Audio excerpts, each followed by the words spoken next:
All right, we are here. Game 1, 12 o'clock game. We got the Bulls versus the Celtics.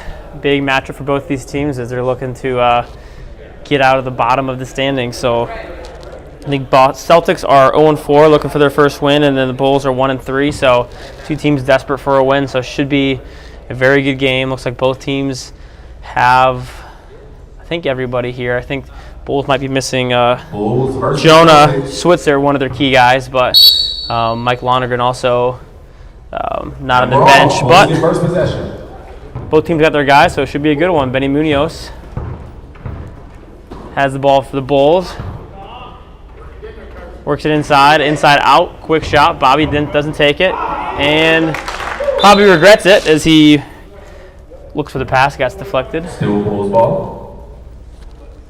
We got our shot clock for the first time this season, so excited for that. 30-second shot clock, just like the college game, as Munoz misses the layup.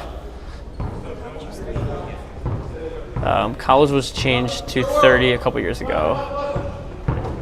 A little blurry, sorry for the... And that's a great take by Antonio Phillips for the two inside. Sorry for the little bit of a blurry visual right now.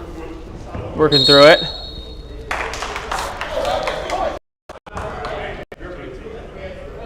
There we go. Perfect. Okay, so still 0-0, about a minute. Nope, 2-0, a minute into the game. Celtics lead. They've been in a lot of close games this year, so I think they're just both desperate for their first win of the season. Had some good games, had some hard-fought battles, so maybe this would be the day. Munoz gets the ball screen from his brother. Munoz, the straightaway top of the key three. That's in and out. Bulls off to a little bit of a slow start. Here comes Phillips, one of the best guards in the league. Drives and kicks to Rowe. Rowe Jabir gets blocked. Tipped away. Here come the Bulls in transition. Bobby, shot fakes.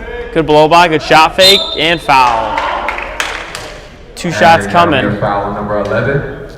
Also want to shout out, we got three officials today for the first couple games, so we look forward to having hopefully some pretty good officiated games, as 3 is definitely more than easier and better than 2 for officials. This is Mike Lonergan Jr. is on the bench. Nick Crow, he's not here today for the Bulls. I knew I was missing somebody. So Jonah Switzer, Nick Crow not here. 2 really key guys for them.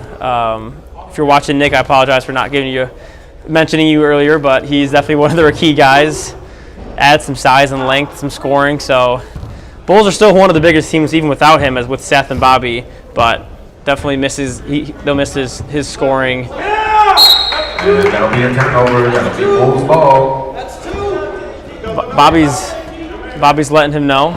Townsend doesn't like the chatter early, so we'll see how that matchup goes the rest of the game. Bobby curls the screen, floats, misses the shot. Here comes Phillips. Phillips was one of the better rebounding guards in the league.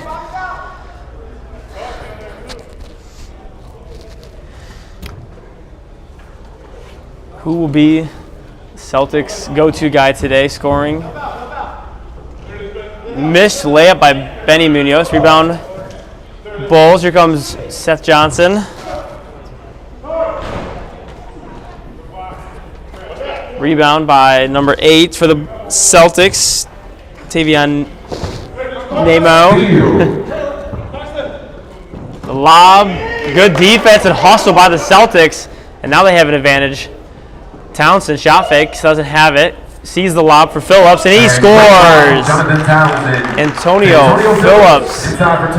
This league is full of good Antonios. Antonio Marshall, Phillips, and Brooks all are some of the better guards in the league. Good hustle by Phillips. Laying it all out on the floor right now. And a full court pass to Jonathan Townsend for 2. Quick start for the Celtics. Townsend and Phillips are their go-to guys, but seeing a lot of good effort and energy from their other guys is good defense by Rowe. Love what I'm seeing right now from the Celtics. Their biggest thing is, can they consistently keep it going for a full game?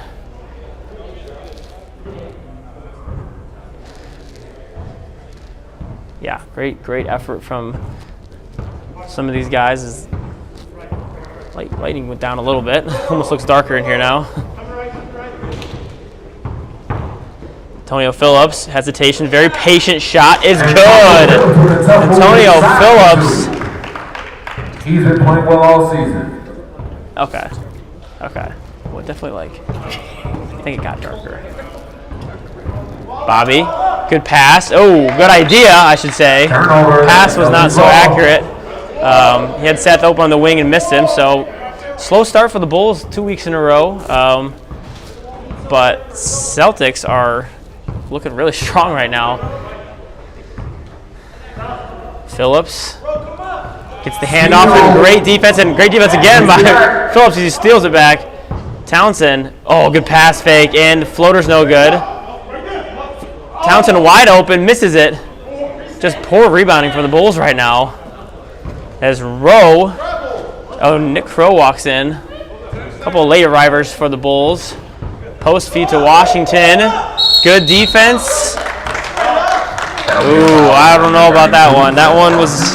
His first. Team first. He looked like he was potentially straight up. I kind of agree with you on that one, Seth, but call was made. So far, the shot clock has not played a factor into today's game, so yeah, no one's gotten close to the shot clock. It's going to play a factor later in the game when it's a close game and teams can't stall for a minute. So as the first free throws missed, so might not see it affect this first half, but definitely in the second half when teams have to work together to get a steal or a shot late in the game. Got some tape issues there in the court. So good to see for the Bulls. This struggle to start this game. There's an offensive rebound by Phillips. What a bouncy play that was. Mid-range is not good. Another rebound. Celtics are hustling. They are just outworking them right now. I think the Bulls are going to need some energy as 3 new players come in for the Celtics. Donald Ellis, D'Angelo's coach and captain D'Angelo Sanders, and number 10 is Aaron Carr. So some new faces coming in. Gavin Webb also there for the Celtics. He was not checked in. But yeah, the Bulls are going to need some energy off this bench with Mike Lonergan and Nick Crow in the game, or back here in the gym today. So good to see them in as they desperately need somebody to help them out here. As it's 8-1. 1 point. Almost 8 minutes into the game is not a good sign for your offense. They've gotten some good shots, just haven't really connected on many of them, or really any of them. They haven't made a basket yet, and not quite there. They've only had 1 free throw from Bobby. Is another good run out from Jonathan Townsend. It's 10-1. Celtics look a lot better today, and it's almost stolen. Celtics very active as Bobby finally gets the shot to go. Thought he was fouled maybe, but no call. 10-3. They finally get their first basket of the game. 8 minutes into the game. Townsend. Good pass and stolen. Good idea. Again, these passes are good ideas, but the accuracy may not be there. Munoz, can the Bulls go on a run? And Mendy can't go. Good rebound by Monk. Wants to go up himself. It's stripped and stolen, knocked out of his hands by number 10, Carr.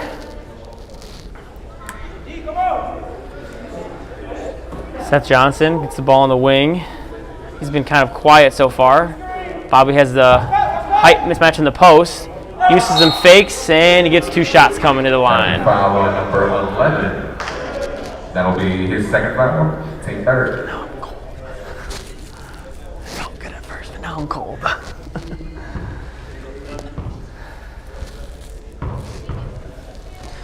Bobby, 2 shots. Misses the first one short. Frustrated at himself. As Gavin Webb comes into the game for Townsend. So they got Townsend and Phillips both on the bench right now. So be curious to see where the offense comes from. We know Donald Ellis can get buckets in a hurry. Gavin Webb is a good scorer. So makes the second one though. So it's 10-4. Bobby's 2 for 4 from the free throw line. Ellis wants some spacing here. Ooh, pass slipped. Ball's getting thrown around a little bit. Rowe for 3! Rose Jabray for 3. Nothing but net. It's been their struggle this year is consistent perimeter shooting. That was a good one. And answered right back is Miguel Munoz. Returns the favor from downtown. Back-to-back threes. The offense is starting to come alive here a little bit. Gavin Webb gets it to Carr. Carr, the lefty, fade away from mid-range. That's not there. Bulls looking to push. Bobby. Numbers died down a little bit. Slows it down. Miguel Munoz, 2 in a row. Can't get it. And Celtics get the rebound on the defense. Here comes Donald Ellis. Donald Ellis crosses over, the bigger defender. Kicks to the corner. Can Jabray get another one? He can't. It's a good shot from Rowe. Monk's got the ball in the perimeter. Good baseline drive. Reverse is good. Carson Monk inside for 2. Carson Monk, great take. Donald Ellis gets the ball. Gavin Webb, reliable scorer. Ellis is a good jump shooter. Hasn't taken one yet. Oh, Gavin Webb. Nice, easy take for Gavin Webb. Great take. Provides a good spark off the bench for the Celtics. Offense is starting to come alive a little bit. Foul and one. Seth Johnson flexes a little bit. Nice and easy shot for Seth. They need more of that consistently to get him involved. He hasn't had maybe the shots that he wants early this game from what I've seen, but as Devin Hull checks into the game. So still haven't seen Mike Lonergan or Nick Crow yet. So, but both those guys are here on the bench, active and ready to go. Stolen by Devin Hull.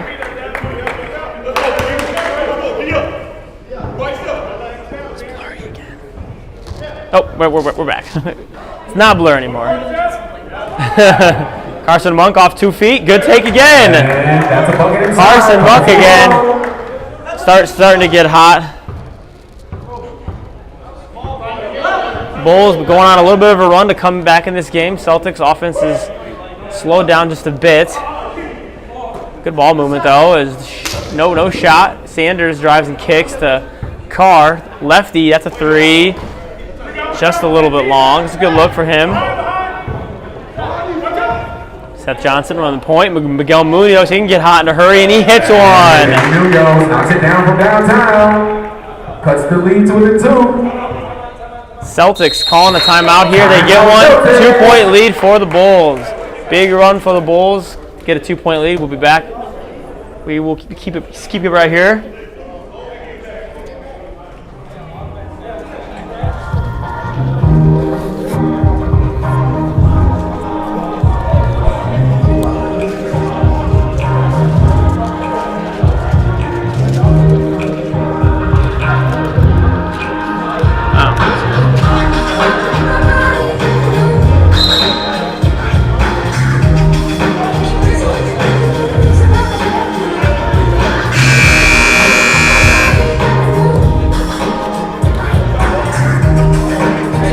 Lead by 2.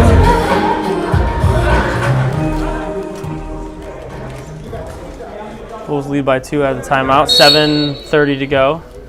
And we're back.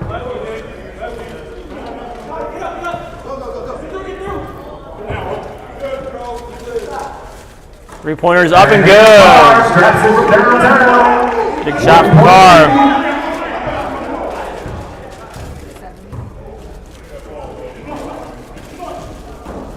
Munoz the cut, and I believe it's a jump ball. Should be a jump ball. The ball is wedgied in the rim. So it looks like it's going to be Celtics ball.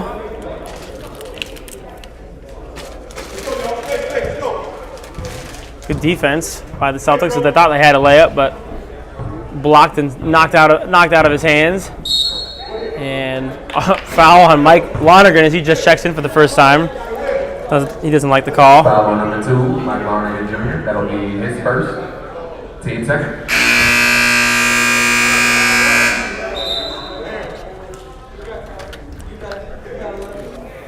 Some subs coming in for both teams. Phillips and Townsend coming back in.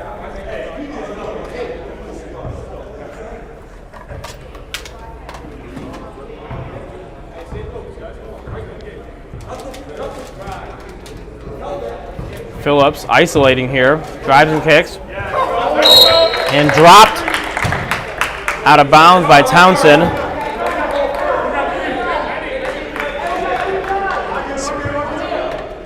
That was water.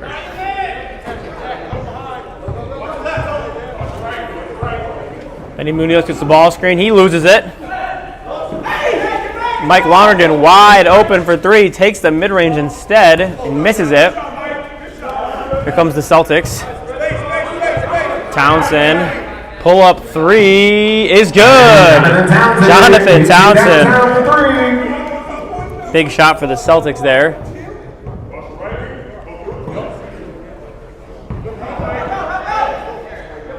Bobby with the pump fake pull on, knocks it down. Great shot from Bobby. It's the mid-range jump shot. Good shot fake to get Townsend in the air, and yeah. It's going to be an illegal screen.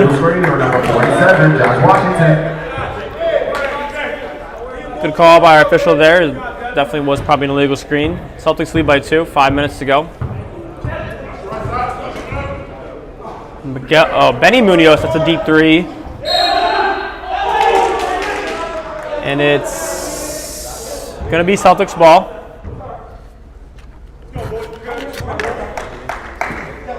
Celtics pushing tempo.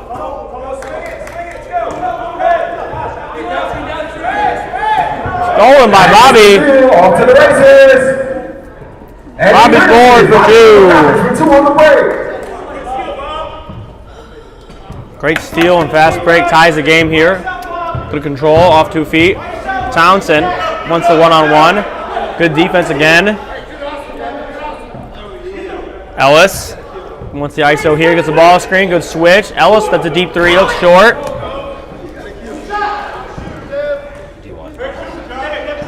Maybe second half. Misses the layup. Here comes Devin Hull in transition. Bounce pass, a little too far. Bobby gathers it. Fade away three, no. Mike Lonergan, that's what he brings is effort and good rebound and bucket. Bulls score again. When this Bulls team's at its full roster, they're really hard to beat.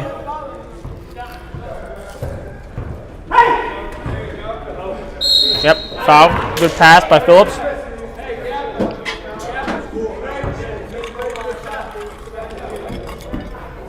That'll be a foul on number 5, Devin Hull. That'll be Foul on Devin Hull, 2 shots for Washington.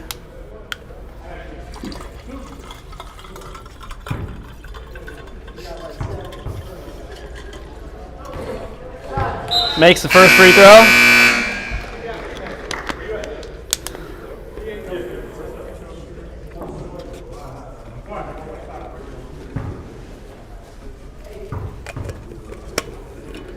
Second free throw is up and good as well.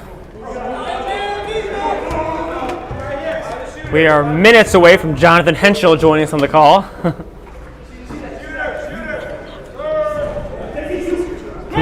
We are blessed with the presence of our commissioner as Devin Hull misses the mid-range jump shot. Here comes the fast break for the Celtics. Phillips, good take. Oh, offensive foul. Number 11. Antonio Phillips. Yeah, that was a tough call there. I think Devin was in the right place, but I think he was moving and sideways, and 3 fouls on Phillips. That's a big call. Yeah, I mean, Devin was in the right spot, but was he set? I don't know. Off the back door, scores for 2. You know, call was made and 2 points for the Bulls. They have a 2-point lead. But How are we, Caleb? Jonathan, glad to have you in the booth. Turnover off to the races. Mike Lonergan's fast as ever. Holm passes the layup. Ow. Blocked by Webb, I think. Yeah. He had a layup if he wanted it. Maybe overpassing there. Here comes Donald Ellis. He's quick. Great game so far, And isn't another it? turnover. A lot of turnovers going on right now as Munoz misses the layup. Sloppy basketball here. This is the first time we've seen Gavin Webb in a while. He's only played 1 game this year. Turnover again. each and every single team right now turn the ball over.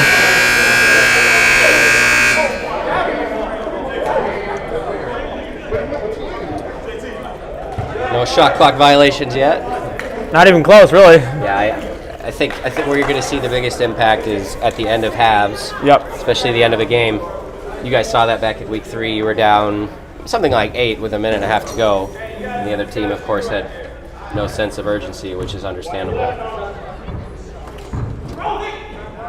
Yeah, and most teams do play an up-tempo, kind of a quicker style of play anyway. So jump ball. So clock ball remain with the Bulls. Clock continues to move.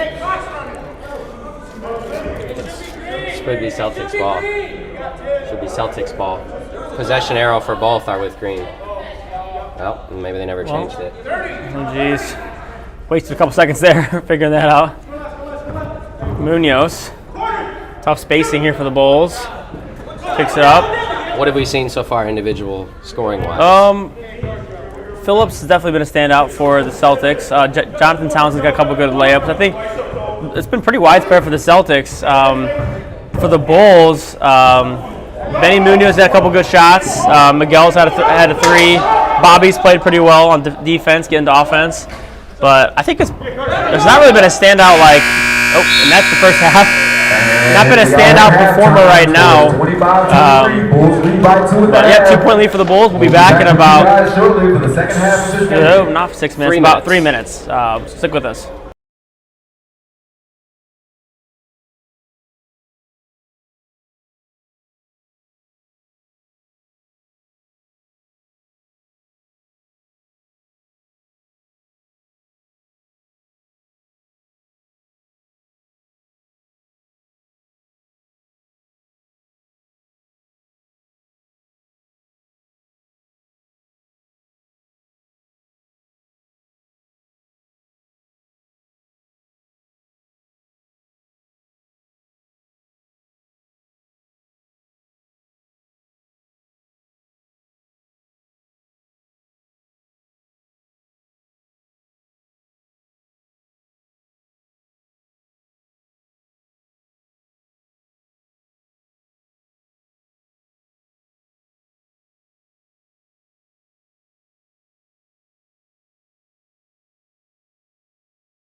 and you might get something today. All right, we are back. Second half of basketball here.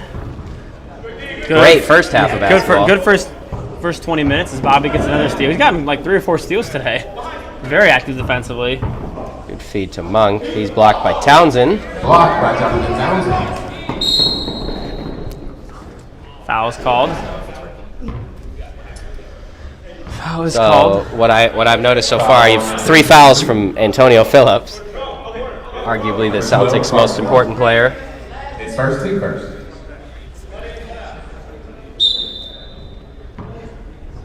A little bit of bad blood between a few players on each of these teams, and I will leave it at that. Okay. Oh, well, I can probably guess from what I've seen in the first half. Yes, from up in the booth. A couple key players for both teams from what I've seen. But, yeah, tip is in for Phillips. Already mentioned on the podcast and on the call here that Phillips is one of the best rebounding guards. And that'll be a foul on number 11, Antonio Phillips. That'll be his and fourth. Phillips Wow. has 4. Why he's playing to start the half, I'm gonna question. Understand, but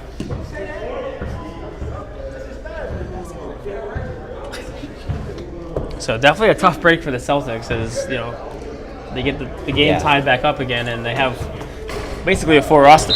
And this is good to see. Both teams have all their guys here, which is always nice. Caleb, as a coach, when a guy, arguably your best player, starts the second half with 3 fouls, at what point would you typically put somebody out there? Because you probably don't start the half with him. I can say that much. Yeah, it kind of depends on the player. Like if I can know somebody who I can trust to not foul, who has a high IQ. I'm not saying Phillips doesn't, but who understands that they should just play a little softer. Then yeah, I'll trust them. But somebody's more aggressive and prone to foul, I probably would sit him for the first couple minutes of the half. Instead, this is a freight train loose here. Ellis. Oh, he missed it. Didn't want to use his left hand. That might have cost him 2 points. Donald Ellis wanted no part of that freight train as he misses the 3. Good board from Krivo Kopic. Another fast break here. It's very fast pace. And Bobby falls, and I didn't see what happened, but he's complaining about something. Both teams saying it's their ball. They can't both get it. Refs won't budge here. It's going to be the Bulls' ball. They will say it was tipped, I believe. Stays with the Bulls. Yes. 2-point lead for the Bulls. And again, a kind of a low-scoring game again for the Bulls. They have had some high-scoring games this year, as the Bucks game, the Heat game, and then the last couple games they've been a little lower scoring. So we've seen both sides, and Nick Crow hits a 3. And Nick Crow knocks it down from downtown. He might lead the league in 3-point percentage, John. I think he's shooting like 80%. He's like 4 I need for to 5 check the from stats, 3. but he's up there. Because he doesn't shoot a ton, but he makes the ones he does make or shoot. So been a lights out season for him from 3 on low attempts. Good ball movement for the Celtics. Can they get a shot here? Shot clock this is the closest we've had to a shot clock violation. It's at 5. Someone gave a call there as Ellis misses a 3. Again, probably should just count down from the bench. There's no stalling in this week as Monk misses it. Blocked. He had 5 Celtics around him as he took that shot. But yeah, Literally there's going to be not a lot of stalling here, and if they do, it's going to end in shots like the Celtics just had. And Nick Crow says he's too small. I think that's probably the first time that we've seen the shot clock come into play. Is that fair? Yes, it has. I think before that, the lowest we had was maybe 8.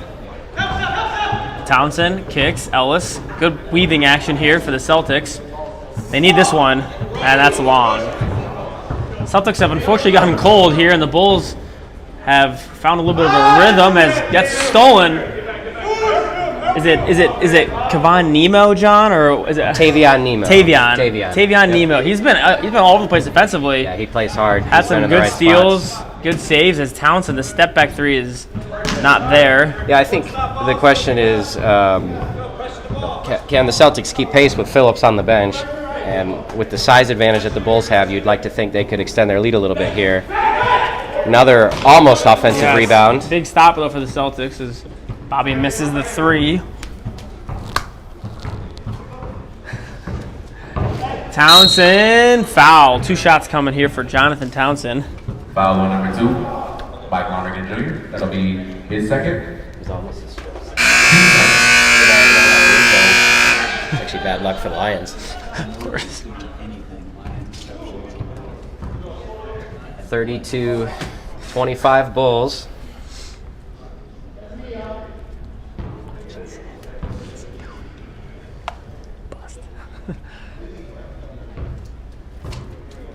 Jonathan Townsend, first one is up. Good. They desperately need him to get going.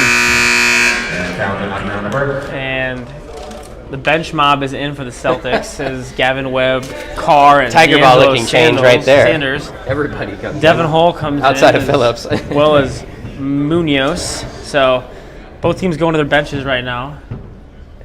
You can attest to this, playing most of your game last week with 5 guys. While everybody wants to play the whole game, it certainly helps to have, I'd say 7, if not 8 guys. That's my take. Not everybody views that the same as I do, but it's hard to play full on for 40 minutes. I don't know that anyone can really do that. Especially when you're playing some of the higher level teams. Like the Bucks like last week played the Rockets, and they had a lot of subs and a lot of really talented players. You get tired and you lose your defensive energy and focus at times. Devin Hull gets called for the foul. Foul on number 5, Devin Hull. That'll be his first, team third.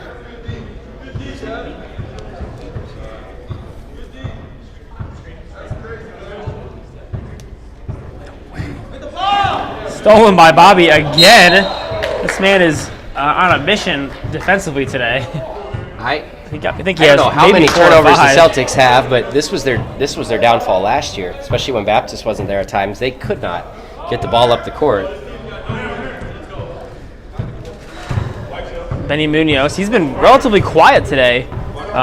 Again, I think most people have been pretty quiet offensively for both teams. Seth Johnson, that's a no Came off good. strong. No one's really been a standout performer in this game individually in terms of scoring.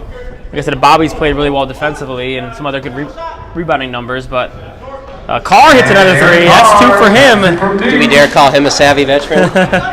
The lefty, and he comes up, tries to get a steal. Well, that wasn't very with veteran-like. no avail as Seth Johnson gets the layup. And that was a absolute whiff. Carr again. Tries to make up for it. His shot reminds me of Cece, the tall lefty. Kind of a quick release is Seth coast to coast. Wow. Hard stopping that. He does not want to use that left hand. Not today, it doesn't seem. Is just yet another turnover. We don't have live stats in front of us, but that's a lot of turnovers for the Celtics. Well, it is, and it's only a 5-point game, all things considered. It's just. I'm just pointing at Antonio Phillips checks in the game. But it seems like it's a 20-point game recently with how it's being played. There's a lot of turnovers and easy shots for the Bulls. But Celtics are still within striking distance. Antonio Phillips is definitely going to have to play a little more conservative as Seth Johnson, easy 2 there. Seth Johnson is tied for 2. Phillips, the X Factor, drives and jump ball, And that'll be Bulls ball. Change of possession, Bulls ball.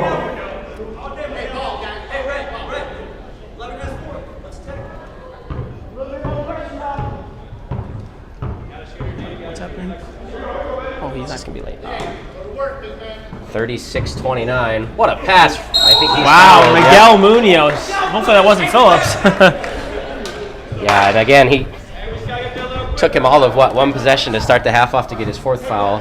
Sat for about 8 minutes, and then the Bulls extended their lead. Yeah. I think he kind of realized. I think 7 points feels like a bigger Foul deficit. number 2, Deficit. Nice word choice there. Deficit to me, just because the Celtics are struggling to get anything going.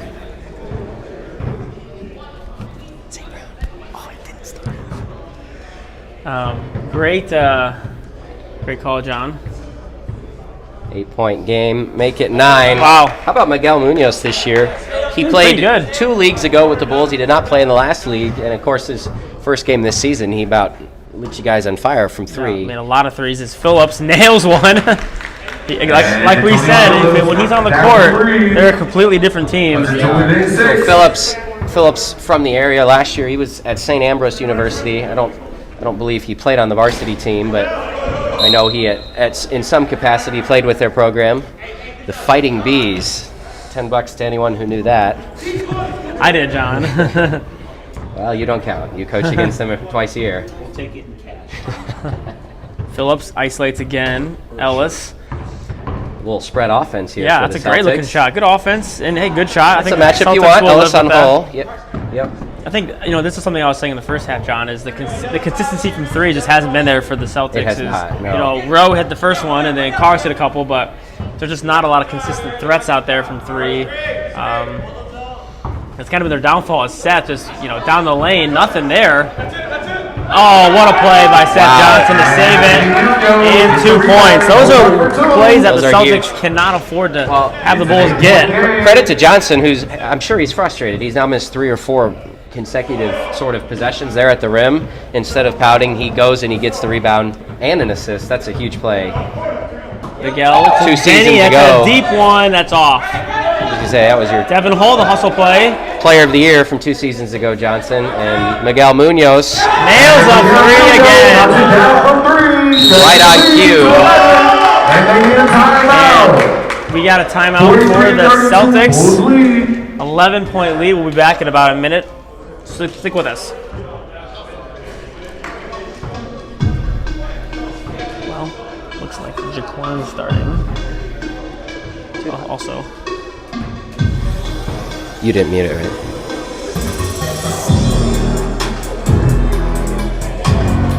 Assess the difference. He won't use his left hand, but he's the difference maker right now. The movement is good. Well, and Nick, number 7 for them. This is his first season with them. He's very versatile. He's good. Very versatile. Something we got to talk about.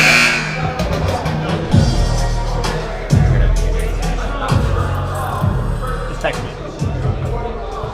All right, we are back. Celtics still in their huddle, but good to see a 3-man crew out here as well. We mentioned that in the first half, but I think they've done a fine job with this game. Just 2 more eyeballs on the court.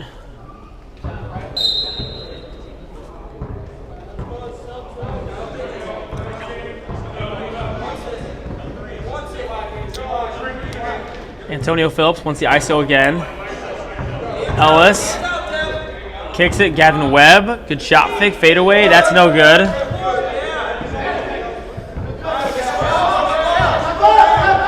And it's becoming danger time here for the Celtics. Down 11, their best player in foul trouble, and Jonathan Townsend on the sidelines. Munoz loses it, and it's going to be Celtics ball. And that'll be Celtics ball as it hits off Munoz last.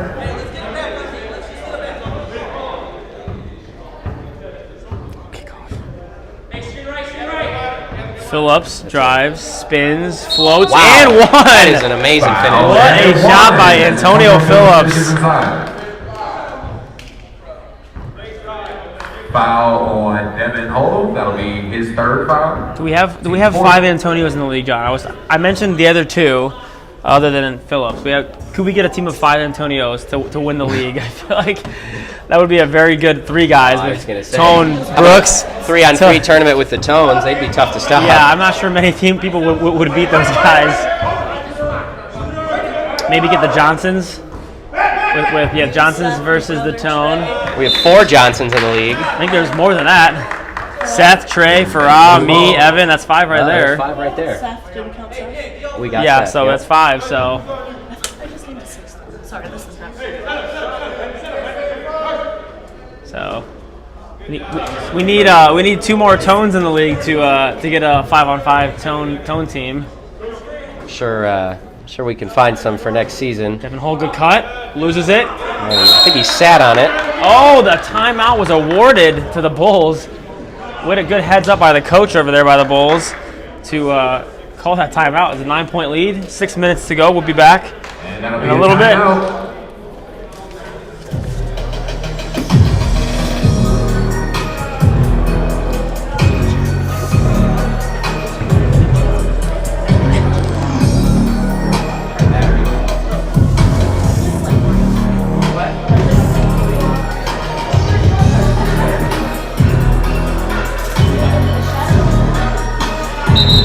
Gonna want to.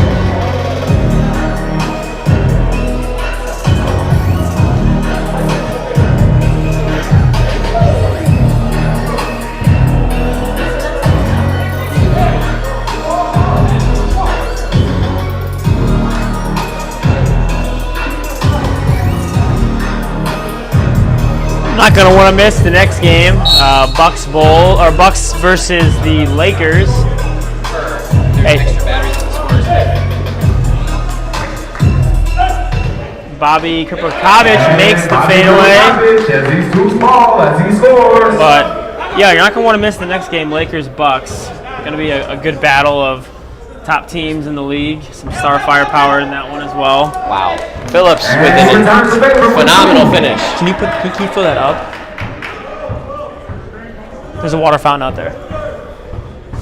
Benny Munoz, good feed inside of Bobby's. He gets the layup to go. Benny Munoz to Bobby Kripkovic for 2. Low scoring game, a lot of turnovers. Very much so. A lot of tough play on that. Phillips probably got fouled there. I mean, there was some contact. Yeah, looks like it. Gavin Webb, I mean, they're going to need to start taking some threes. Is right on cue. They missed one there. The danger zone is quickly approaching for the Celtics, down double digits. Munoz takes it over. Carson Monk inside.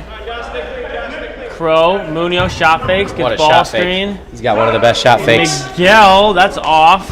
And it should stay here. Wow. Townsend can't believe it, but Townsend frustrated with that call. may have been off him as Monk. I don't know if Monk touched it. Jeez. Lobs in to Munoz.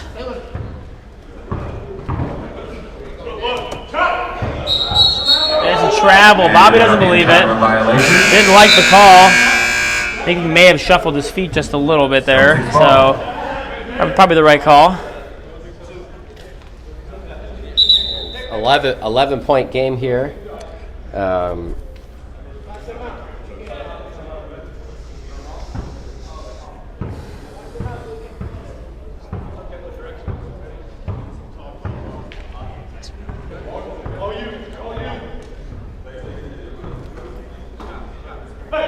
Three's up by Webb, and that's a big huge. one. Needed that. That is a big one. 8-point lead. The Celtics, if there's one thing the Celtics have done well, it is just not stopped fighting back in the second half. They've had 3 of their 4 games coming into today, as that's a good move by Seth. He is just unable to get Not things to seeing go it right now. today. He's not going to pass this one. Time. And he's 3 fouled. of their 4 games, they just did not get off to good starts, down by double digits in the first half. We're able to fight back in pretty much all of them in the second half to make a game out of it, and they're going to try and do things again here today. Just That'll be his third foul. not enough production offensively. Yep. I know Townsend's visibly frustrated. The Bulls are physical. They rebound. They have a lot of size. Missed free throw there. And I think Do you want to do the score? 39. So yeah, the scoreboard is now correct. So it's 39-47. So 8-point game. So I mean, every free throw from now on is big for both teams. As Seth makes second, so it's going to be a 9-point game. Celtics, I mean, it's got to be not perfect, but you really can't afford many mistakes here, down 9. no, you cannot. Got to get a good look every possession, and that's just That's not exactly what you don't want. And either way, it's going to be the Celtics ball No here. one has possession. Ball, yep. Celtics were trying to get a timeout, but you have to have possession to do so.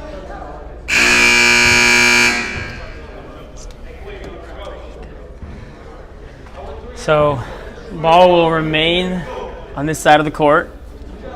Celtics probably going to need his Townsend, I think, is he out of the game. Wow, that's a little surprising to see is 3 of the top scorers for the Celtics on the bench Yeah, with Gavin they Webb, Ellis, and Townsend. Going to have to be the Phillips show as he's fouled.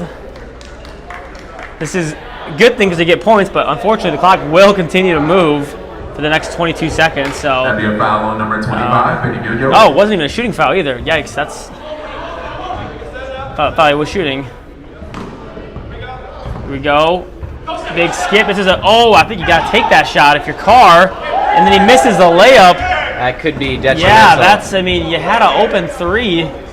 Down 9. Munoz could be the dagger. Wow. And he hits it. What a sequence for the Bulls. Miguel Munoz. A costly mistake by the Celtics leads to a 3, and it's a 12-point game. Instead of a 6 or 7-point game, it's now 12. Under 2, and this is definitely trouble as Carr takes that one, but does not get it to go. Rose Jabray, great rebounder. Couldn't get it. Schedule will not get any easier for the Celtics, who will take on the Nets next week. Drive and kick, Munoz. He's been feeling it. Oh. An offensive This is where rebound. Seth Johnson just lives, is that offensive rebound inside the paint. Been struggled today, but some clutch rebounds here. Yeah. Shot clock is again the factor here. Oh. Munoz, jeez. What a shot from Benny Munoz. What a series. That will be your dagger. Yeah, what a series there from the Munoz brothers on a couple consecutive possessions. And Roach Bray is off. He hit one in the first half, but and not that's, quite there. Visibly frustrated are some members of the Celtics. Just felt like a game they had a good chance of. He finishes. I'm gonna have to go to the Like a bathroom. game they had a good chance of potentially pulling out, but I think the foul trouble from Phillips and then a lack of clarity maybe with offensive rotations ultimately hurt them. 48 to go, now 15-point game.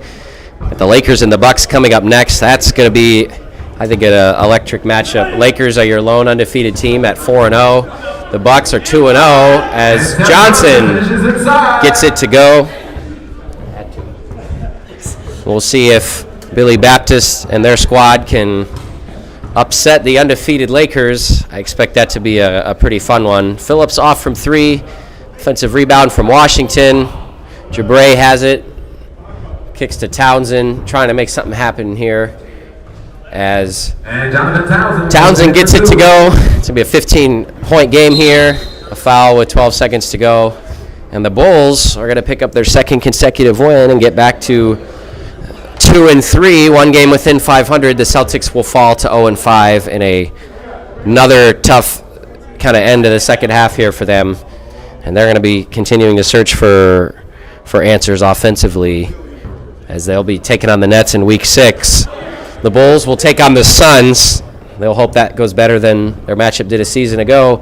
Final score in the opener in Week 5, it's the Bulls 56, the Celtics 41. We'll be back with you in a few moments for Lakers Bucks. Final score, 56 Bulls, 41 Celtics. Thank you guys for joining us for the first game here of Week 5 here at K1 Sports. Our next game up, we have the Lakers versus the Bucks.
Hello, hello, hello. Welcome to game 2 of week 5 at K1 Sports. We have the Bucks taking on the Lakers, undefeated Lakers going into this game. Blackman and Malinich, going for the tip, and the Lakers win the tip.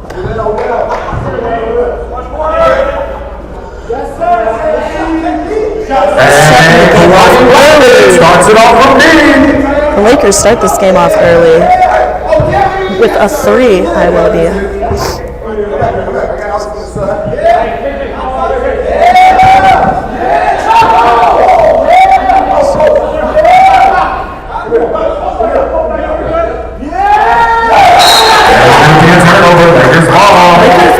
Lakers intense to start the game. I am so sorry, everyone. Here we go. Rowe will be up here soon to take over. Lakers pushing the ball up.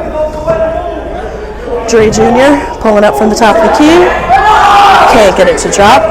Rebounded by Billy Baptist.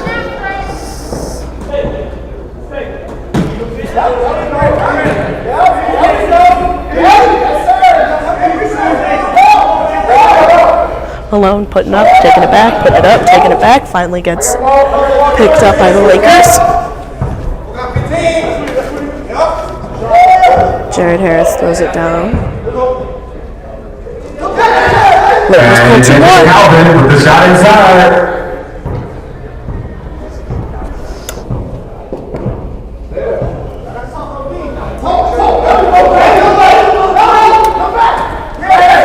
Over in the corner. Can't get it to fall. Lakers with the rebound, pushing it up. Got Kwani at the end of the game. All the way down. The score is currently 7-0 Lakers. I am working on getting it fixed. This game is so high intensity. I am having a hard time picking it up. Bucks now have 2 points on the board, 2-7.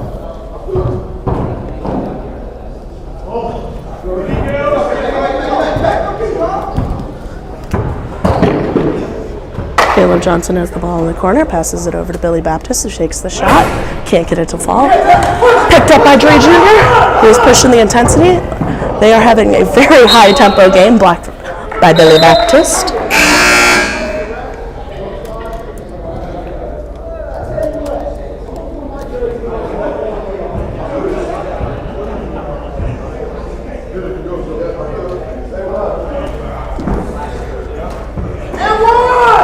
Jared Harris is able to take it underneath.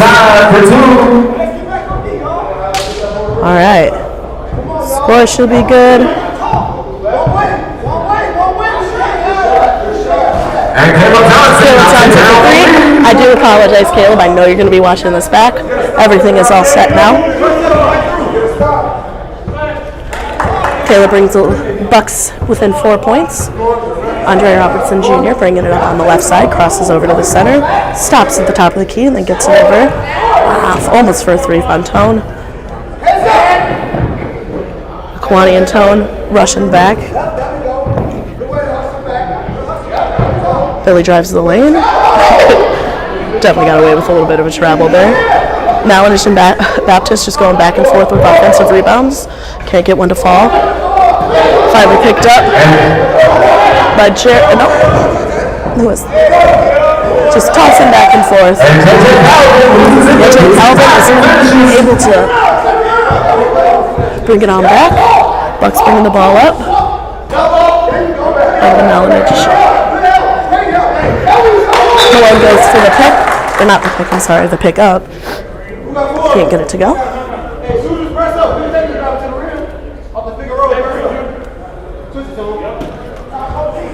Slow it down a little bit. Can't slow it down too much. If you have noticed, we have the shot clocks finally this season. It's tipped by Dre Jr., picked back up by CeCe Malone. Finds Caleb in the corner. Drives away from the defender. Can't get it to go. And I believe it'll be Lakers ball.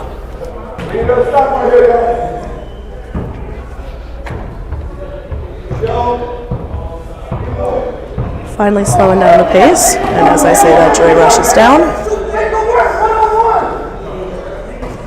Kwani on top of the key, takes that shot, just off.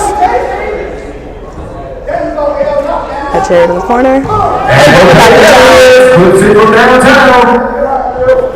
Giving them a 9-point cushion. Billy bringing it up.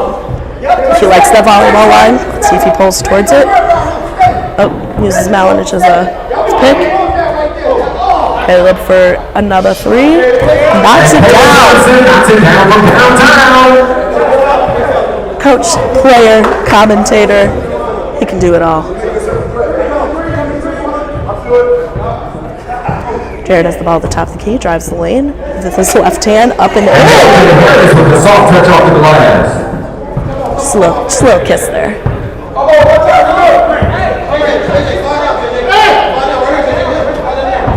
Malinich drives the lane off the 2 defenders, draws the foul. First foul of the game. This has been a very high-intensity game. First foul, team first. So drawing these fouls early is, or not drawing the fouls early, is very, very helpful to keep the pace up.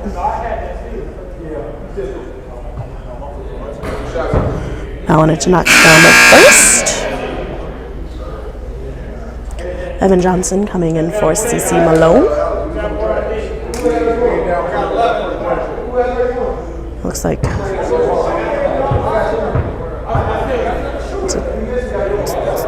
Tone came in for Kelvin, I believe. Malinich misses the second one. Oh, a little bit of a lane violation there. Kwani doesn't like the call because it was on him. Malinich goes for his second attempt of his second shot. Doesn't get that one to foul. Rebounded by the Lakers. Jared Harris, quick, running through the lane. Got a foul on the floor. That'll be a foul on number 5, Billy Baptist. That'll be his first. Now we're trading fouls 1 and 1.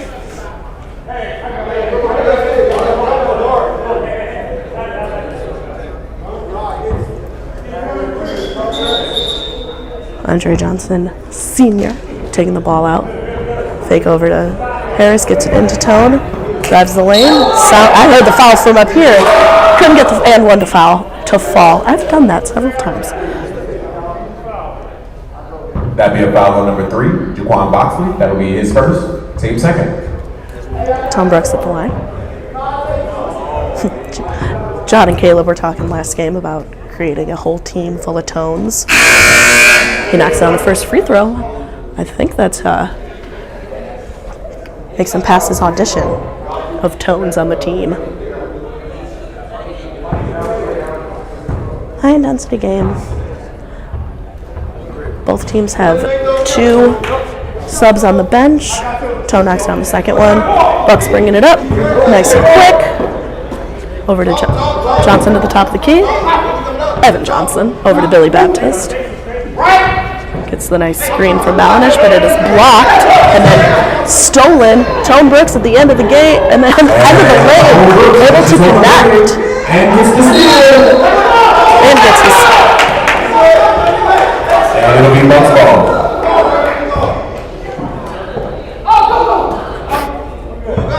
Coach Caleb brings it up the floor. Throws it to the middle. Billy from the volleyball line as he likes. Couldn't get it to fall. I can't even get the whole court in there when he's shooting from the volleyball line. Lakers ball. Slowing it down again. Just over 11 minutes left to play. Robertson draws the foul. Believe it will be a shooting foul. That'll be a foul on number 2, Evan Johnson. That'll be his first, team third.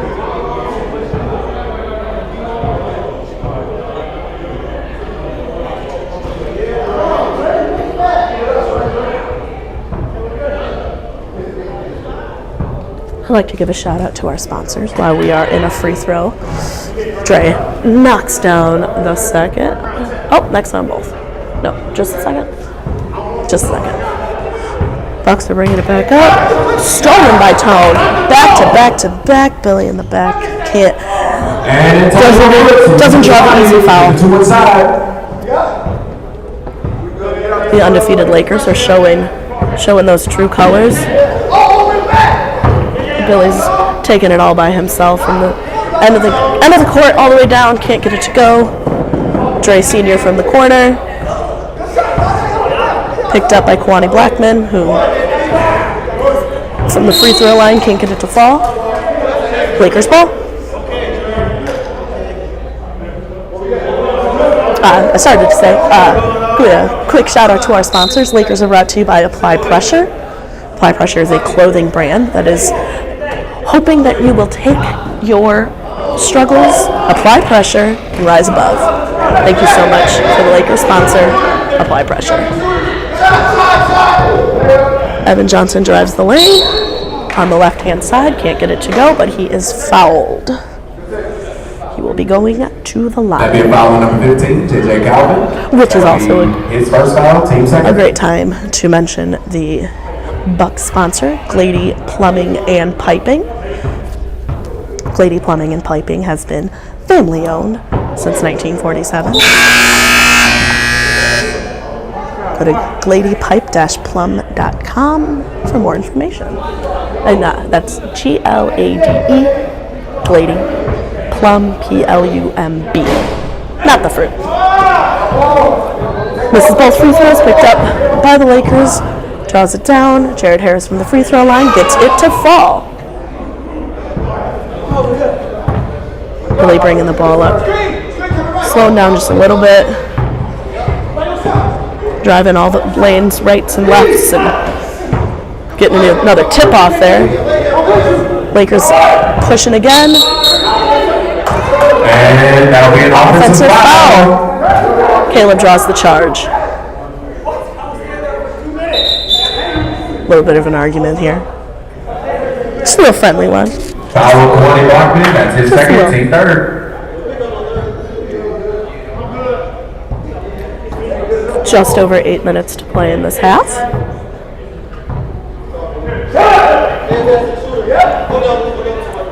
Back to Malinich, up to Evan Johnson at the top of the key. Can't get it to fall. Rebounded by Jared Harris. Kicks it out to Tone. They've chosen a medium tempo. Tone from the corner. He is hot. He's having a hot hand today. He's got a couple steals. He's drawn the ball up and down the court for the Lakers. Trying to keep their undefeated record.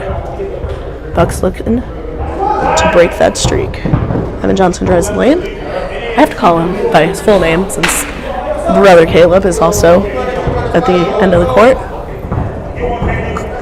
Kwani drives it down. Can't get it to go in the corner. Billy with the rebound. He's driving. Pulls up and under like a Billy does. And the Euro step for Billy Baptist. Brings the Bucks into double digits. Kwani, or Jared. And Harris gets it inside for two. Harris is able to make it fall. And it's still all the way down. Draws a foul from Billy. Though it doesn't like that call, but.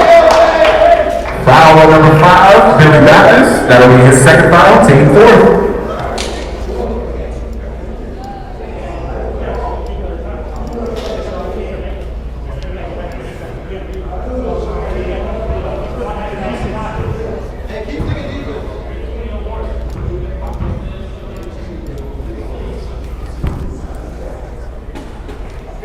And I believe I've been calling him Jared Harris. I do apologize.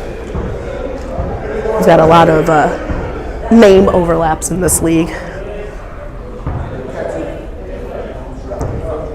I got a line of Johnsons for Evan Caleb right there. Free throw is missed.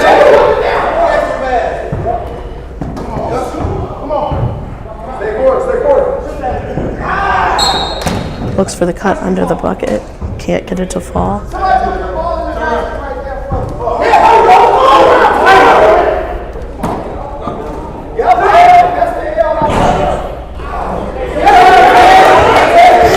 Kept on the Lakers side. And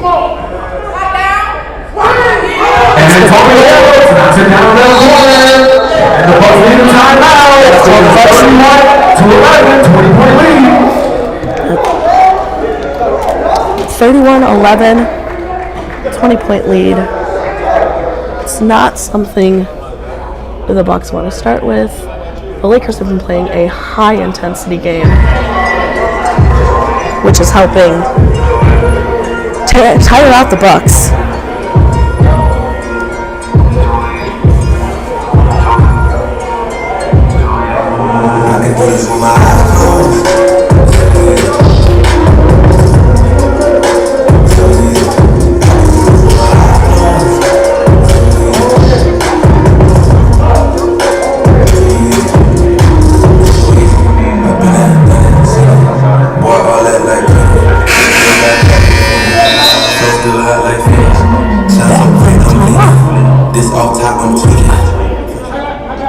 Bucks needed that timeout to reset. Johnson to Johnson. Bringing it up the side of the court. Almost picked off again. Lakers are And one. Billy Baptist draws the end one. He's been looking to. Oh. Foul on number 4, Devontae Barnes. That'll be his first, team fourth. I thought the foul was that Billy was fouled, but CeCe Malone is at the line. Shot. Box out, shot. Box out, shot.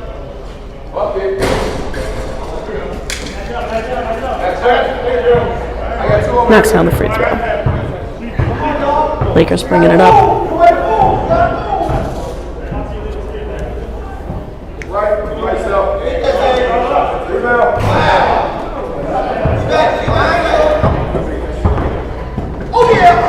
Johnson to Johnson, but almost picked off again. Almost picked off again. There. It's getting a little bit messy. Foul on number 4, Devontae Barnes. That'll be his second, team fifth. I'm sorry, foul on number 4, Caleb Johnson. That'll be his first, team fifth.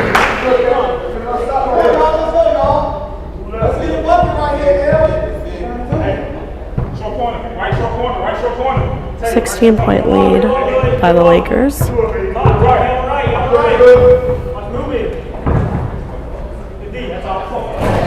Harris from the corner, doesn't get the rebound. Lakers hustle. And Evan Johnson knocks down the three. Put a little bit of life back into this Bucks game. Bucks Lakers, a little bit more.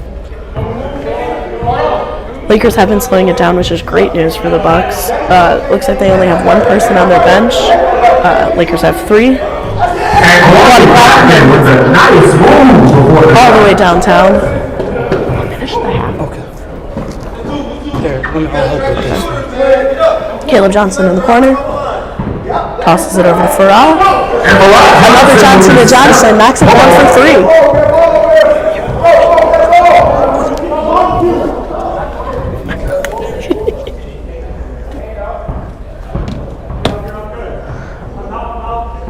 My apologies, folks. I did not start the clock after that timeout. So we are messing here. And Antonio Brooks with the world finish. Just steals back and forth. Evan Johnson bringing it up, takes it all the way, gets fouled on the come up.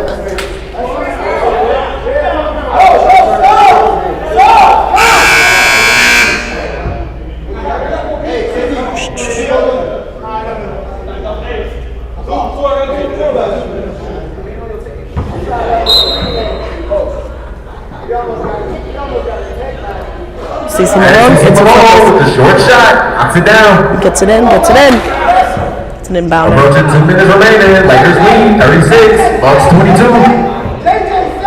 And a 2-minute warning, which you don't really have, but we do. Almost picked off by CeCe. Maybe Lakers ball. Half court. Now, usually in a game like this, the Lakers would try to, or any team would try to hold it, try to run as much time down as they could, try to get as many shots as possible off. But this week, we've started out with our shot clocks. And he stops and pops as it drops. 2 points for Dre. Dre Jr. is able to knock it down there.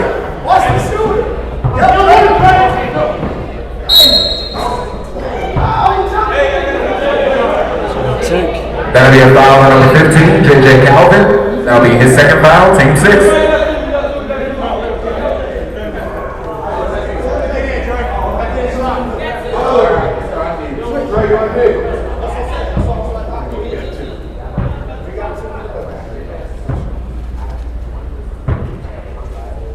Juan Boxley at the line, misses the first.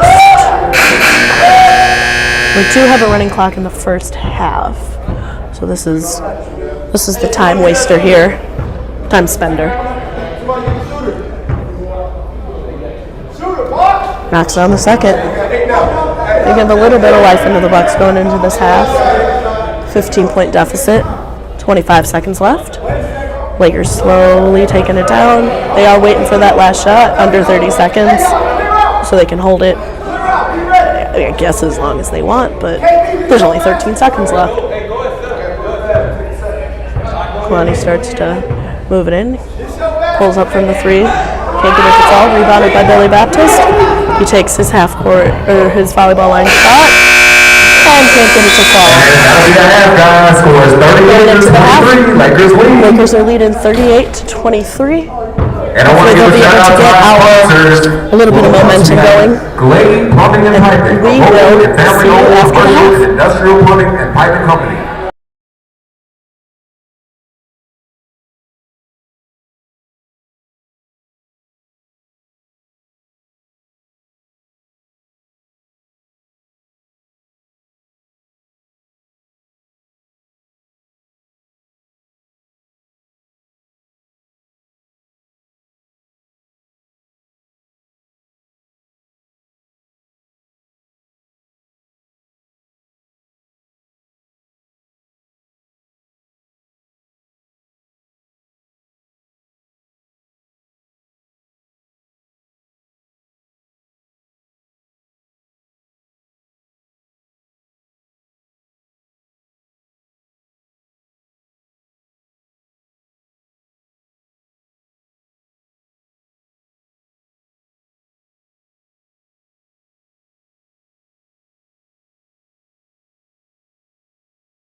we're back. All right, guys, we're back with the second half here. We got the Bucks versus the Lakers.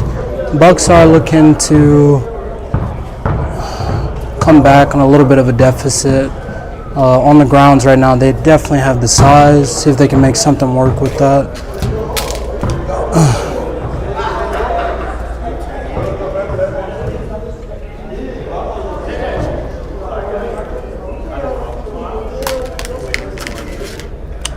Looks like it will be the Bucks ball starting off, going their way. Baptist is going to dish out to Bosley.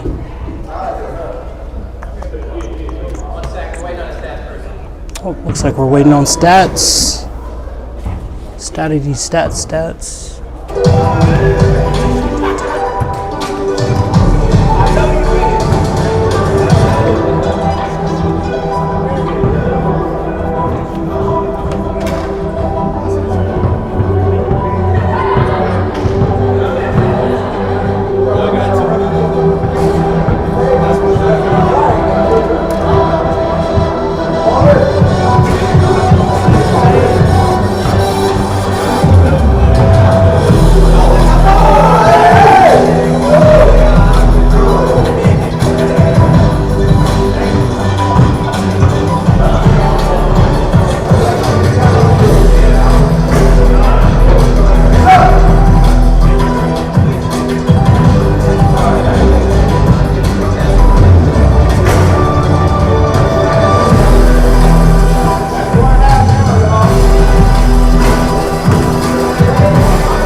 Alright, we're going to try this again. We got about 25 seconds left.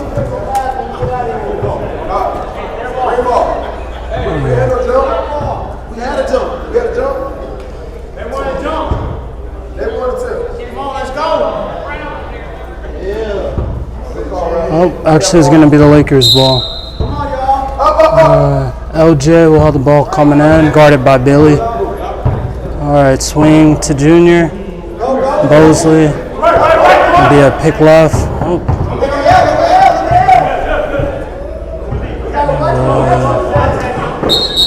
We'll get the foul with the drive, it looks like.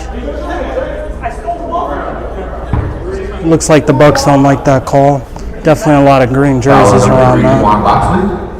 Well, it looks like he'll give it to him on the ground. Shift the ball with the Tone. Sorry, yes, sir. Team first. Tone in the corner, guarded by Billy. Oh, and he'll lose it. Looks like the Bucks might be playing a zone here.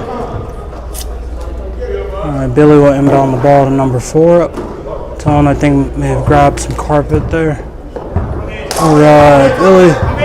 Alright, half spin. Top of the key. And really look for those double teams, those catch and shoots. I wasn't here for the first half, but if Billy's going to be pulling an extra player, definitely look for that kickback. Right. Screen by JJ. He said I'll hit it from downtown. Regardless, it'll still be 3 points. All right, number 4, bring the ball up, matched by Tone. Dish it on the inside. Good matchup right here. LJ. Really got to make those. Malone. Arguably might have got a foul. All right. Junior push the ball. Bosley. This is a good matchup. Not a foul that time. All right. Big man, 14. Good. Fine. Couldn't get it.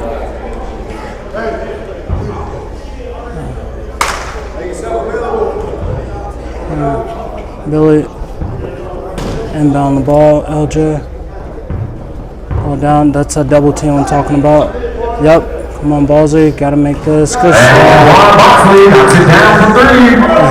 Bucks keep playing like that. Those 3 points are going to start adding up.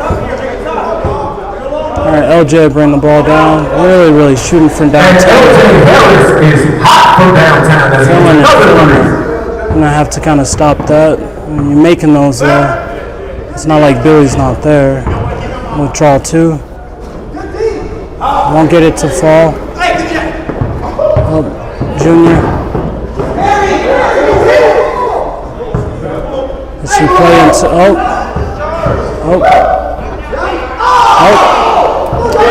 Got the numbers.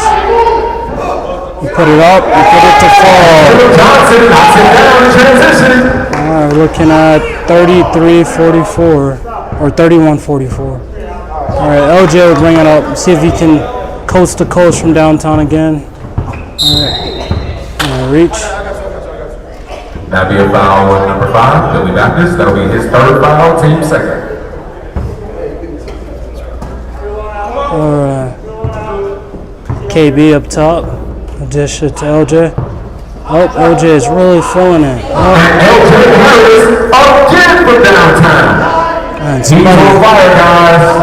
somebody call the train because he's taking off from downtown. All right, Malone. Mid-range, midi, it won't fall. Gotta get some D, Shoot like that, make it easy. KB with the ball. Oh, he'll make space.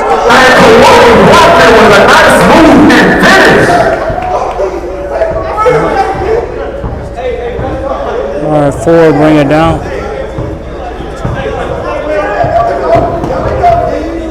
KB, good D. Malone. This is actually the matchup you want. Pull it. Yep, it's easy. And Alex Malinich with the right hand hook.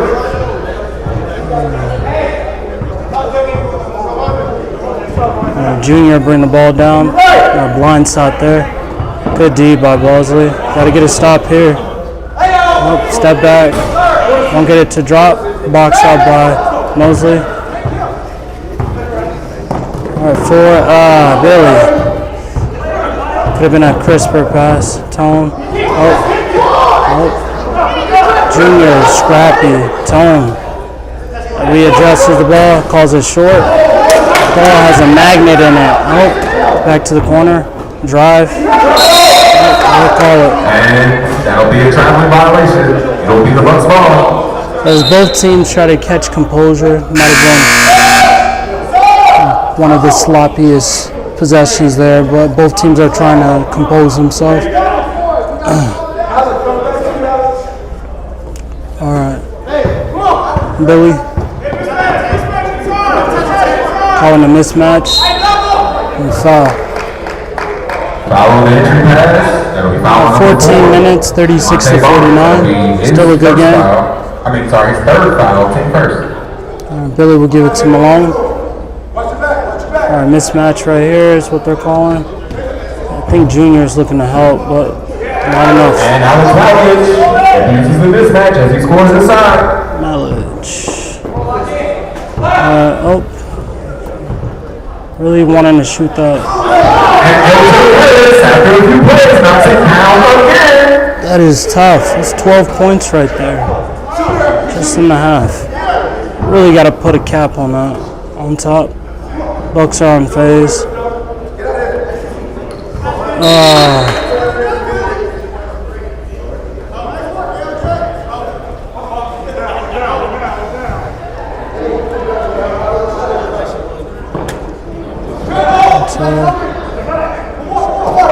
Catch and shoot, Bosley.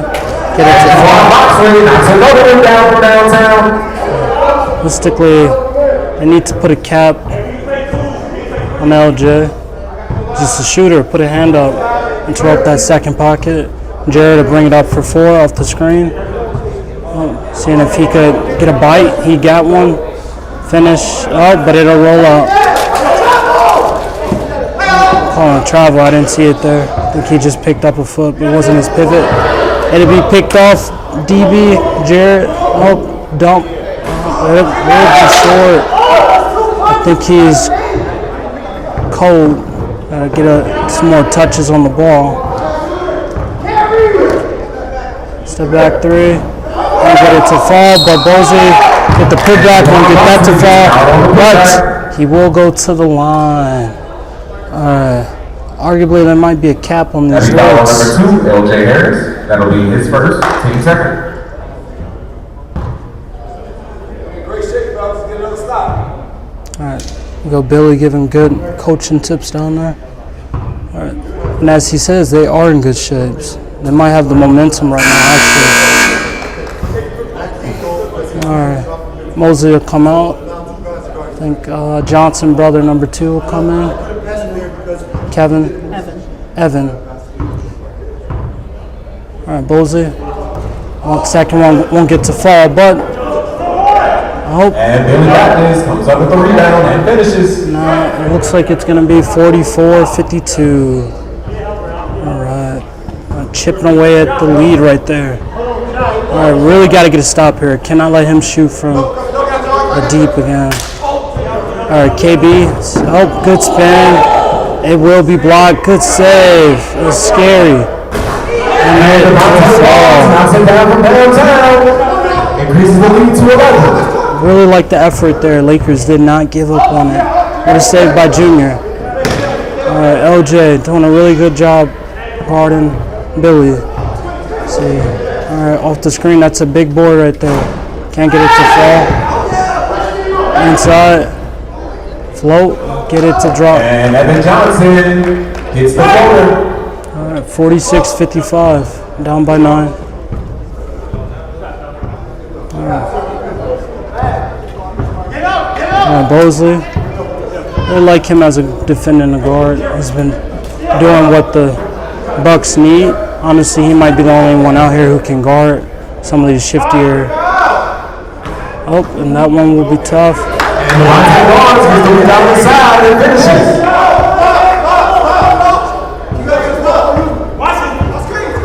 Four, he'll beat Jarrett. Scrappy. Sure, it'll be on the ground. And it'll be a foul on the ground. It's a good choice by big man. Alex Malvich. That'll be his first. Good choice by Alex. So he's trying to sprint back. He knew he was going to make it on time to contest it. So he gave the foul.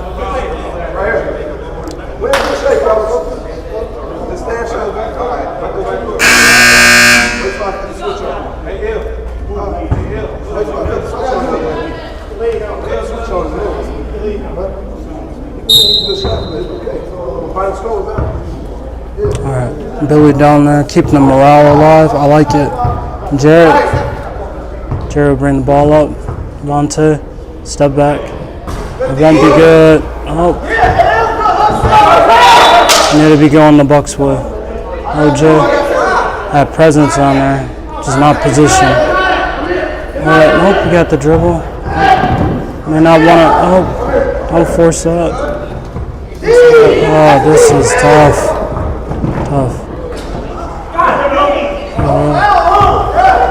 Billy, this is what he might want. Yep, that's what he needs. Billy Baptist with a series of moves, finishes and 1. I'm not sure. It looked crisp, but it might have been an extra step. May have caught the foul before the extra step, though.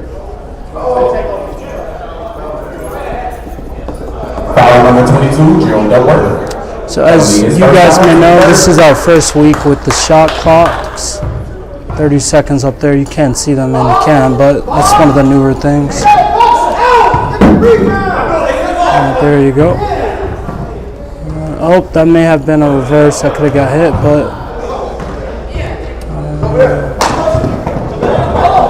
alright. Let's see up top.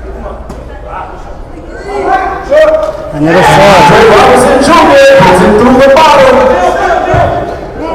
Alright, it's now a 12-point game. Still anyone's game, but they're going to need some stops. Alright, Billy.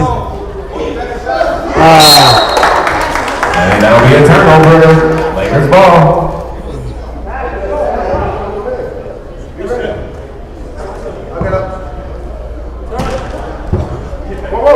Shift. Catch and shoot. Short. Alright, get the rebound.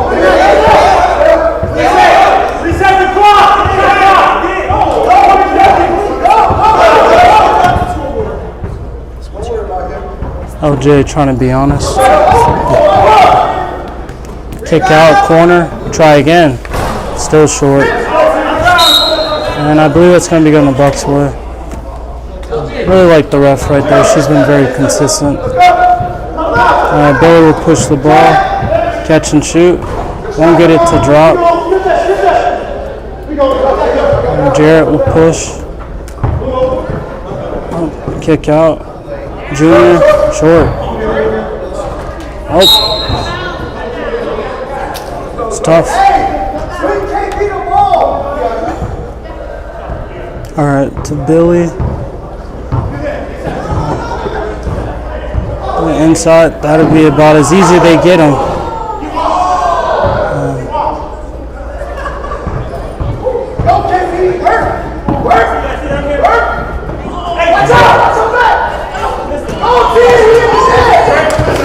And he steals it back after the miss. 6 minutes, 22 seconds. Bucks are gonna need to stop here. Pick left, Junior. In transition, won't get it to fall. All right, Billy will bring it down, looking to get started. Knew it was a foul. It's KB reached. Foul on number 8, Kawani Blackman. Honestly, I don't think it was a foul on purpose, but it wasn't a terrible foul. Kind of keep Billy cold. Don't let him get any rhythm. All right, Mosley will have the ball. Billy will double team him. Kick out. Don't need that. Can't get it to fall. KB will bring the ball down. Tone, catch and shoot. Lights out for the Lakers. Right now, I do think they have the #1 spot in the league. They're really playing like it. Oh, try to get position. Keep it. Foul. It'll be on the ground though, pretty sure. That'd be a foul on number 31, CC Malone. That'll be his second team point.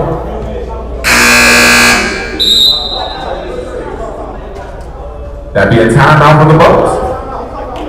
Score is 63-48. Lakers lead.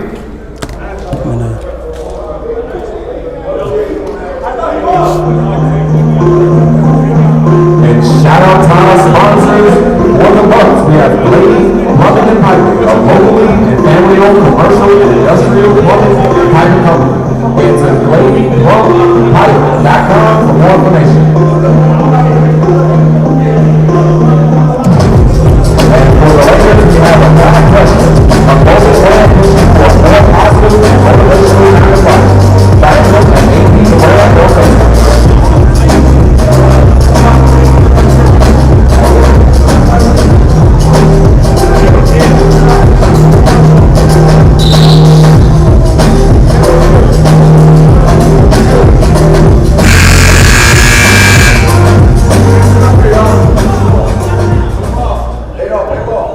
All right, we're back at it. 4 minutes and 56 seconds.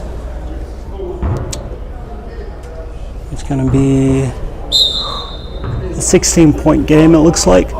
15, sorry, I washed my elbows. Jarrett will get the ball. They're really going to try and wind the clock down a little bit. Make the Bucks have to play a little bit aggressively. Hopefully take advantage of that aggression. Inside, find the open man. Oh, at the reversal. Oh, he'll get his own layup. Oh, kind of the same story. Lakers are playing very scrappy.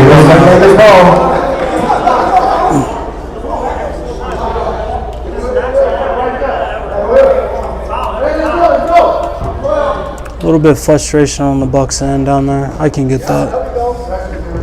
All right, LJ. Arguably has been a factor this second half. Just popping threes like bubble gum. Oh, Jarrett will bring it out. Really, 17 seconds left. Use all of it. Don't really need it. Oh, KB will shoot. Won't get it to fall. Billy will get the rebounds. Good call. Really see if he can get going. Can't get it to go. It's kind of tough to watch. I think he wanted to travel, but he got rid of the ball first. Man, the Bucks are cold right now. Bucks are cold. It's okay. It's all right. See if they can close out on a good note. LJ will bring the ball up.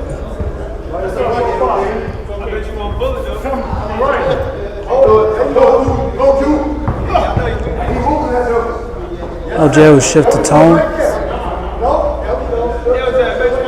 Tone, shoot.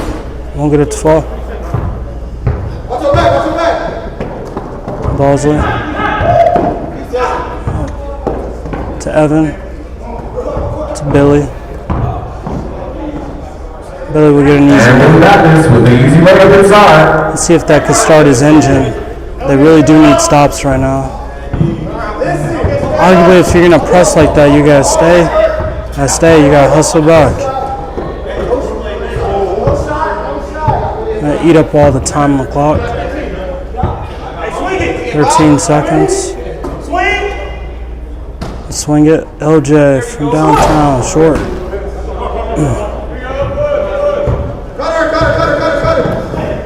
Billy, he'll break. Someone put a lid on that. And Billy Lapis gets his own rebound as he gets it to go. All right, 11. 11-point game, approaching the 2-minute point, 63-52. Lakers lead. Can they hold on for the last 2 minutes? Bulls-Celtics has been playing really good D. With a hassle. And Jarrett wants to call a foul. It's hard to call from right there though. Bulls-Celtics playing good D from what it looks here. Guard him up top. You can't see it, but way to use his body to stay in front. I think that looked like good D to me. Looked like good D to me, but they'll call it a foul.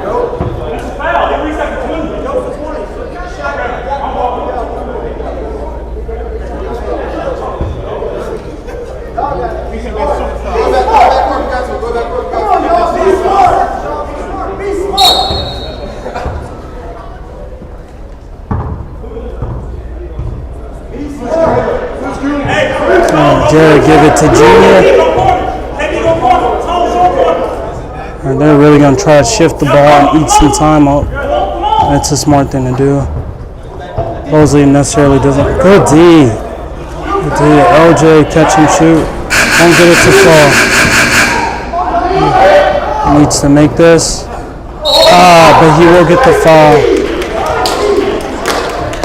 Good push. That'll be a foul on Kawani Blackman. That'll be his 4th foul, team 5th. The Bucks are making a statement here. Got 2 stops in a row. They need a couple more stops and to capitalize on these pushes.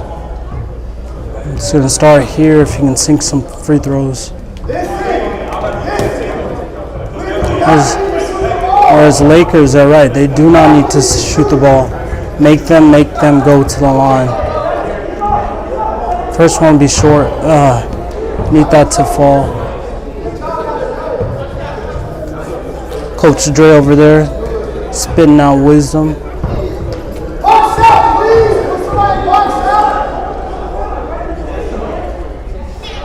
Second one also be. It'll fall. All right, see if they can catch some rhythm here. Down by 10, 5 shots. Less if it's a threes. All right, there we go. Don't need to shoot. Make them foul you. Arguably, so this is what's interesting right now is time. If you can eat up the clock, might be better than a shot, honestly. Now they have to foul. They're not going to foul. Did not need to shoot that out of it. Well, they're almost out of time.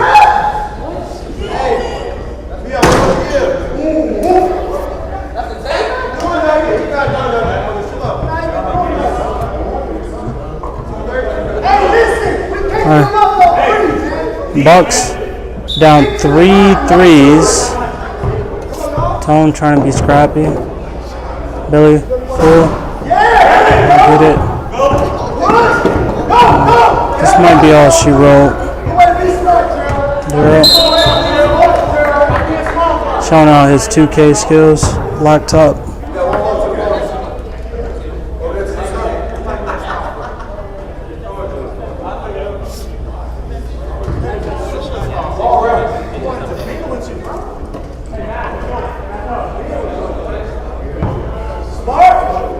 Lakers will inbound the ball.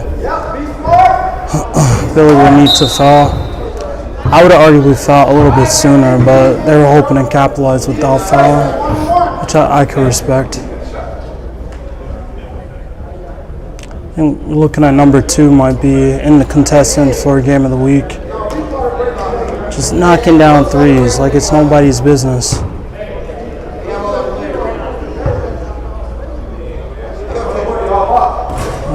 KB will knock the first one down.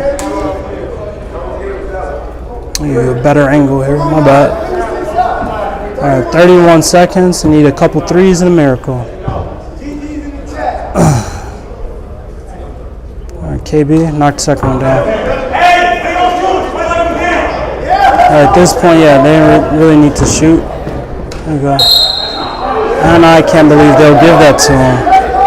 So, in the NBA, that was taken out. You can no longer do that. But can't step into the foul. And there's arguments down there for it, but she did blow the whistle. So I believe she's gonna give them the foul, but not the line. Oh snap! She's not. She's gonna give it to the Lakers.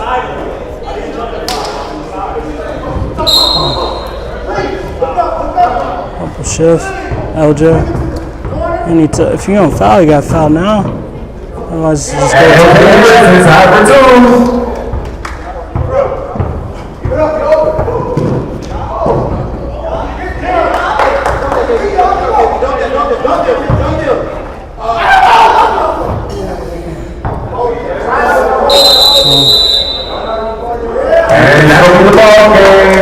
It's not a bad half. Not a bad half.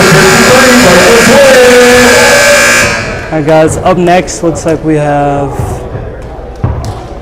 let's see if I can see, Piston versus Suns. For the next game, we have the Suns versus the Pistons. I'll be out, you guys take it easy. Two dynamic teams, you guys.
All right. What? Yeah. We're here for the, what time is it? 2 o'clock game. Got the Suns only have 4 guys. And the Pistons only have 4 guys. So 4-on-4 to start.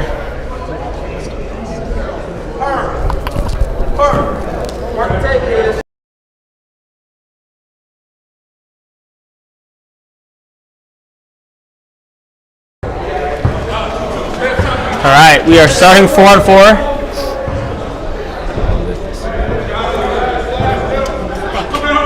Suns and Pistons. Nigga from downtown to start off the game.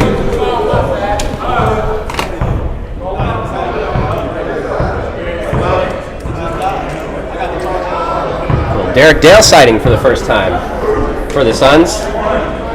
17. Jacobs inside for 2. Derek Dale, Jacobs. As if the Suns need more size. They have it. Wait, you see D1 guy? I believe Rhode Island is what I was told. Excited to see him play. There's a lot of big boys in this one. Very much so. On the mid-range bucket inside. So Vashon is here. He's going to check in, and the Suns are going to have an advantage until Capri Alston gets here. Jeez, Couple of big-time players. Pistons just can't feel the roster. It ever feels like. They can't.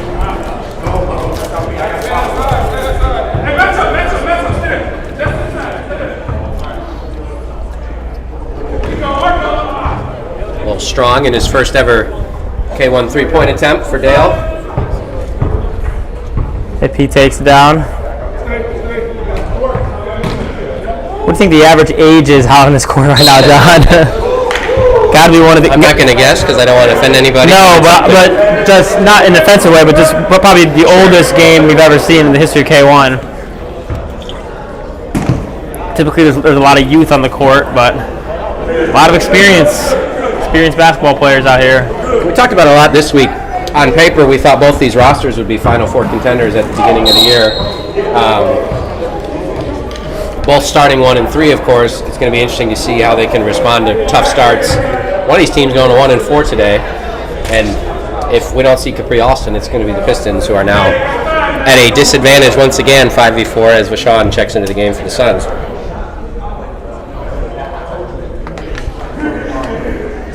Now, if you were playing 5v4, how would you guard if it were you? I would do 2-2 zone. Just put the 2 tallest guys, or 2 best rebounders, I guess, on the bottom. And then the 2 quickest guys who can at least put a hand up and contest the threes on the top. And then just, it's one of those things that you kind of want to hope to give them threes and they just miss, because when you have an advantage, the worst thing you want to do is just keep giving up wide open uncontested layups, because those are like that. Yeah. Those are right, IQ. Those are like 90%. Whereas a wide open 3, teams can get cold and start to miss some shots. Now, so what's the play for the Suns here? Do you guard man and then just kind of always help? Yeah, I think that what they're doing right now looks like they're in a man, and it looks like maybe John Oliver's just floating, or I don't know what it is, but maybe just put your strongest defender on Mark Connor, and then put your second strongest defender as a floater and just kind of shade towards him. Make everything he does difficult, but stinks that the Suns or the Pistons have 4 guys again. Jameer Hines hits 1.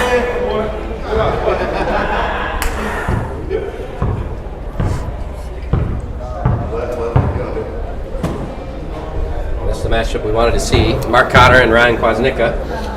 Connor misses that.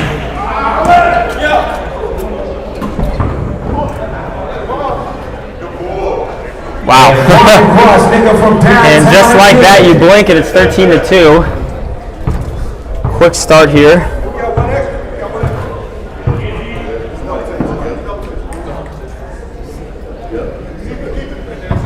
More of the same here with the Pistons. Boy, if Alston's here, that is a big change. Due to come? Is he on the way, we've been told.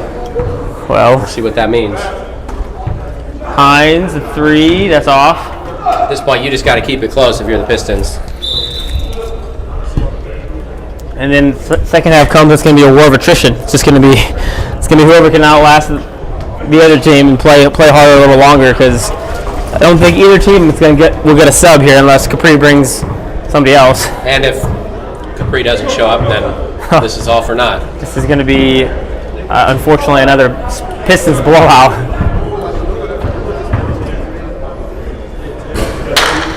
Shots off by Jacobs. Run out layup. He lost it.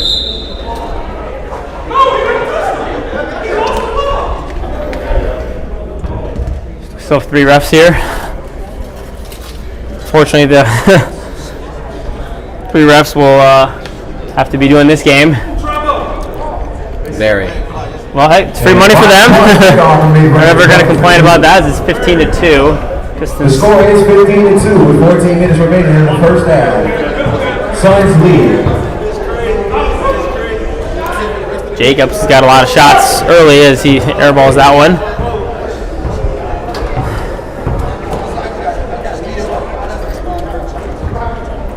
It's good to see Kevin Howard back for the Pistons. Formerly with the Suns last year, good friends with both AP and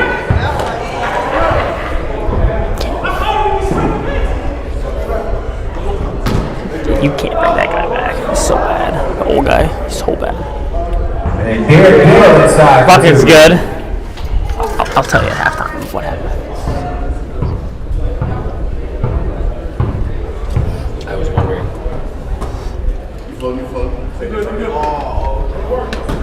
Why? Oh, what? One-on-one post touch. And Pistons do get their timeout.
LJ was, of course. Yeah. Sean Sims comes, pulls up, misses the shot.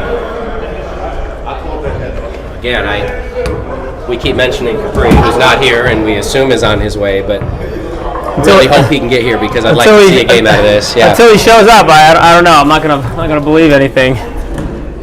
Seems like Pistons always have a recurring theme. Short-handed roster. I mean, I'm glad Mark's been showing up though. You know, I mean, good for him. He's been one of the league's best players and very consistent. I mean, at some point you got to get frustrated because you keep showing up and scoring 30 and only playing with 4 guys sometimes, and it's just, you know, he's a good player, and I think they have good players to compete. But it's like if they don't show, we're going to keep having games like this. So credit for him to keep coming, and AP as well. But I have to get in the ear of some of these guys. AP. That is rejected by Jameer Hines. Emphatically. Oh, what pass. That's got to be a foul. Wow. I think it should have been. Hey, but ball don't lie as the ball goes out of bounds, and it's going to be Pistons ball. But yeah, definitely. Don't know how they missed that one. 3 is up, and that's no good. And when you're playing 4v5, is it you just kind of take the first open shot you get, or what's the strategy there? I mean, you want to try and get the best shot available. Like that's a good shot, mid-range jump shot, wide open. I mean, if you have a guy like Jameer Hines, like Vashon, who can get a quick 3 and they're open, it's not a bad shot. But you don't want to come down and take a deep contested 3. You want to make sure whatever shot you get is uncontested. Because the last thing you want to do is be taking contested shots in a one-man advantage. Just like this. Wide open three. Absolutely. That's good. Good ball movement for the Suns. Downtown. Yeah, if they do that, it's going to be a very long game for the Pistons.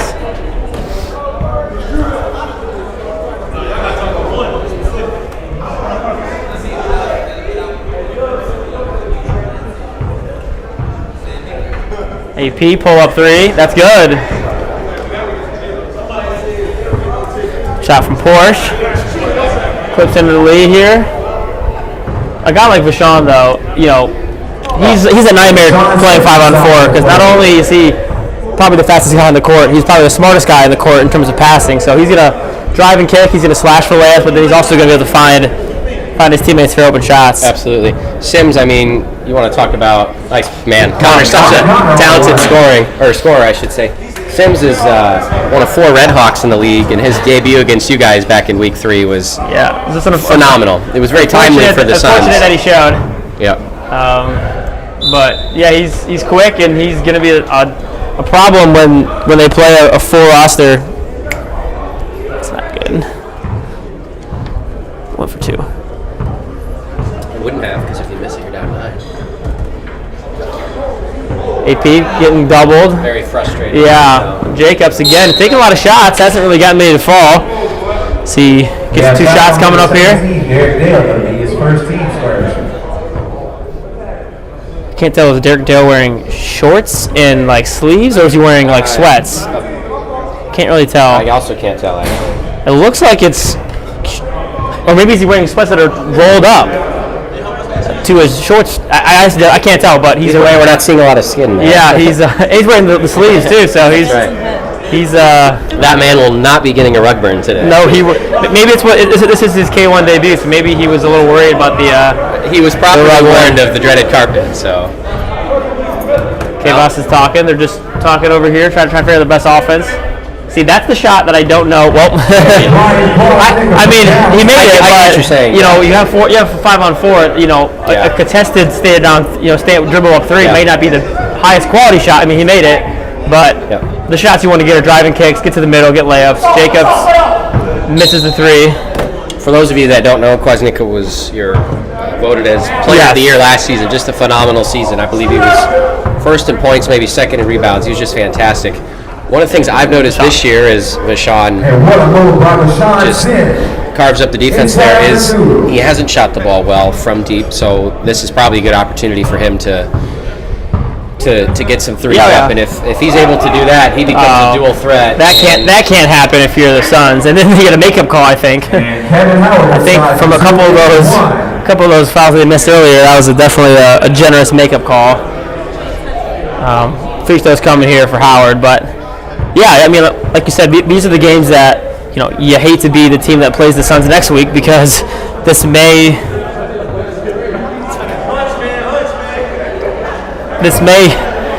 give them some momentum, some confidence moving forward. Because all of a sudden, K-Boss makes 4 or 5 threes and Vashon scores 30. The other thing that's, in addition to knowing you're going to win the game, that's fun is what's a jet sweep? Statistically, you're going to have yourself a good chance to score a lot, to rebound a lot, and assists.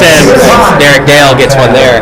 We saw Tone record. How many assists was that against I think it was 23. The Pistons? The Pistons are becoming a stat pattern. And knowing my Bucks team's left, they're going to have 13 guys and have like a few NBA guys show up and they're going to beat us. So, it's one of those things that in a league like this, setting schedule looks is a factor with record. Not to discredit any team, but like you play a team like the Suns who has 4 guys or 5 guys last week, like the Lakers did, and you get a win, and then you play them when they had the guys they had against us, and it's a harder matchup. So some teams benefit that from others, and John Oliver makes the first. So 17-point game. It's 35-18, and if Mr. Austin's going to make an appearance, now would be a good time for that. Otherwise, it gets any more than this. I mean, We're it talking about doesn't something other than basketball. it doesn't here. even matter what if he shows with like 10 minutes to go, they're down 30. It's not going to mean much. Just Mark Connor misses. Howard makes the second. And Kevin Howard inside for 2. Mark is continuing to impress me week after week. He does so many things. He's a quiet player. A lot of times doesn't necessarily say a whole lot, but he is quite skilled. What a pass to That's Mr. a Dale. great pass. It's just too easy. Too easy. Those are the shots that the Suns, I think, will get every single possession if they truly want to. In and out, three's no good. DeAndre Swift just had quite the touchdown. As Jameer Hines has quite the three.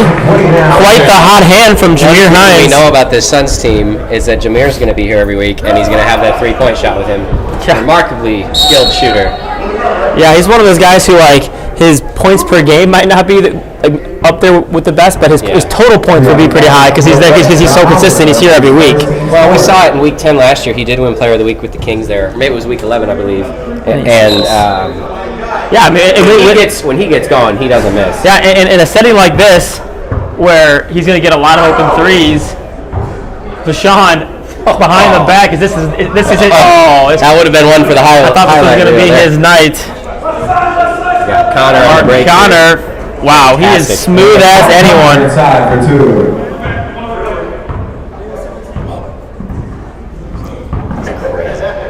The pass was tipped, so he fell down.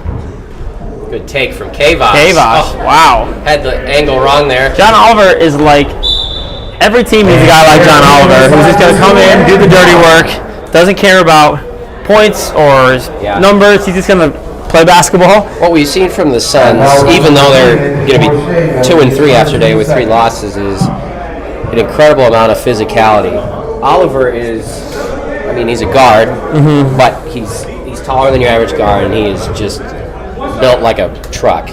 And his ability to defend and rebound, we've seen him make a big difference already when he's been here. Let's see if Dale lines Dale it seems up. pretty unselfish, but I know he's a skilled player in his own right.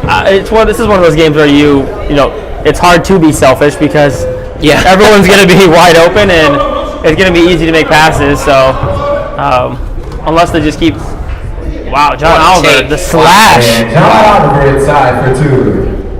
He is a workhorse down there. He guarded Billy about as good as anyone did a couple weeks ago. Yeah, he really did. He's physical. He's quick. It's a good combination to have. Is Mark Connor. I thought LJ guarded Billy exceptionally well today. He really did. And LJ let him know on offense. He's the best player on the court today. That's for sure. It just, you think he was like 9 for 10 from 3. It just seems like everyone has their best games against the Bucks.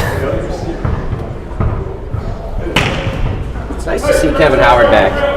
Sometimes forget how skilled he is because he's, again, another one of those quiet players. I don't say that as if every player needs to, talk consistently throughout the game, but he just does what he does. He does it well.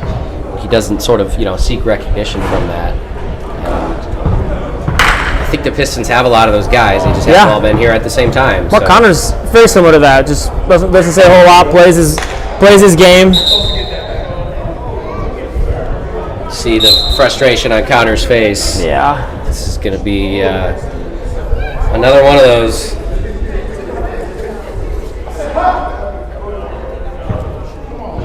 It's Rodrigo.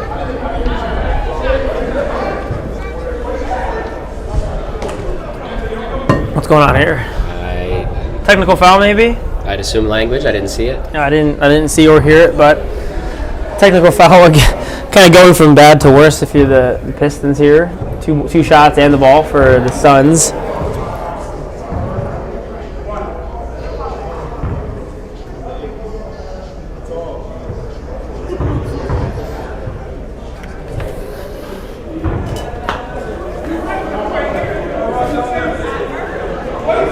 Let's preview the rest of the day. I think we got 3 really good games coming up here. So the Heat are playing 2 games and what I'm calling a split doubleheader. They play the Spurs at 3.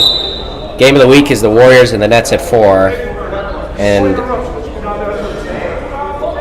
what are we doing here? I heard someone say point of interruption, so they're trying to figure out who should have the ball.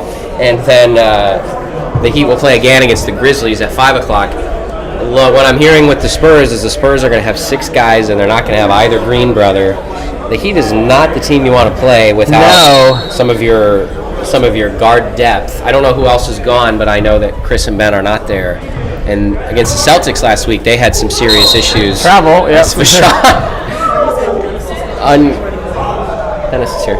Completely unguarded Vashon as he somehow travels. Well, he did like the James Harden step back that just kind of unnecessary. So he had the open shot, and he of course drains it. It doesn't count. Yeah, I believe maybe that was Dustin Renovance as well. Then K-Boss, wow, that was a tough shot. Brian Quas shaking and baking for the 3. Shaking and baking. So we are under a minute here. John, have we had a shot clock violation yet? I don't believe so. Only in our scrimmage yesterday when we were testing. None today. Yeah. Only actually heard it go off once. Yeah, and that was a weird sound. It kind of went off long. Kind of a horrifying sound. Yeah, I don't know if I loved it, but we did see it at the end of your game take effect. Yes. It made the Lakers kind of hold it. It allows you to hold the ball without penalty. This is a shooting command of Hines. Allows you to, and there's Capri Alston. That's unbelievable. What a difference 20 minutes makes. He's probably gonna see the scoreboard and maybe rethink why he came, but maybe he can spark a comeback within this 29-point He's gonna have to have 50 points in him. Vashon floats like a butterfly. Goodness gracious. As he stings like a bee. Full court pass. Connor won't get it off. We are going to halftime. 31-point lead for the Suns. We will be back in about 3 minutes.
All right, we are back. Second half of basketball.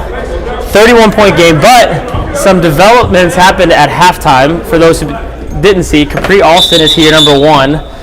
The big fella right there. He is very good in the inside. So the Pistons have 5, and Jay Kwasnicka is here as well. So the Suns have a sub. So 2 guys showed up for one for each team, and we got 5 on. Capri Alston is a plus 31 against. We got 5-on-5 basketball. Suns. He looks like a linebacker, John. I don't know about you. And I looks like he's a defensive end. I would not want to tussle with him. Plays for the Chicago Bears. As Vashawn Sims blows by for 2. I mean, goodness gracious. And Vashawn Sims all the way inside for 2. Here come the Pistons. Capri with the catch. And there it is, the 2. Right on cue, Capri Alston says, "Come here."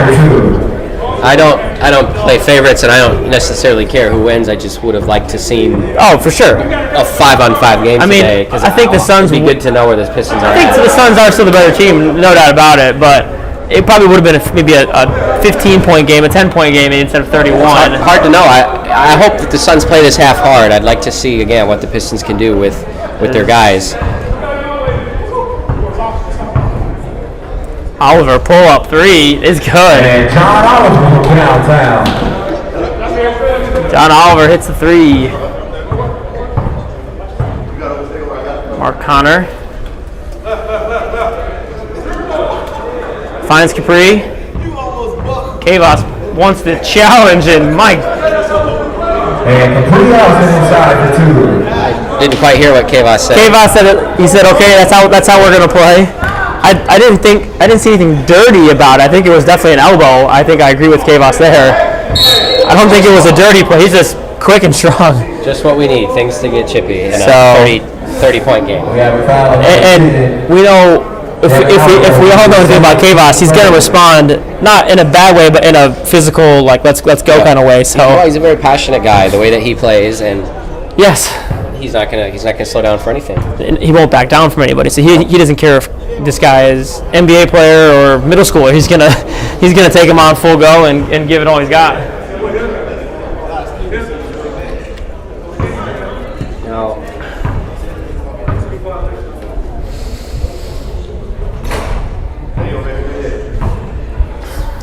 comes AP 33-point game.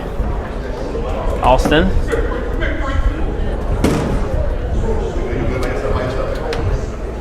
Connor. what a fun matchup this is. Good double. Fade away. And that's just the size. Wow. That's the size of Connor that causes an issue with his matchup. I mean, he's quick like a guard, but his ability to where he releases the ball, it's hard to challenge it.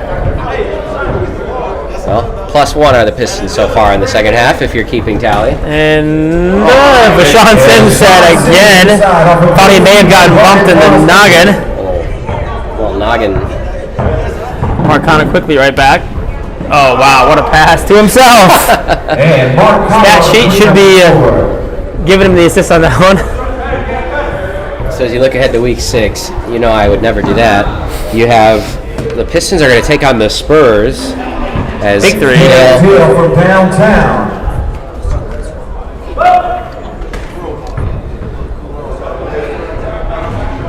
Got 65-32,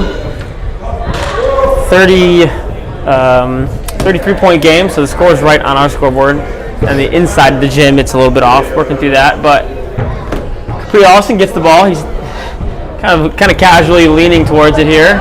Another just strong elbow. Kavos is starting to get sick of it already. Alston couldn't make the shot as Dale makes the 2. Have to see how he responds here. Yeah, I would be surprised if he starts taking charges and flopping. That's not his game, but that's just a strong man who's.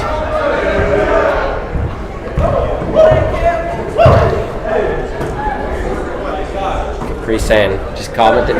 Just okay. Just competing, and Jameer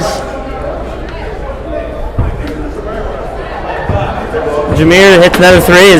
Things might get a little chippy maybe here between these two competitors, and Mark Connor hits the floater. Mark Connor inside for 2. Vashon takes the ball up. Quick skip pass. Dale shows what a shot fake. I mean, he plays so calm and collected. I think he's playing at about 50%. I would say less, John. I honestly would say less. You could tell he's got some game in him for sure.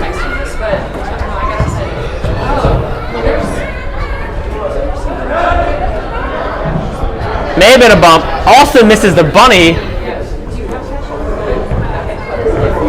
And here comes Vashon Sims! The half-court alley-oop, John. You turn your back for 1 second. Vashon Sims turns into Russell Westbrook on that. Does he have... You'll have to watch that one back on the film, John. Some hops? I would say it was a half-court alley-oop. Like, it was a great pass. I believe it was Derek Dale made the pass. But that was a great dunk. It wasn't quite to the level of CJ Ling, no doubt, but it was pretty athletic play nonetheless. As Mark Connor the lob, he can't finish the dunk. Good board from AP. The pass, the savvy pass. May have gotten hit in the arm. Oh, we've got some big fellas going at it. Yeah, that's a couple guys pursuing that board as Vashon is in his bag right now. Woo! Misses that one, but nonetheless. Mark Connor. Jacobs going to get one to go. He can't. I don't think he's hit a three yet, but he's had quite a few decent looks. The biggest shoulders I've ever seen. Jay, that's a deep one. He comes in and he just, like he's been here all game. It's usually the shot he takes to start out the game.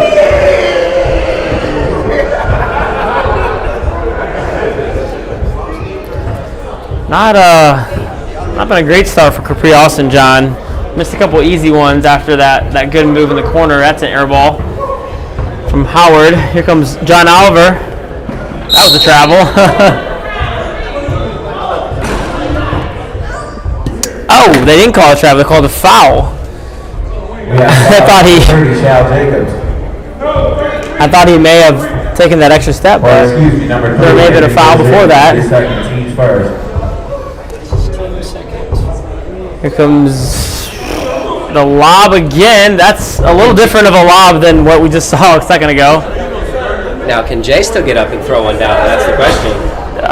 Probably not like Vashon. Jay, if you watch this again, it's no apologies, but, you know, Vashon is a little different kind of athlete as Capri Austin gets the and one. Let's talk a little bit about the Spurs Pistons. I'm sorry, Spurs and Pistons play next week. The Spurs and the Heat game coming up here. With kind of the Spurs being really short-handed, what are they going to have to do to sort of probably, I would say, not turn the ball over against the Heat, because that's going to be the key for I think it's a three is good by Vashon Sims.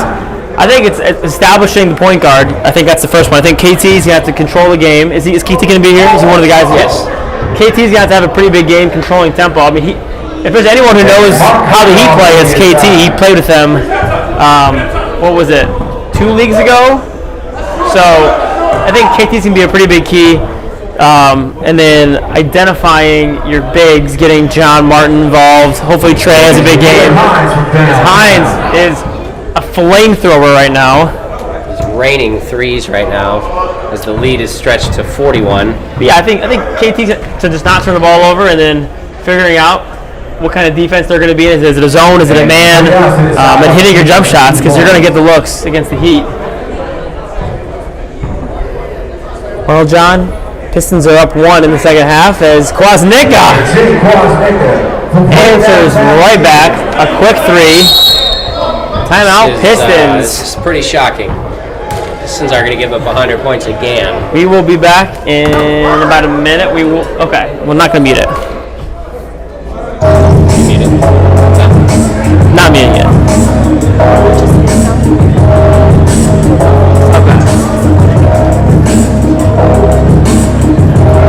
Tonight's the day. What are you going to do for dinner? Time's picture 5.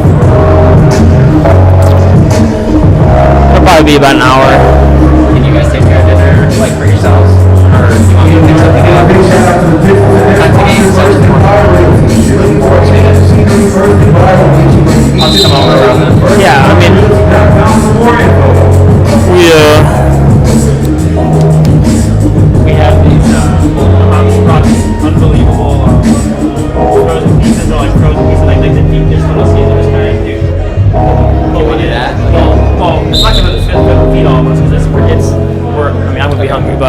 we can always try that.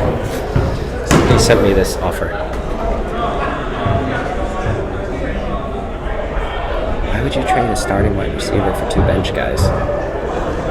I don't know. Capri Austin in the post. It's off him. Good defense by Dale. Right off his leg. I mean, I think part of it's the rust factor of another 3 goes.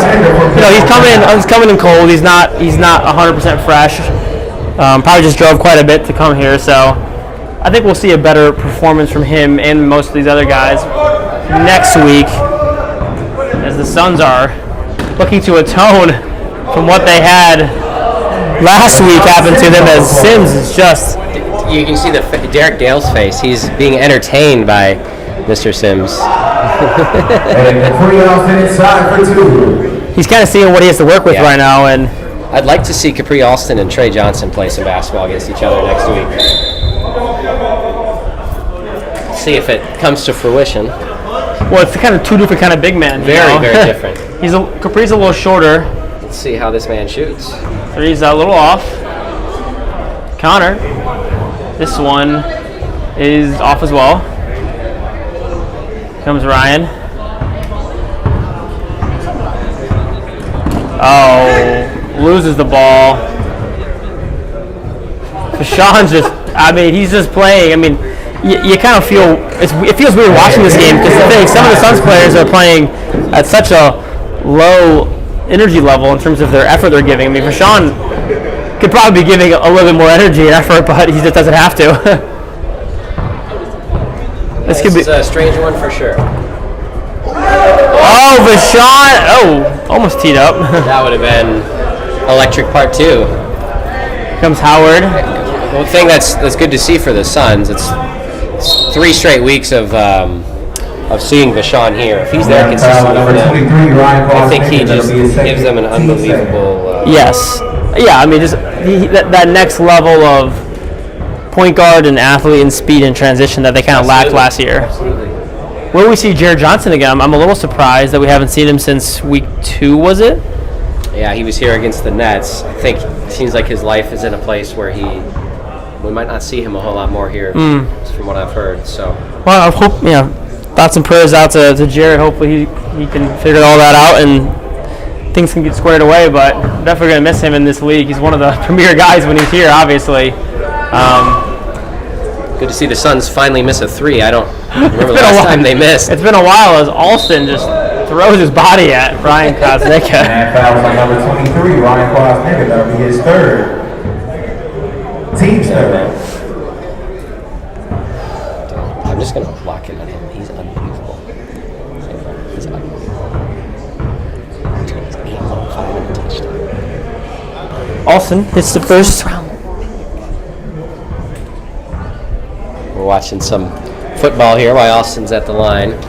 Detroit Lions lead by 8 points against the Don't hear that every week, Washington football team, and they are in the red zone, ready to score again. Lions have never lost to the Commanders. In fact, the Jaguars might be the only team that has. Nice. Alston, this could be a Showtime finish here. Don't get hurt, Vashon. You got yourself another season coming up in the CCAC. Mark Connor, how about enough of that? Slams it home. Oh, come on. And Dale inside for 2. 94-49.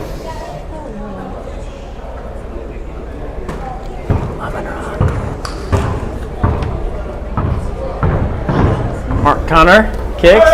Howard, gotta have that one. That's short.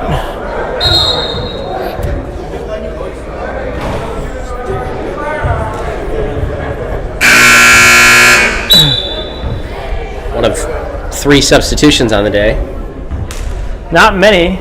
Dale Davis getting a much needed break.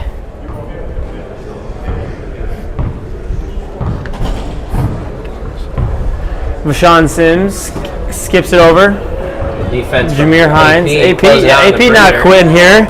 Hines, that's off. Kavos is never going to quit on the old boards, regardless of the score. He's one of the most talented rebounders in the league. He's very fun to watch. Connor dials it in from 3. That's no good. Here comes Vasica's brother if he wants him. Pass fake. Of course he is. Three is Gonna up. pass that to It Jay. is good. Ryan's not passing that ball to Jay. We all knew that. I think Jay knew that too. Suns about to crack the century mark here, as somehow ends up with a block. Cannot score on that one. The lead has extended since halftime, John. So your prediction I hope to see if the Pistons could do that was very wrong. and there's AP. Anthony Porcher inside for 2. Cuts it to a 46-point lead.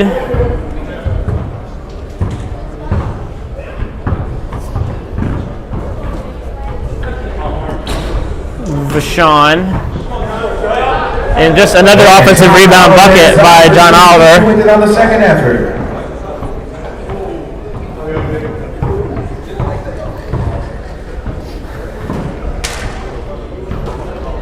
We are playing hot potato in the post. Alston's off. He's going to pick up here soon in the gym. Yeah, I was gonna say should be some instant classics here. Hopefully with the Warriors Nets later, a couple Heat games, Spurs shorthand Spurs. So we could see some upsets, some big games for the standings. Already seen a couple teams. Behind the back Nice is cut. what a pass and play. Sheesh.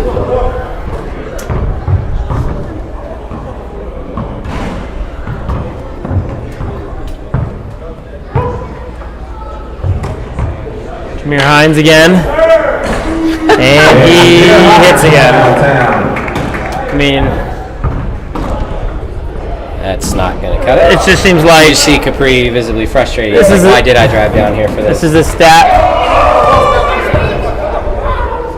This is a stat padding game for the Suns.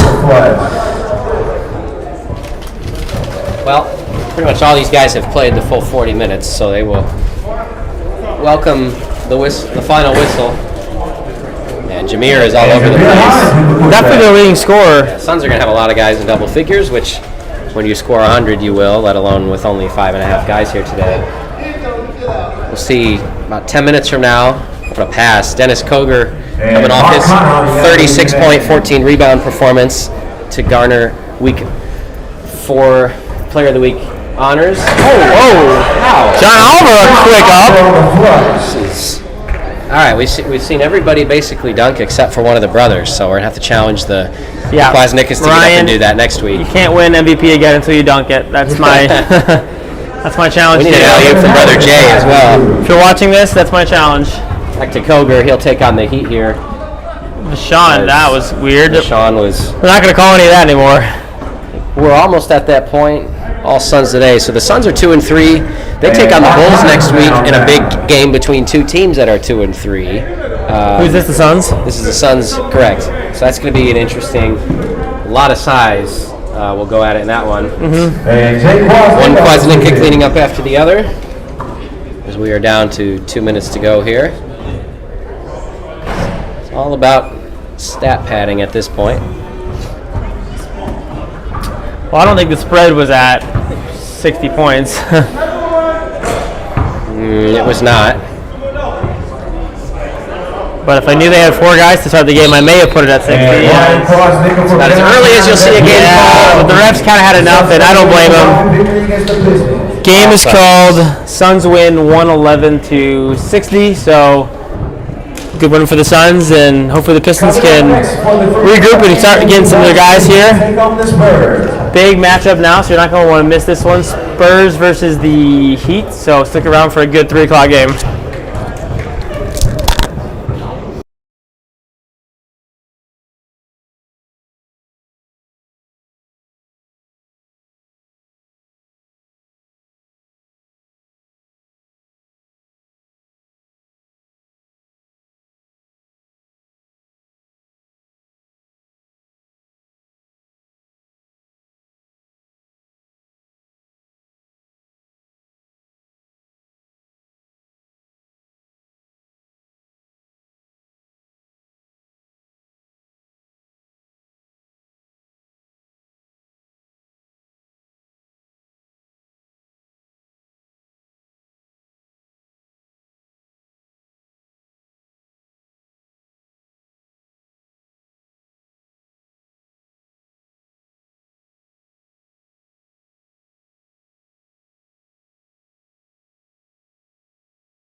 And Bobo misses the layup to start things off.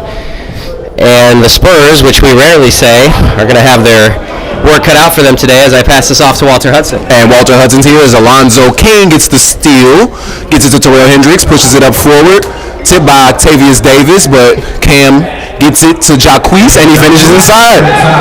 I'm not sure about last game, but I believe this is one of Jacquees Springer's few starts with this team. He's very, very capable as a starter, very dynamic off the bench, but they probably need it for this game. As John Martin goes up and knocks that down. John Martin with the finish.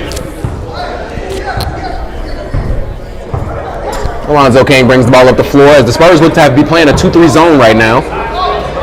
Forcing the Heat to shoot the ball. Springer gets it to the middle. I believe he gets fouled on the ground by Cunningham. He hasn't started a game since high school. And breaking news from Erin Cunningham, the sister of Matt Cunningham, he has not started a game since high school, so way to go, Cunningham. As that's out of bounds. Sorry, guys, it's been a while since I've been on the stream. Having a good time up here. But all right, I believe that will be the Heat ball, baseline out of bounds.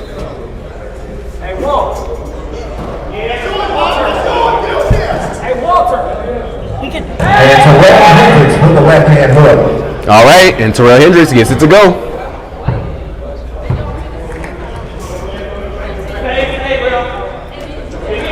And he misses that short corner shot.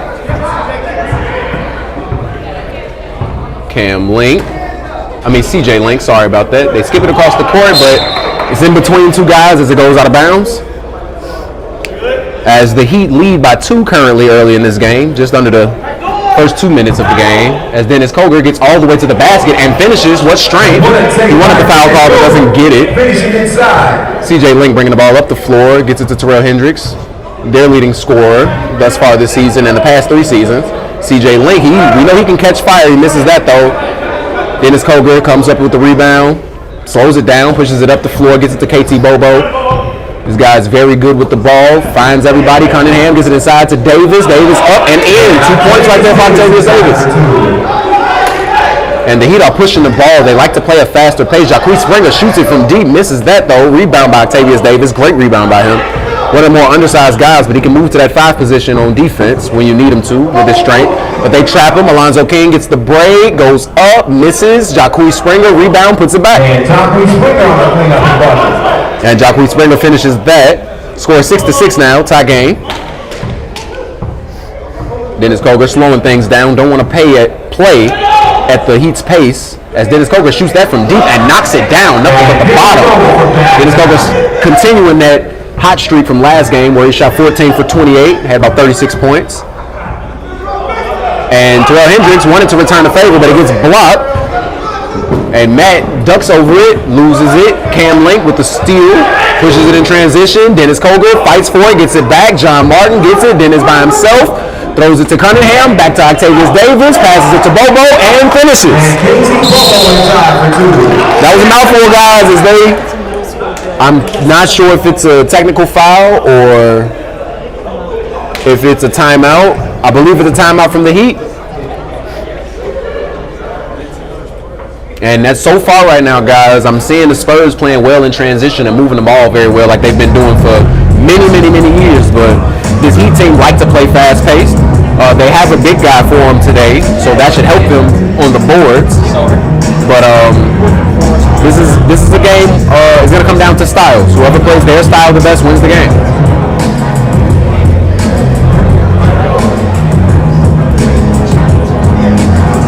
We'd like to give a big shout out to the Heat. Their sponsors is Cincinnati Collections. Cincinnati Collections on the Spurs. They are LGs for the Federal Field. Check out CincinnatiCollections.com for more.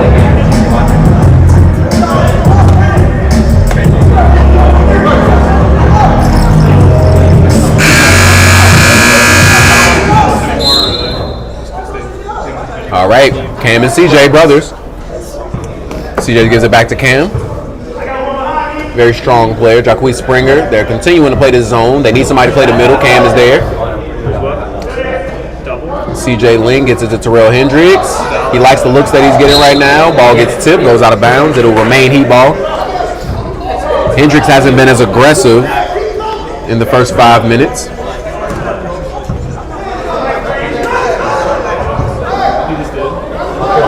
And Lamarius Lillard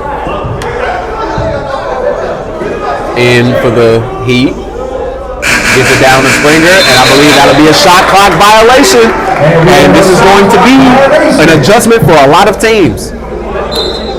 And as I've said before, for game planning for my own team, this Heat team may have a problem with the shot clock as they like to play fast pace, but in the half court, they don't move the ball as fluid and efficiently. So the shot clock is not going to be their friend. But as they get the rebound, and there's a foul on the rebound, I believe it's on John Martin. Oh, I'm sorry, that's on Octavius Davis, number 23 for the Spurs. Good daddy back up here.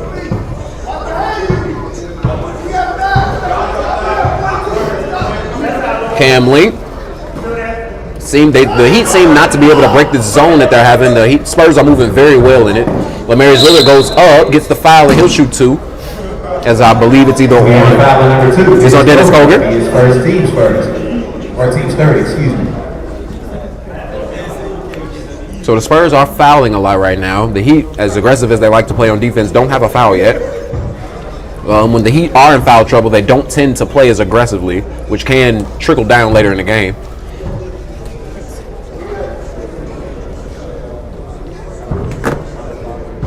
As he knocks down the first free throw.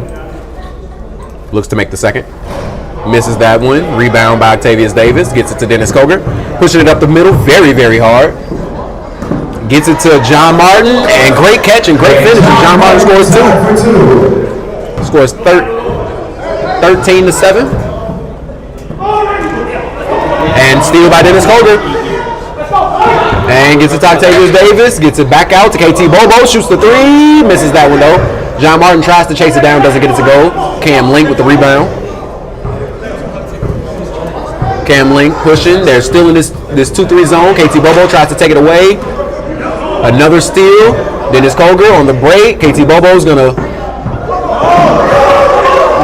has to be very aggressive. CJ Link misses that one and it bails him out. But Terrell Hendricks goes up, doesn't get it to go. He's going to go up again, misses again. And Octavius Davis comes up with another rebound. This guy, at his height and size, is an amazing rebounder. Very aggressive and strong. As Octavius Davis gets the ball, puts it to the right corner. KT Bobo shoots and knocks that one down. This game is a lot faster pace from the Spurs than I expected. Not that they're a slower team, but I don't see Chris or Ben Green for him this week as well. They're kind of winning under man, but there's an air ball from Jacquees Springer. It will be the Spurs ball. Let's do it, guys.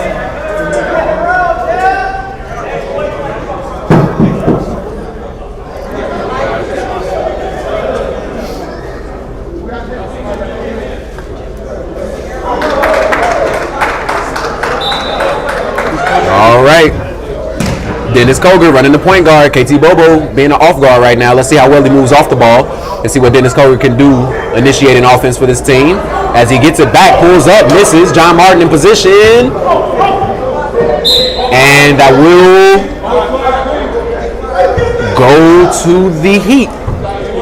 Terrell Hendricks, sideline out of bounds, gets it back.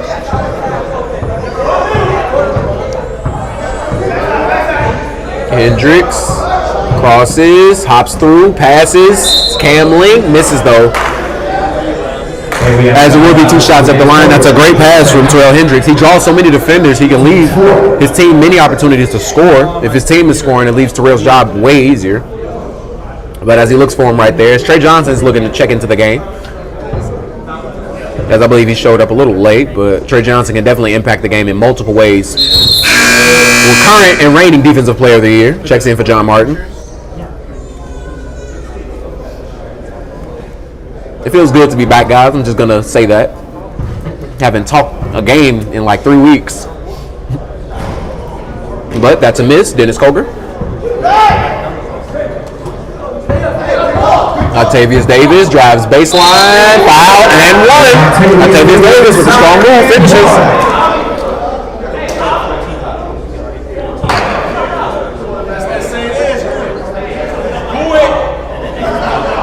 We have a foul on number 7.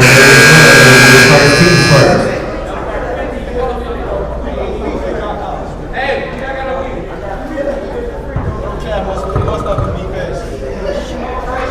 And Octavius Davis misses the free throw. Dennis Koger with the rebound, known for that. Trips, but he gets up. And that's a steal, and they're off to the races. Terrell Hendricks is looking to dunk this one, but he loses it. It's tipped, and it will stay Heat ball. Terrell Hendricks is a walking highlight reel, guys. Hendricks gets it. Step back, pull up, misses. And Cam Link with the great hands.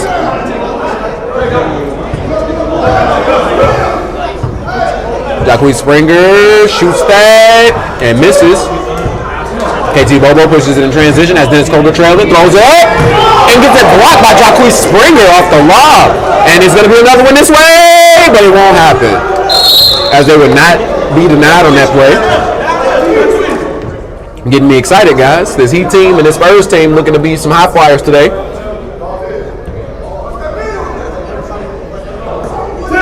And that's tipped by Trey Johnson, Defensive Player of the Year. KT Bobo going all the way, Euro step, gets it to Dennis Koger, wide open, and it looks like a layup as he knocks it down, scores 21-8. All of my friends that are watching right now, you guys are gonna hate me, but I see 821 everywhere. That's my birthday. That'll be a timeout for the Heat. And I'm gonna be honest, guys, the Heat have always had this issue when they're not on the same page. They tend to kind of fall apart and boil over a little bit, and it translates to their game. Most teams, when they game plan for the Heat, try to get inside the heads of them, try to get them against each other. Because they honestly, when they're playing with each other, they're one of the hardest teams to beat in this league, but they have to be on one accord. The Spurs have always been on one accord, 3-time champs to do that. Winning trumps everything. Except love. Love on your people. So sometimes a good loss is love.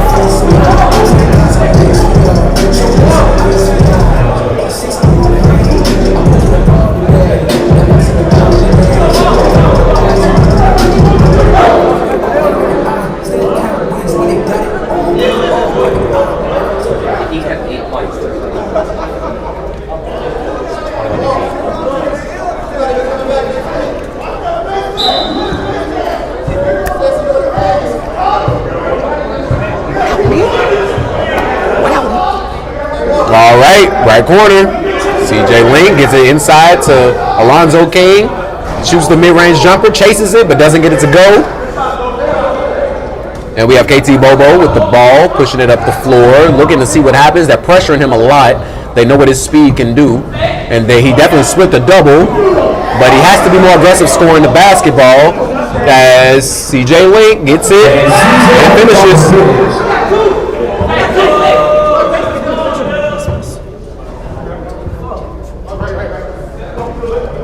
And he shoots that and misses that. KT Bobo shoots that and knocks it down.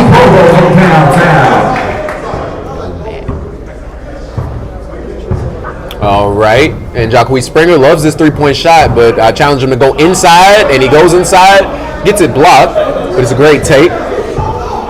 Dennis Koger gets all the way, Euro steps, right hand, right over the top of the basket and finishes.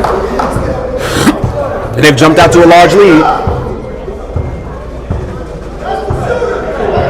And the zone seems to be working against this team as they're not shooting them out of it. As Terrell Hendricks shoots it from deep, misses. Bailing them out in this zone right now.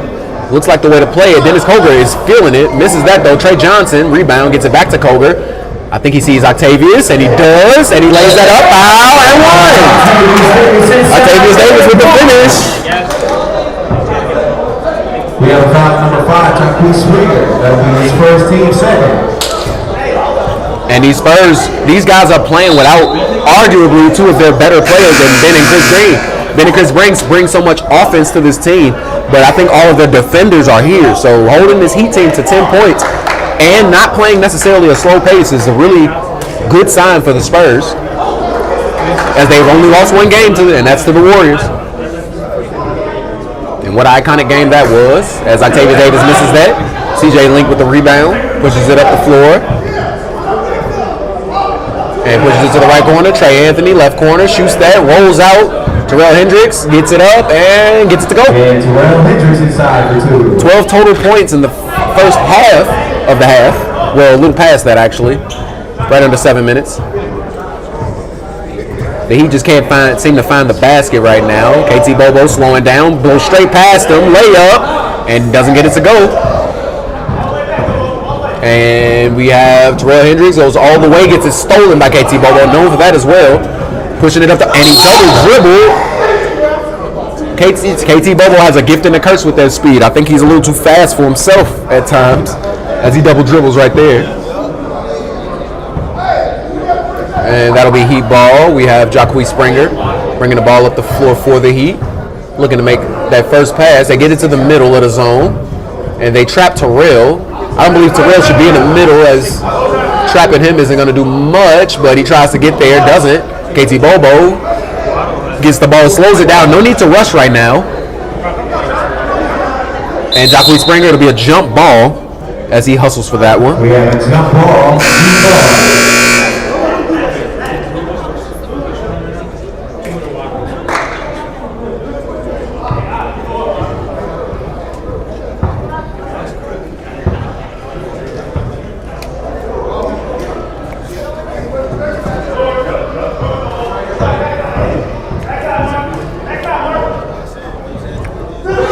Trey Anthony gets it over to Terrell Hendricks. He's going to shoot that. And he misses that shot right there. John Martin, rebound. Octavius Davis pushes it toward the right side. Gets it to Trey Johnson. Misses the layup, though. But they get it up the court to Jacquees Springer. Gets it to CJ Link, and he finishes. If this were 2K, CJ Link would have fast Twitch Hall of Fame, because that was a very quick take after the catch. Dennis Koger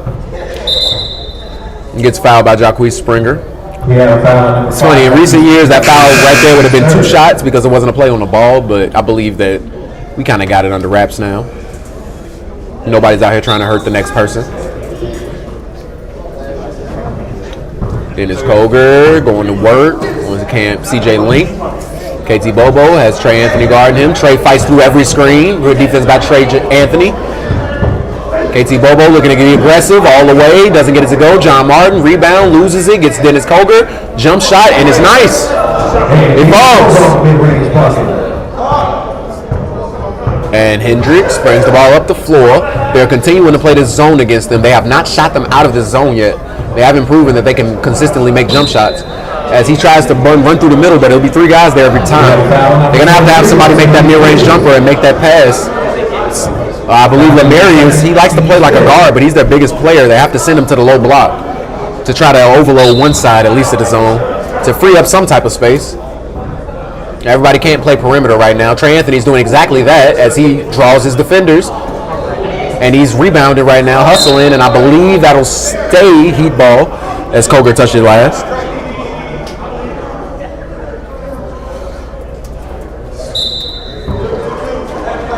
And Lamarius Lillard for 3, misses that.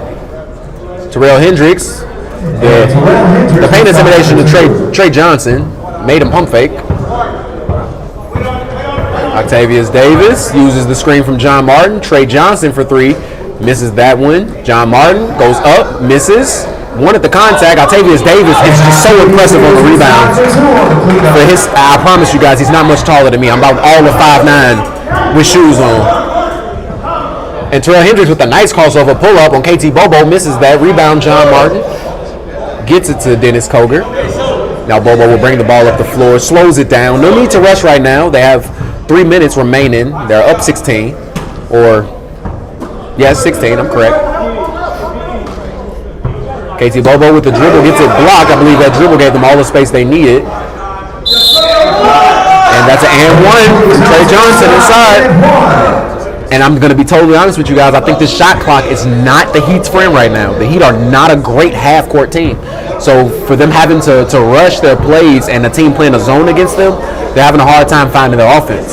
Nobody has a rhythm right now.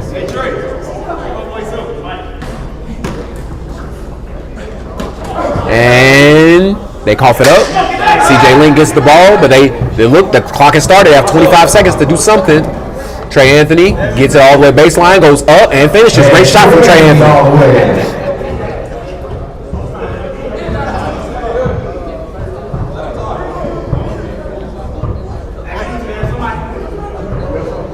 And KT Bobo works, gets it to Koger. Great catch, very athletic. John Martin with the left hand.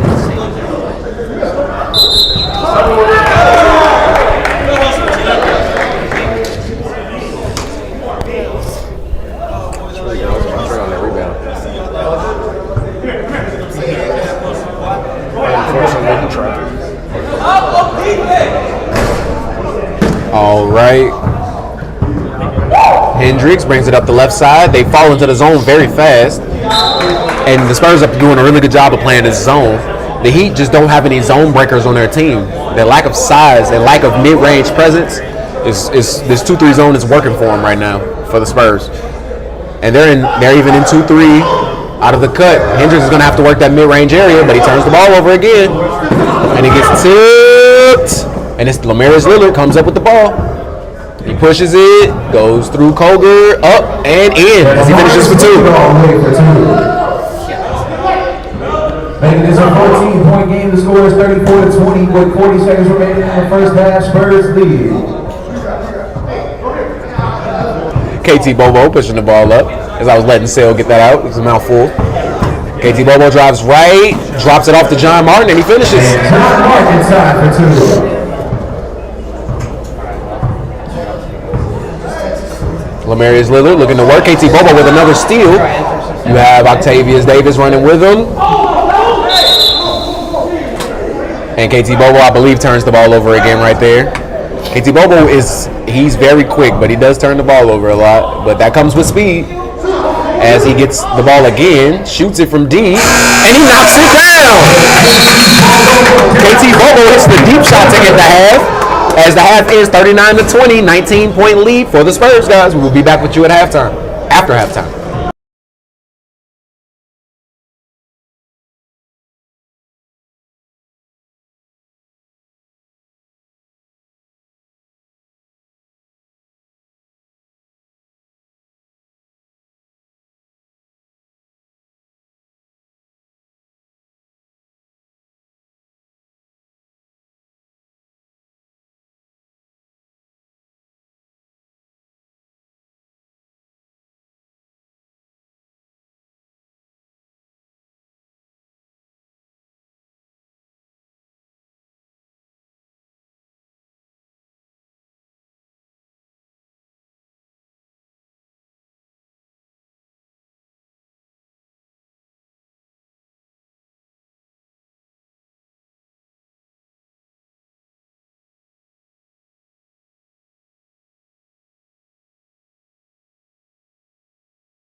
All right, guys, we are back. Second half is underway. Spurs have the possession. KT Bobo starts it off.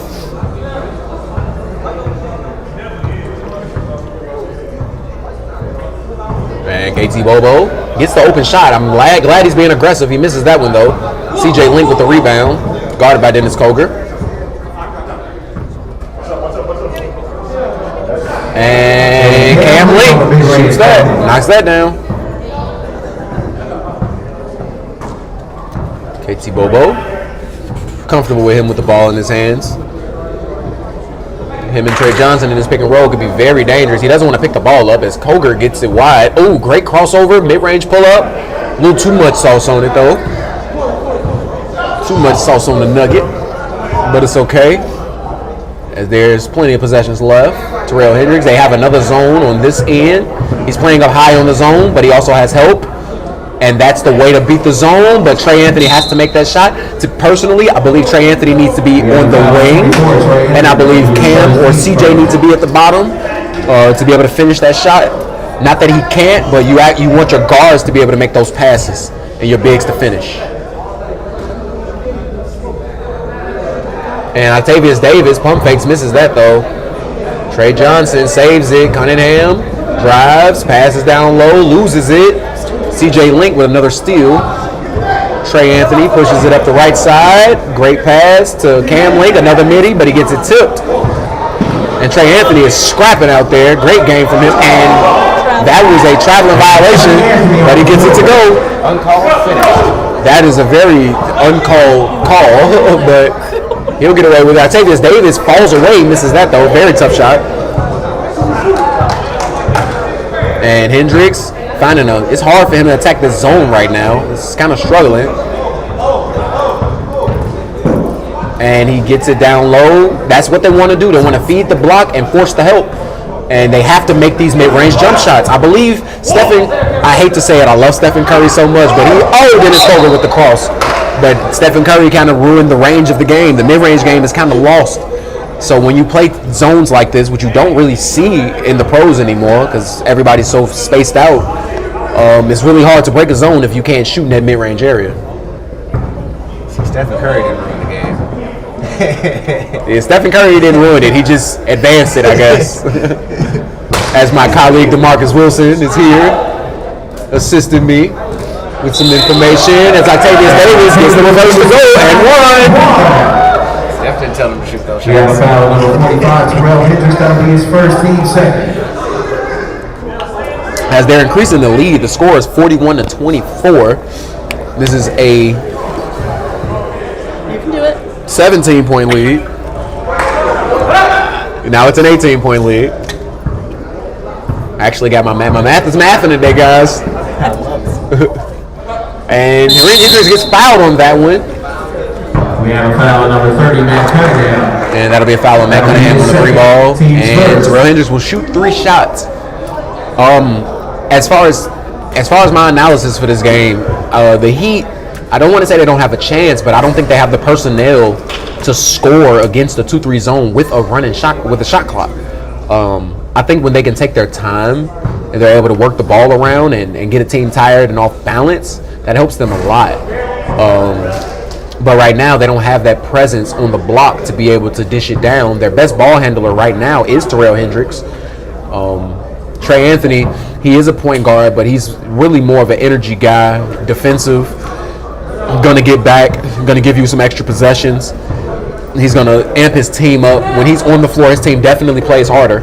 So he's very valuable to this team in that sense, but when it comes to breaking the zone down, they need a guy that can do that as they are breaking down this Heat defense right now as Matt Cunningham knocks a 3 from downtown. So much for that first start since high school. And that's great defense as he's shooting a bad shot there. But that's correct. Cam and CJ Link both have to be the guys down there. They're the bigger guys. Cam being about 6'3", CJ being about 6'4", closer to 6'5". CJ just gonna shoot that. He likes that shot, and he knocks that down. CJ Link, when he gets to feeling it, he's gonna go. There's no other Spurs up court. All right, now we have all 5 Spurs, but he dishes it down to Octavius Davis, gets it to Trey Anthony, goes up, and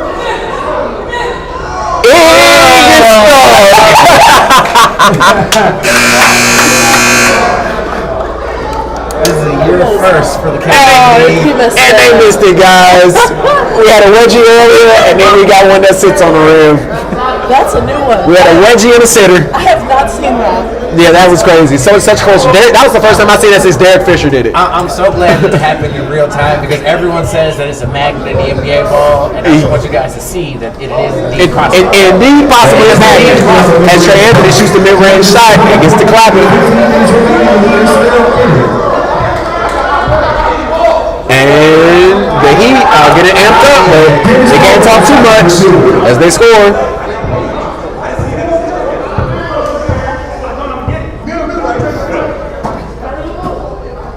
And Lamarius Lillard, he likes that jump shot, and he shoots it, and he misses that one. CJ Link with the rebound, and put back. CJ Link is really good at getting that rebound and going straight back up. He's very long and quick and athletic, so kind of easy for him to get going.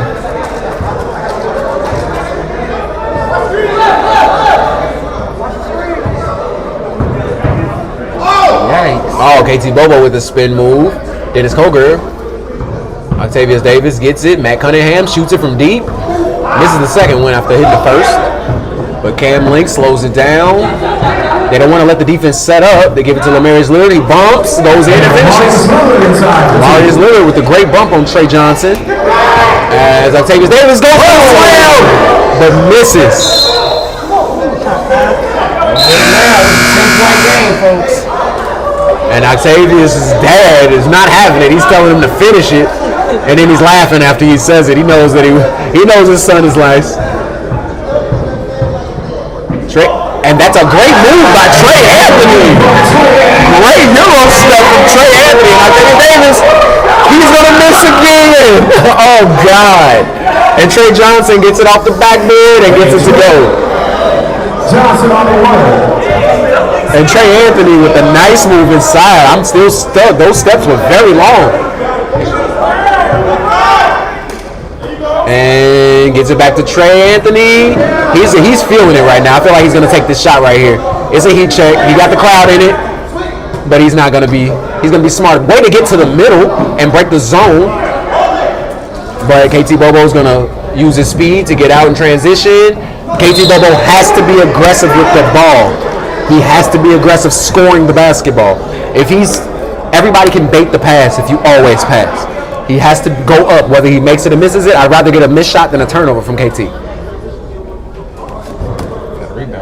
I love KT's game. I'm sorry, KT, if you hear this, I don't want it to sound personal, but I love your game, my guy. I really want you to be more aggressive scoring the ball. It'll help you and your team out.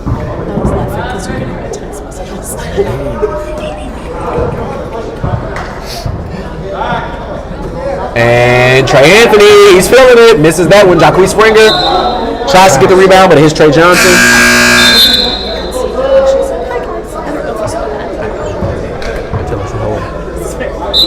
In response to the text message, hello. But CJ Link shoots it from deep, misses that. Dennis Koger slowing it down as he should. You don't want to play too fast. They were up 19 at the half. Now it's a 10-point game. The Heat are winning this half.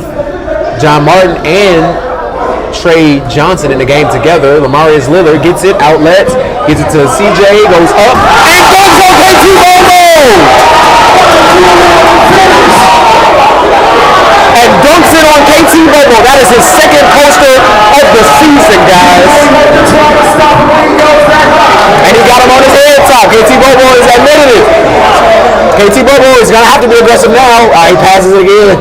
But they miss. They have to get it. They have to capitalize and get a stop. And that'll be the Spurs ball. Even KT Bobo is admitting it. That's on your head top mind. They're on your head top mind. We have a timeout, Spurs. I'm sorry, guys. We watched an instant replay here. And golly, that was tough. As I applaud KT Bobo for trying. But That was ridiculous, guys. And we'd like to give a special shout out to We love you too, Ma.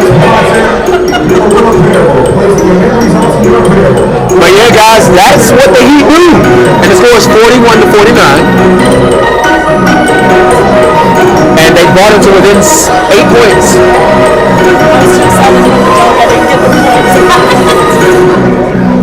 Yeah, no, guys, we're very excited. This is a very hard-fought game for the Heat.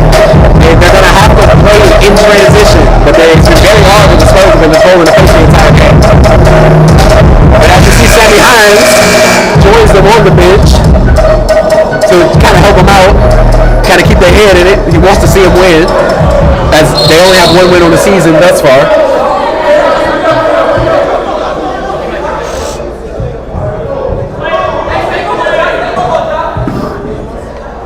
And Jacquees guarding Bobo. I believe that the Heat are in a man-to-man.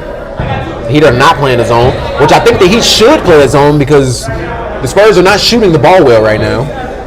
They're getting to the basket on rebounds. And KT Bobo dimes it off again. Expensive now. I believe that's his 5th turnover of this game. Alonzo King. Jacquees Springer gets it to CJ Link, gets it inside. They're having a hard time spacing in this zone. And they're trying to move around. Lamarius Lillard gets it, finishes left-handed. It's Lamarius, guys. Sorry about that. Lamarius Lillard finishes inside left hand. Way to be ambidextrous. Trey Johnson was not ready, but he tips it over to KT Bobo. Gets it back to Trey Johnson. Gets it to Dennis. Loses it, and I believe it'll stay Spurs. It won't be Spurs ball, it'll be Heat ball. It's a 6-point game right now, guys. And Alonzo King cuts it to 4. The Heat are getting hot right now. This is the run that they need.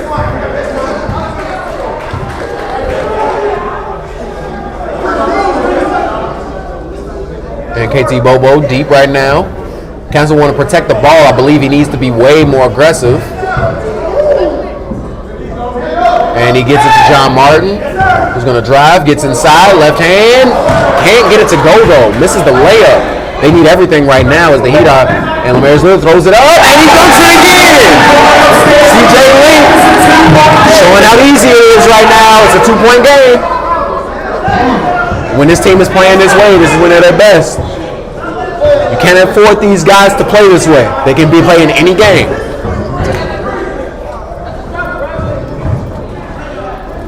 And I believe that'll be a jump ball. I don't believe it's changing possession. I believe it stays with the Heat.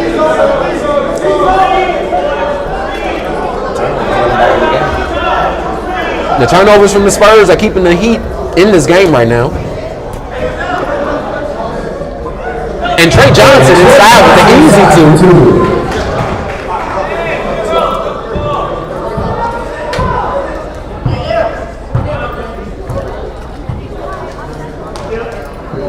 And Lamarius Lillard looking to work. Gets it to Alonzo King. It's there's one side of the court that isn't being touched right now. Now they're spread out. They need somebody in the middle, but it's 9 seconds left. This is very hard for the Heat to play with the shot clock. I believe they're going to look back at this game and see how much more effective they could have been had they understood what sets to run in a zone. I don't think they were prepared for the Spurs to play a zone against them. But Dennis Coker shoots it from deep. Misses. Rebound goes to Cunningham after Octavius Davis and John Martin finishes inside.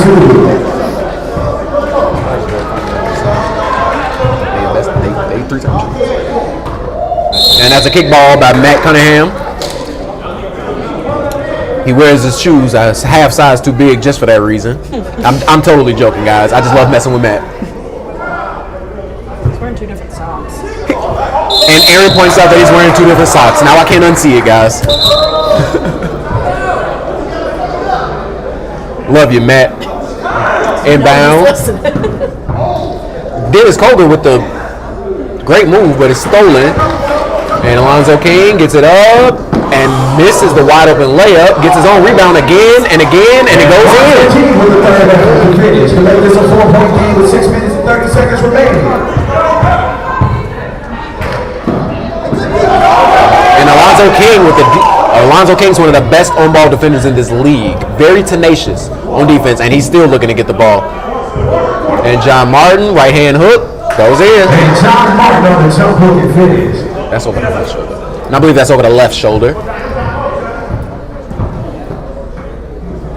Gets it to Springer. Springer looking to go to work, in and out. Gets it tipped by Octavius Davis. Looking for the pass there. Jacque Springer gets it out to Cam Link. Misses that though. Terrell Hendricks is going to have to get in this game soon. I believe he's going to get in for the last 5 minutes. And that's a foul on Alonzo King. And Terrell Hendricks is checking into the game, as I mentioned, is in it.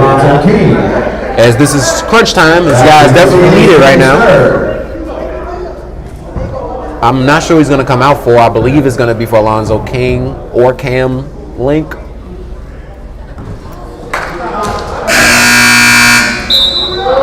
And it's Lamarius, which I believe is the smarter choice, as you keep the better defenders in the game while you add your best scorer and your best rebounder. And he misses that. CJ Link, another rebound.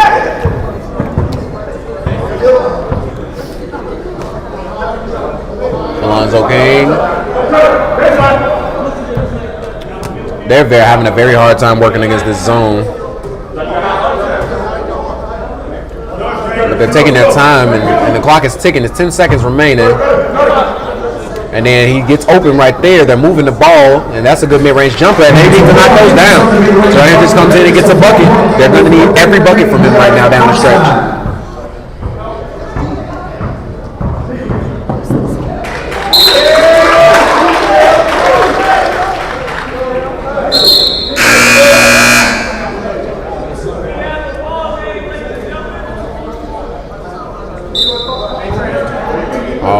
Gets it to the left corner, gets it back to Cam Link. Good pass to Alonzo King inside. Gets fouled and finishes. Alonzo King with the finish. Now it's a 2-point game. He has a chance to cut it to 1. And this is now a game, guys. They were getting beat by 19 at the half, guys. I believe the Spurs slept for a second and the Heat just came out more intense. To be honest with you, with Trey Anthony sitting right now, I don't know where the energy is going to come from. They have Alonzo King, very high energy guy. They have a guy we call Dubs. They have Keyshawn Williams, who's a very high energy guy as well. And it's just a matter of if they can bring it. And it's a 1-point game with under 3:30 to go. Dennis Coger gets the screen from John Martin. Too much space as that mid-range jumper doesn't go. But he bumps it back, and Dubs goes up and lays it in. He wanted to leave. Good job, Dubs. Very, very smart, Dubs. KT Bobo, guarded by Alonzo King. He's pushing him to his right side, making him drive left. And he misses that. And Keyshawn Williams again. Misses the layup in transition. Trey Johnson being down there changes the shot. He throws it up to Trey. We almost had another picture and poster, guys. Trey Johnson's known for doing this. He dunked on me this summer, guys. I'm not proud of it. Look, guys, I'm just gonna admit it. They threw a lob up to him. I thought I could jump high enough to grab it. Next thing I know, I'm under the basket. See, you guys always play that wrong. As a guard. Stay where I'm at. Mind your business when that ball is in the air and Trey Johnson's jumping. Mind your business, guys. Mind your business. Whatever's going on back there is CJ Link as well. But it's a very close game, guys. At the 2-minute point, Trey misses 2 pivotal free throws right there. And Jacque Springer, he wants to give him a bigger lead, and he knocks it down. And that's a 4-point lead. It becomes a 2-possession game. Under 2 minutes left. Now look, the Heat, they have to play defense and run clock. Game management. And Octavius Davis, they did not need that shot. and they need to hold the ball. They don't need to rush right now as CJ Link misses that one, and I believe that might have cost them. If they score this in transition, it makes it a 1-point game. Oh, KT Bobo with the... He just has to be more aggressive, guys. John Martin, pump fake, gets it poked away. Dennis Koger picks it up. And it's 15 seconds on the clock. KT Bobo gets it. They wanted that while it was in the air. Dennis Koger, great move by Dennis Koger. Gets it inside the John Martin foul and one. Hey, the Heat need to slow the ball down if they want to win. The Spurs are going to play their pace the entire time.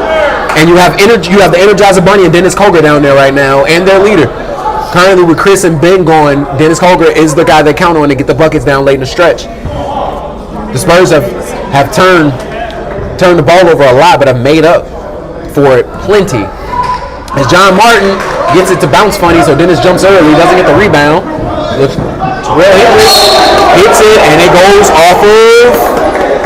I thought it was off of Hendricks, but it's off of the Spurs. I believe John Martin. They're setting up the zone very quickly. The right side of the floor is pretty open baseline, but Trey Johnson sees it, stops it quickly.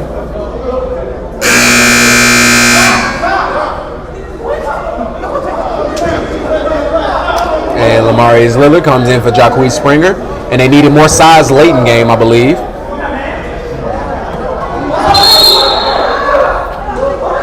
And that'd be a foul on Octavius Davis as he pushes him out of bounds. They aren't in the 1-and-1 yet. Team's third. So Octavius has 2 more fouls to give as he has his 3rd foul. Lamarius Lillard, they just have to clock manage. They do not have to shoot a shot. They have 20 seconds on the clock, which isn't starting. Knocks it down. And that is a 5-point lead, 62-57. And we have a foul on Lonzo King that'll be his team's third. And now it's Elias Chippy right now, guys. It's late in the game. The Heat are up. 58 seconds left.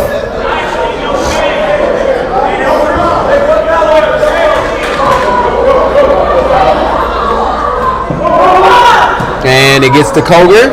They're going to have to make some big plays. It's under a minute left. He wants to get to the basket and get the easy one, but doesn't get it to go. Great hustle by Octavius Davis. John Martin gets it back to Bobo, swings it, fakes it, gets inside. Way to be aggressive, Bobo, and he scores. Been saying it all game, guys. He has to be aggressive. It's a 3-point lead. They have a shot clock, so they have to burn it. I don't think it's a point of fouling right now. I think you want them to take a bad shot if Keyshawn Williams gets all the way. Now they reset the shot clock to 20 seconds.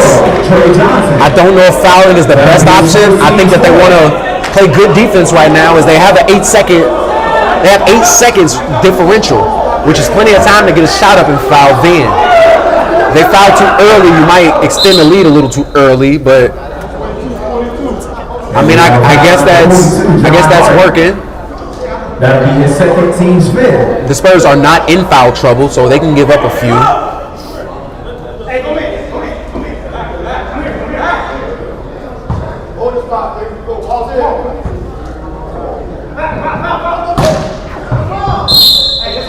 And we have a foul on number 13, KT Bobo. Lonzo King gets fouled there. That is his first team 6. The next put the Heat in a 1-and-1. And that is actually an impressive stat. KT Bobo has played great defense today and only has 1 foul. Right, gets it to Lonzo King, and he turns the ball over. And that'll stay Heat ball.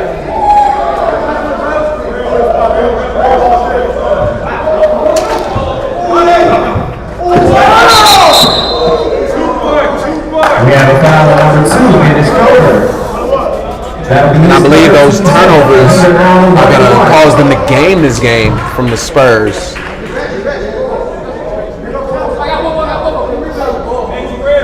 But it's 21 seconds left. Anything can happen.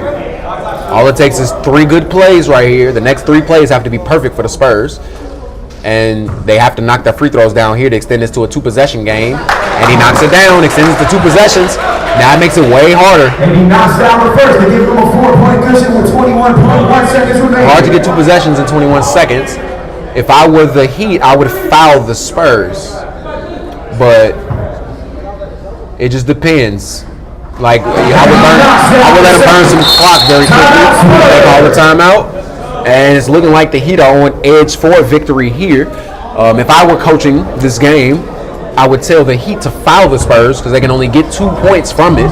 And they haven't been making their free throws tonight, so I would deny their best free throw shooter, force it to one of the bigger guys, John Martin or Trey Johnson, to shoot the free throws. And then if they make one, they still have to hit a three to even tie the game. So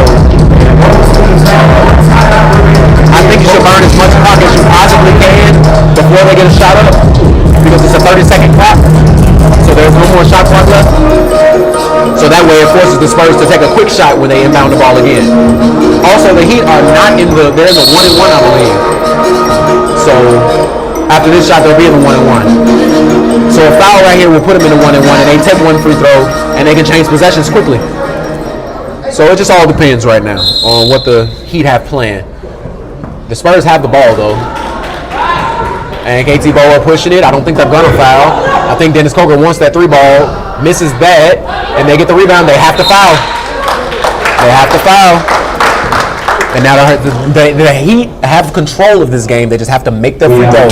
If they can extend this to a 3-possession game, the game is over. If you can make these 2 free throws, that would put them up 6, which would at least be overtime if the Spurs were perfect. And Lillard makes the first free throw. Give them a 6-point lead. If he makes the second one, it's a 7-point lead. That is a 3-possession game at this point, and you can kind of chalk it up, guys. And he knocks it down. Way to ice the game from Lamarius Lillard. Like what I've seen from him. Very patient, doesn't force too much. KT Bobo dribbling, double dribbles there, gets away with it. John Martin scores. And it's a 5-point game. They're going to get it to Hendricks, and I believe they're going to dribble the clock out. He's going to... Hey! And he misses. But that's the ball game, guys. The Heat get their second win of the season. 66-61 to upset the Spurs, as the Spurs were the favorites to win this game. Good job, Heat. And they will play again at 5 o'clock against the Grizzlies, but for the next game, we have the Warriors versus the Nets. This is game of the week, guys. These guys know each other very, very, very well outside of here, and they've played each other countless amount of times, so expect great chemistry and a lot of talking. For the next game, we're going to have DeMarcus Wilson. He's going to be the commentator for the game, and we will see you guys shortly.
And we are here live for your game of the week. We have our 2-3 Warriors and our 4-1 Nets set to get started here in the next minute or so. We have two teams with two of the top scorers looking to get ready as we push for this mid-season pace.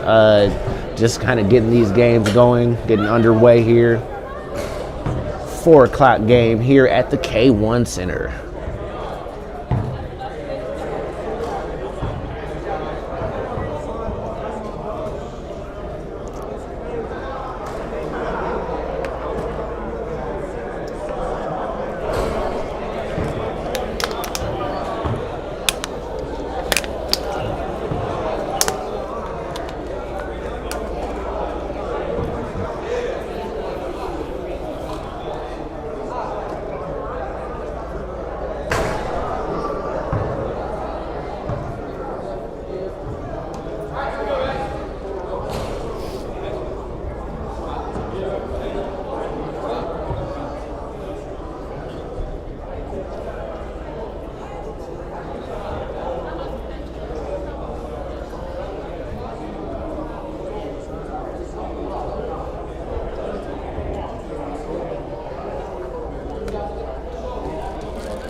Little bit of delay as the referees get some things together with the score clock, but it looks like everything is taken care of, and we are set to get started here with our game of the week here at the K1 Sports Broadcast.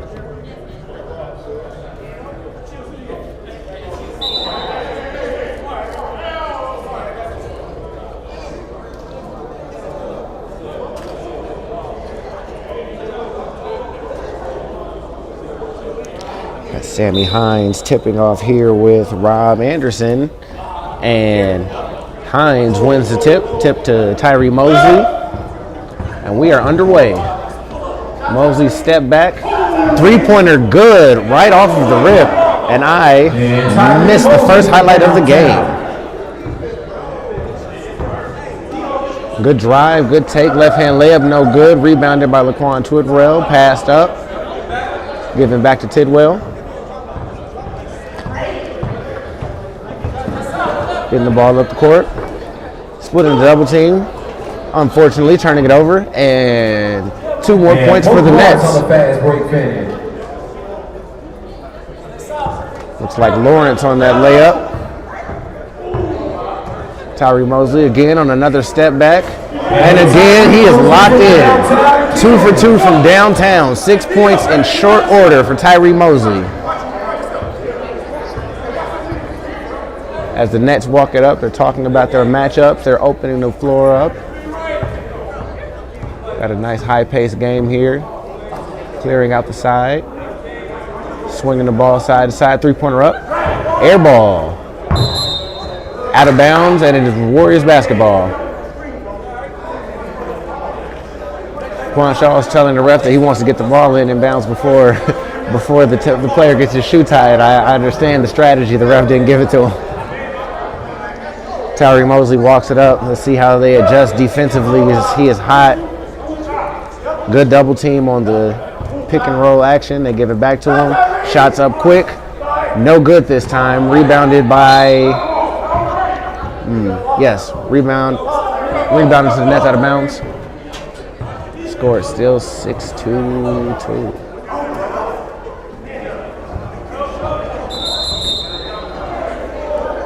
Pushed out of bounds on the drive baseline.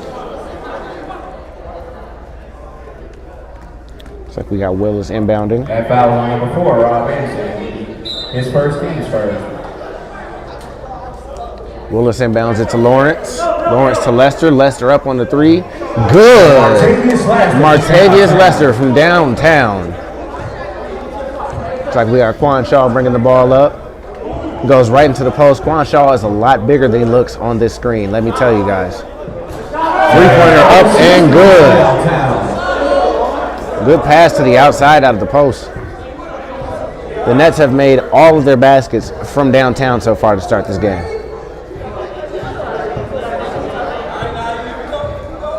We got Laster with the basketball. One of the league's hot scorers. Shot up, no good. Rebounded off of the Warriors to the Nets. Ball in the corner. Got a couple of guys rolling. Nice move at the rim. Martavius Laster again. Martavius Laster has a three-pointer to his name. He also has a nice, tough layup at the rim. Mosley coming off the double screen action. Double team. Pass over the top. Lester couldn't save it from going back court. A little frustrated with himself. He feels like he could have been there, could have caught it. And the ball rolls under the table. That was the first here. A lot of firsts today. We had a couple of wedge balls. We had a ball get stuck at the top of the rim. Apparently we have a magnet ball. We don't know what's going on today. It's a wacky day in K1. Wacky day at the K, huh? And another layup for Laster.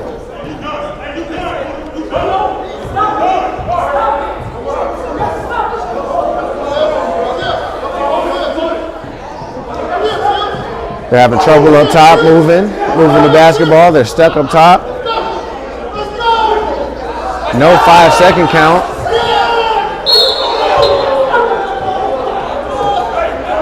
Looks like a foul call.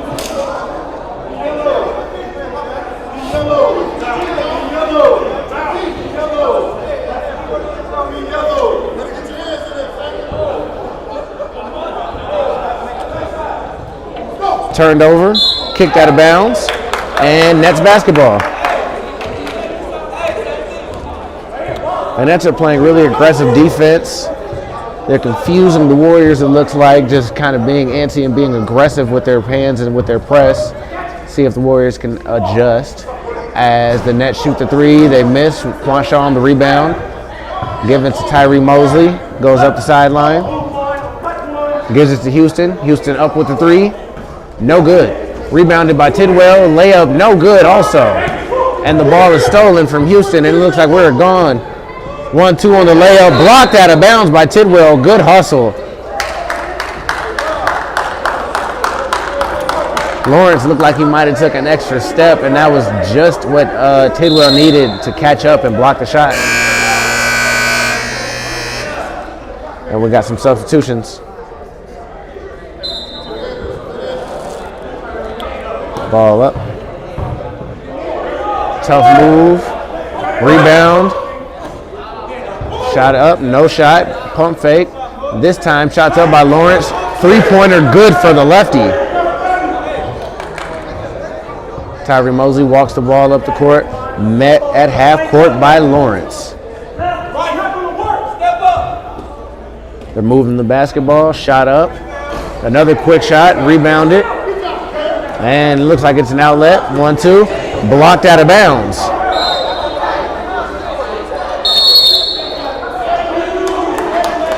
And we have a technical foul, sounds like, for language. As Tyree got a little excited on that block.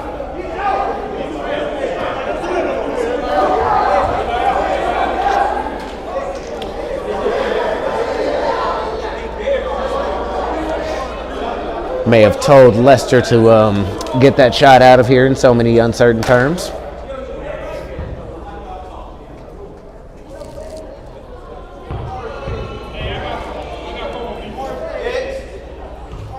Lester makes the first one. As he daps up a couple of Air teammates. Second shot, no good. No Air teammates this time.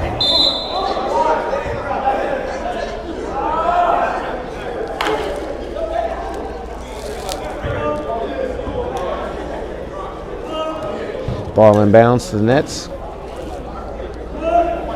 Physical aggressive defense by Tidwell. Three-pointer up. Rims out. Rebound. Pass stolen. Recovered.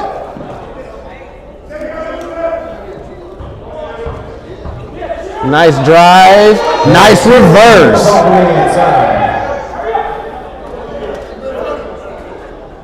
The pass over the top. Shot mid-range, rims out. Quanshaw on the rebound. Good drive, stripped. Physical play, no call. Tyree looked like he may have gotten hit, and they called the foul when he retaliated. You guys kind of know how that goes. We have a foul on number 22, Tyree Mosley.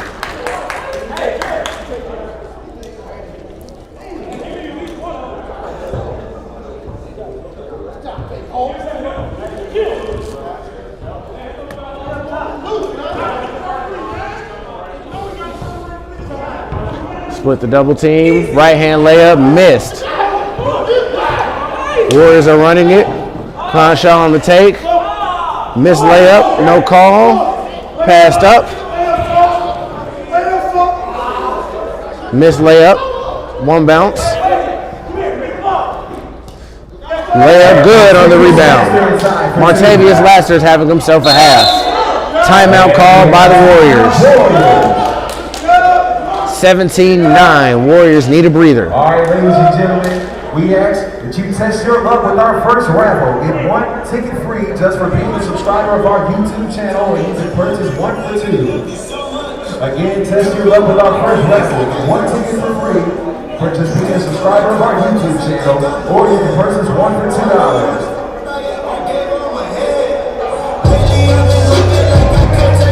The raffle will be at halftime, folks, so don't hesitate.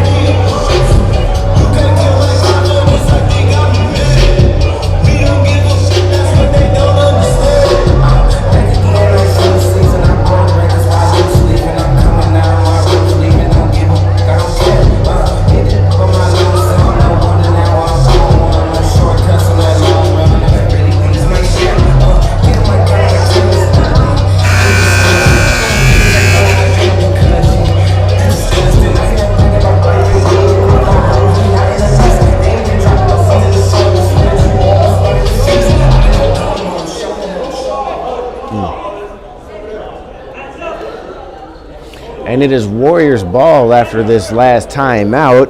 They needed to talk some things over after that Nets run. And now we have Tidwell at the top, getting a screen from Mosley. Tidwell all the way to the basket. Good finish. Tidwell is such a tough matchup. He's long, he's quick, he has fantastic handle, can shoot the outside basketball. Laster with the crossover. Laster with the step back. Laster on the miss. Rebounded Nets. Lawrence on the putback. Lawrence off the glass. Good. Lawrence off the glass. Monk Lawrence is having himself a game as well. The Nets are playing pretty good this first half. A lot of energy. Good drive by Quanshaw. Passed up. Three-pointer, no good. Rebounded Shaw. Tipped out of his hands, but touched last by Shaw. Nets basketball as they bring it up. Hand down. No shot. Nets content to just kind of dribble some shot clock out. See what their options are. Looking for a one-on-one. A little stagnant. Step back three. No good. Rebounded by Tyree Mosley as he pushes the ball up the court. Slapped on the wrist. And we have a timeout. And we have a timeout Nets. It sounds like their coach was not satisfied with that last possession. A lot of standing around. So we'll be back in about a minute to see what adjustments were made.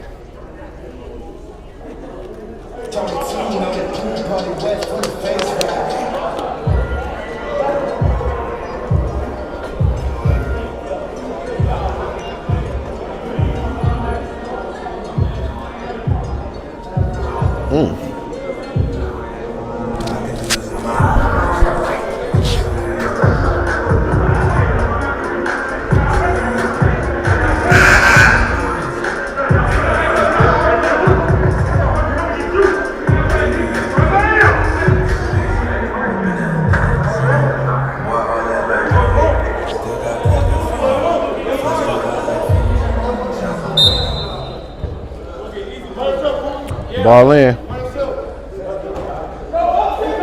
Warriors Look like they're trying to get it into the post to Quan Shaw. Nothing easy. Tyree Mosley with the pass to Treadwell on the finish. Great cut on the back door. It's only a 4-point game. Good move.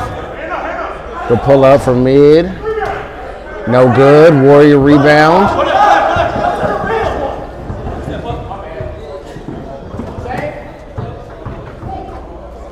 Mid-range blocked and a foul.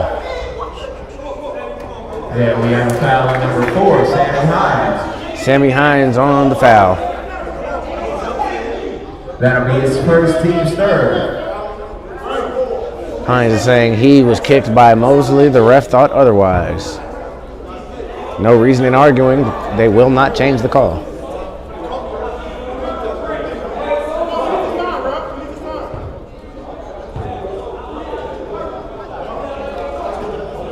First free throw good by Tyree Mosley.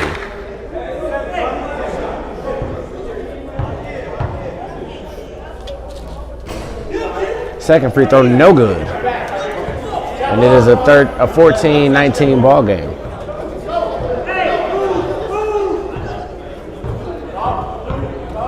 Way to attack the basket. Shot up and good by Jared Harris. Tyree Mosley brings the ball up the court again. Screen by Tidwell. Three-pointer up. Three-pointer good. Tyree Mosley is still locked in from downtown. Really had to get himself going after the tough showing he had against the Grizzlies last week. So far this week already has passed his point total. All from downtown, if I may note, and a couple of free throws.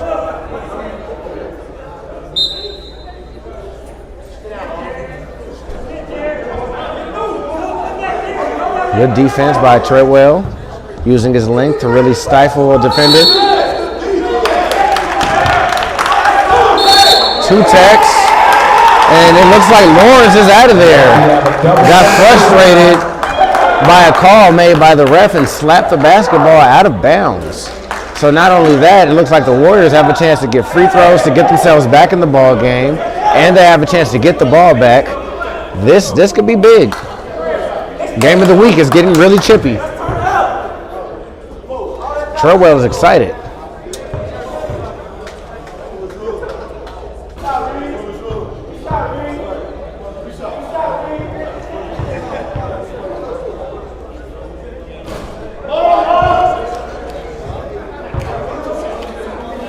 Tyree has 4 free throws because it was two technical fouls. So far, he is 2 for 3. He has 1 more. 3 out of 4 free throws made, and they get the ball back. So the score now is 20-21, and the Warriors have a chance to take the lead. That could be huge, and I don't think that Lawrence is coming back. Tyree on the step back. Tyree on the pull up. Tyree, nothing but net from downtown. And just like that, the Warriors have taken the lead, the momentum, and maybe they have the mental game. Let's see what happens here.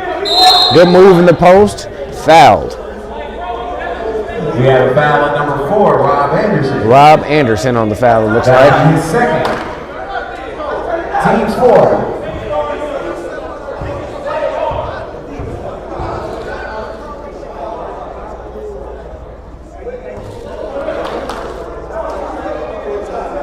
First shot missed by Maurice Taylor.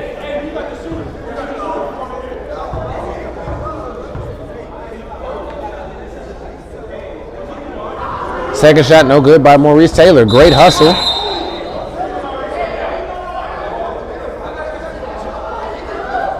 And he is still in the chairs. Fantastic hustle there. Jared Harris laying his body out there. The Nets got possession.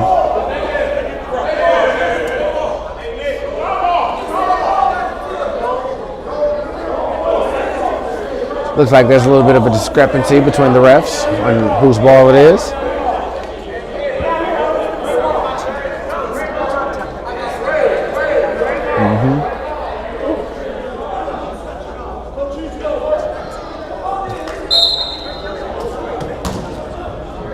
Ball in bounds.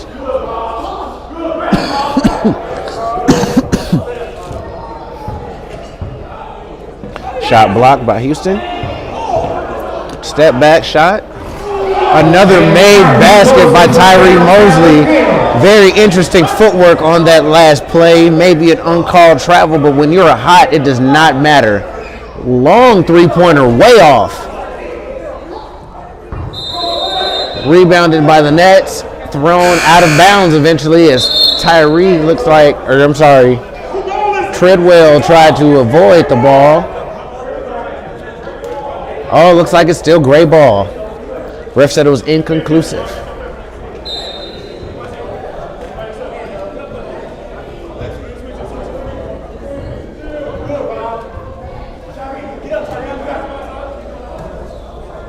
Nets work the ball around. Mid-range jumper, short.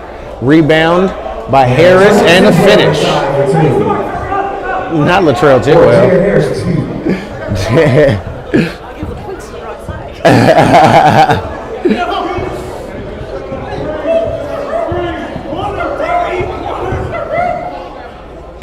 Tyree forced it up. That was a heat check. All right. We get back. Mid-range jumper, no. Fake, taking it to the rim. Turned it over. Quan Shaw with the ball. Tough drive. And one. Tough finish.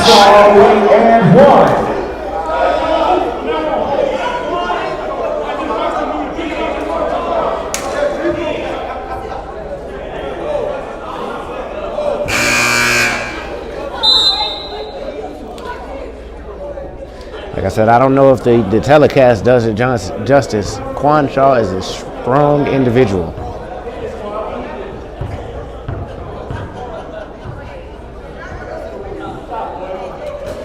Great touch. Shot up, shot good.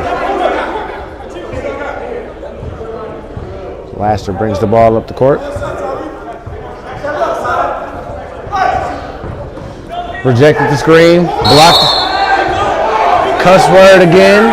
Technical foul. He might be out of there. That's his second one. Now, I don't know if language technical fouls have the same rules as actual technical fouls. We will see what happens here.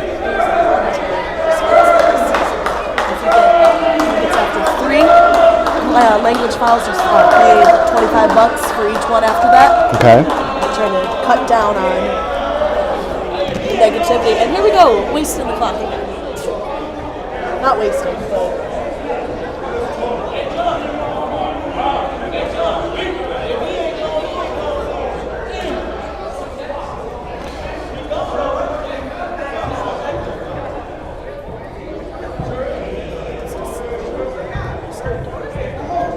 And yeah, it looks like he is teched out of this basketball game for 2 language technical fouls in 1 basketball game. He is out of the game.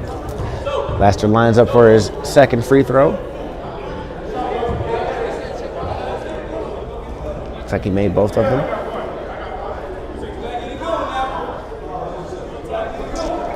So, I just got some clarification. There is is the fee after the second or the third? So after the third technical foul due to language all season, not just in one game, players will be fined $25 each time they are fined. So trying to cut down with some of the language. This is a church league. We have a foul at number 15, Jerron Hayes. And Jerron Hayes with the foul on Lester as he finishes the and one. Let's see if he can complete the play with the free throw.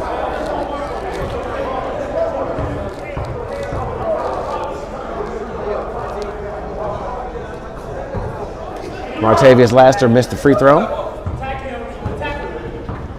Quan Shaw on the drive. Quan Shaw blocked. Out of bounds on James Harris. Excuse me, Jared Harris. I thought that sounded wrong. Pump fake. Giving it to the post. Turned over. Oh, and fouled from behind.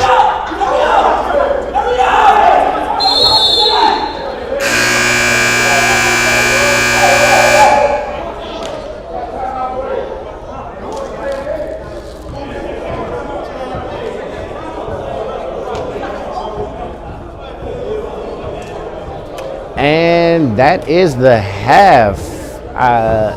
Can't tell if a timeout was called. Trying to figure out what the. So it looks like there might be free throws. We'll see what happens here.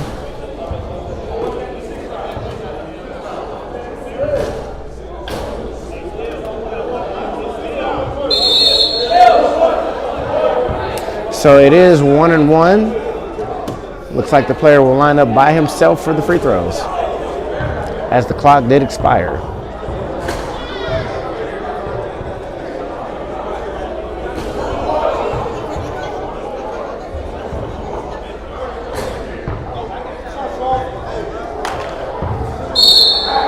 And he missed. And so that is the half. Score is 29-27 Warriors Warriors up by 2.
Oh no.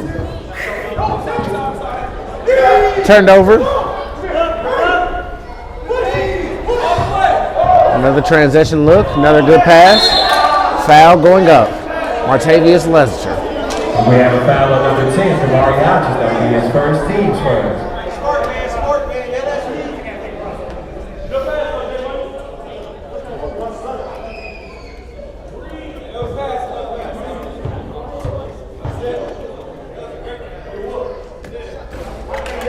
Shots up, shots good by Martavius Lester.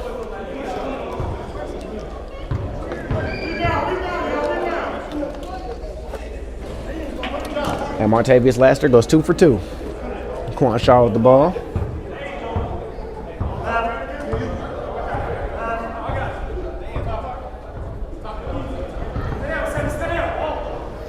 Giving it up top to Tyree Mosley.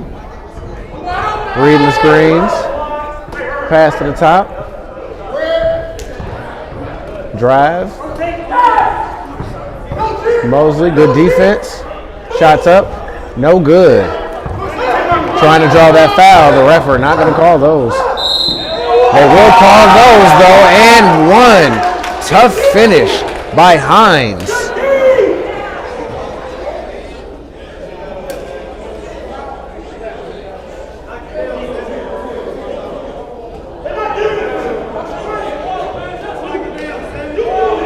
And fouls on number 10, Kamari Hodges. That will be his second.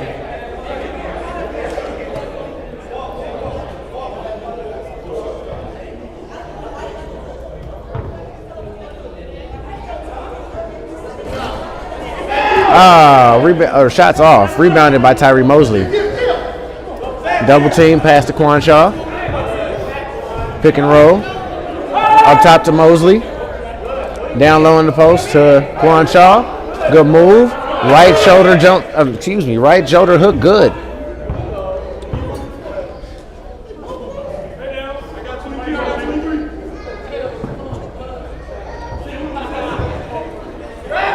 Turned over by the Nets.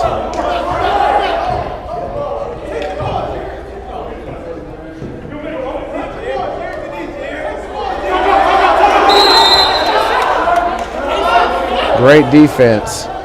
Great defense. Great defense by the Nets. Timeout called to save the Warriors.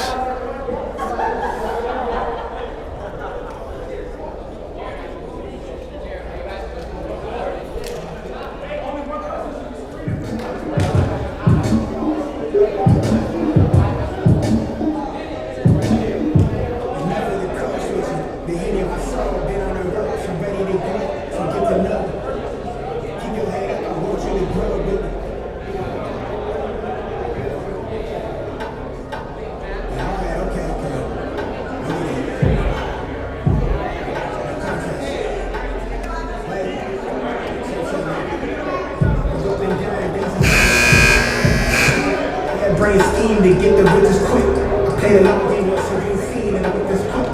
From the back room to the hard time in the thick of it. I grind too hard when y'all not the see you start to raise in the bar like they really paid me to trouble.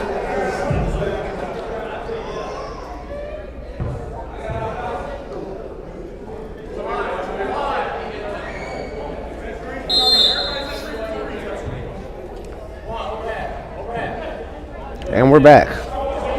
Tyree Mosley with the ball. Double teamed off of Gray.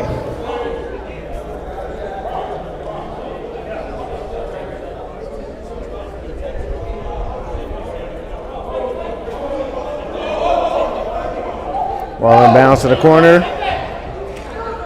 Giving it to Quan Shaw, top of the key. Three-pointer, good.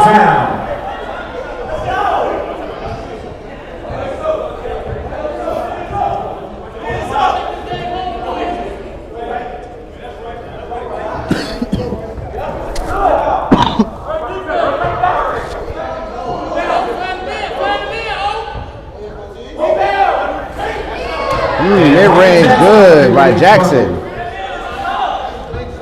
Quan Shaw's walking it up.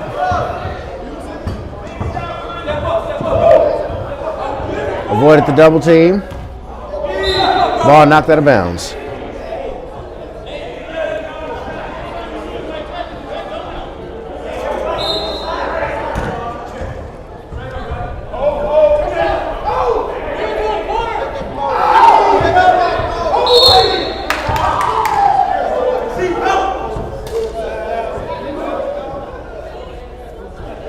Defense by the Nets, resulting in a turnover, fouled at about half court.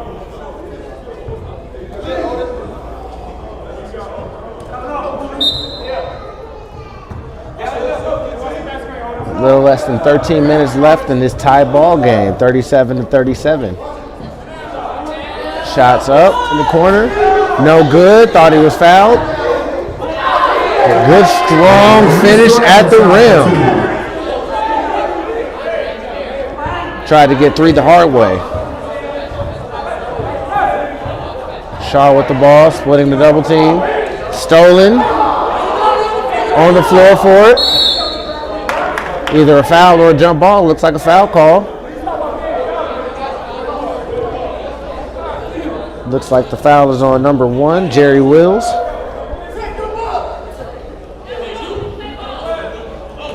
Ball in, Quan Shaw.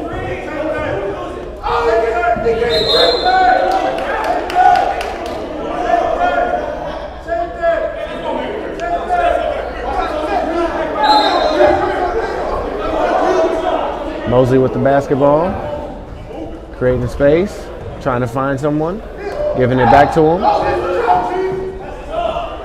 Long two, missed.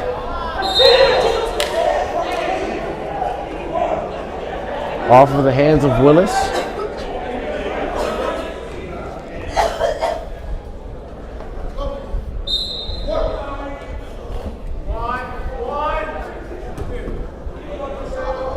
Shots up. Air ball. Passed out.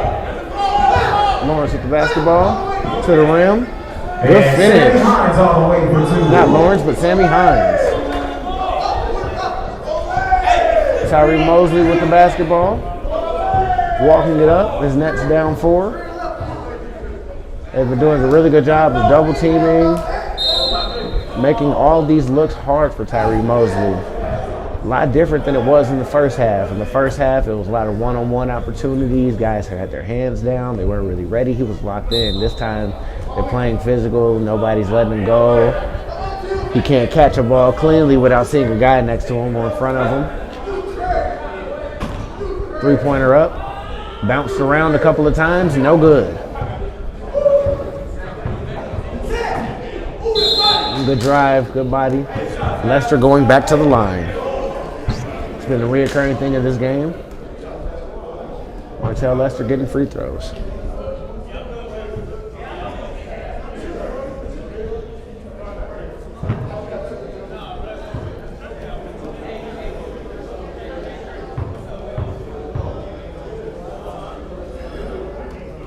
First shot up, first shot good.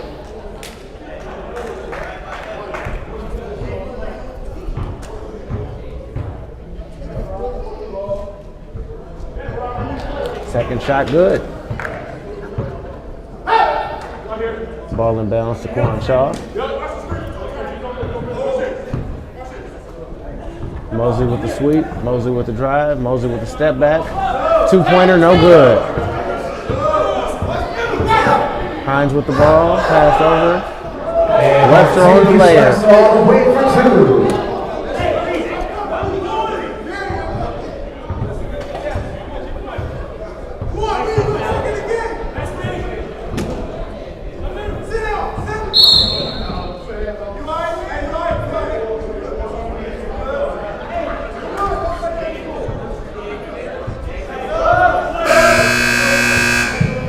We have a foul on number 4, Sammy Hines. That'll be his third, team's fourth.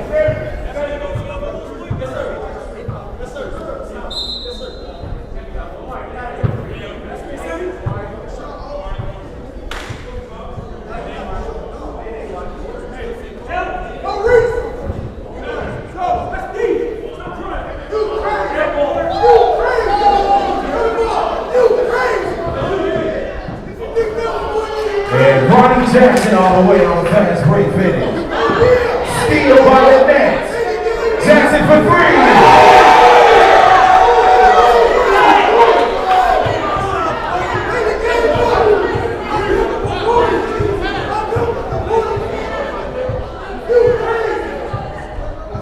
And Barney Rogers from downtown.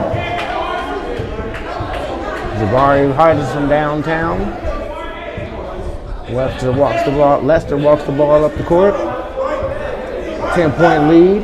About 8 minutes to go. Lester on the drive. Lester on the move. Lester on the finish. They don't have any answers for him right now. Quan Shaw has the ball. Double team. Pass to a Nets player.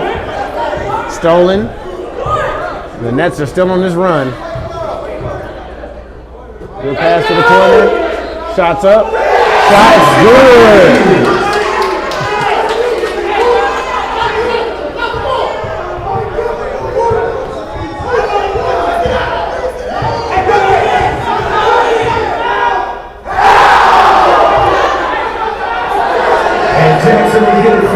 Missed dunk by Hines, but a layup here.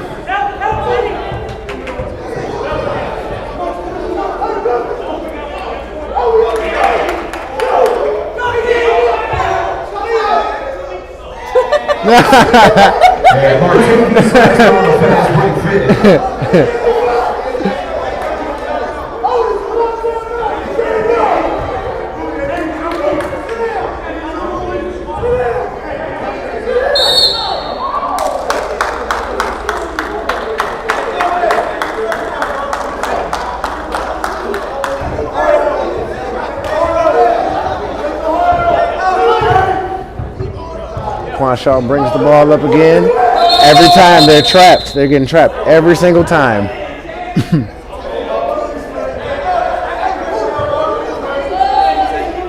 Had a basketball roll onto the court. Everything is fine. Tyree Mosley with the basketball. Step back shot. No good. Rebound Warriors. Feel like I haven't said that in a while. Warriors pass it up. Three-pointer up, wide open, no good, and the Nets are sprinting down the court trying to get more points.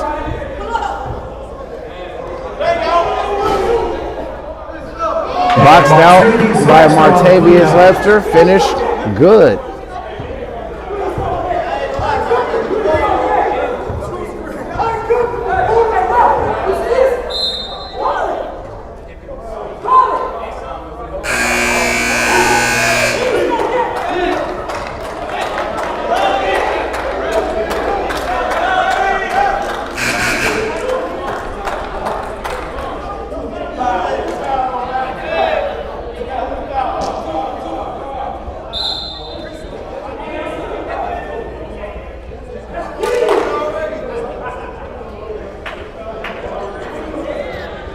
And they are making Mosley uncomfortable over there. So many bodies. It's getting real chippy.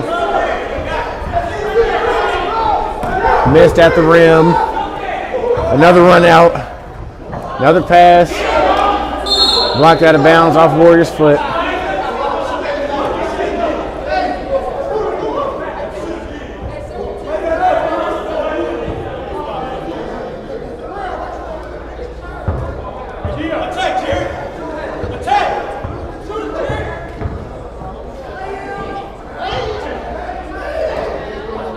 No call. Up by a lot of points. The refs aren't calling a lot. They tried to dunk it and it got stuck.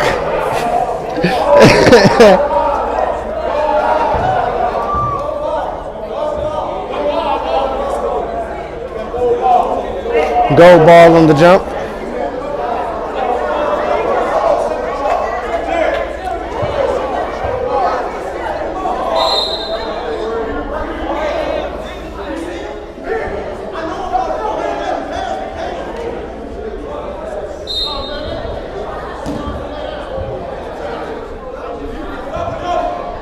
Double came. And they are just leaving guys open. Good shot by Kamari Hodges on the mid-range too. Score still 41-61. Nets way, 3 minutes to go.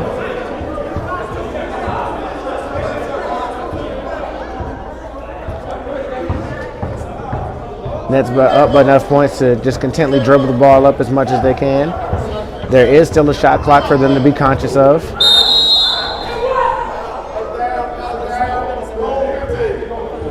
Foul number 15, on the floor. That'll be his fourth. Team's fifth. Hines for three. No good. Mosley got a rebound. Quan Shaw on the layup. Quan Shaw all the way on the finish.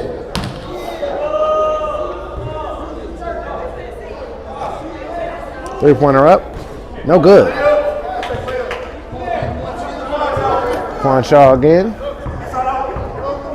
Good drive. Fouled. We have a foul on number 23, Jared Harris. About 2 minutes left in this ball game.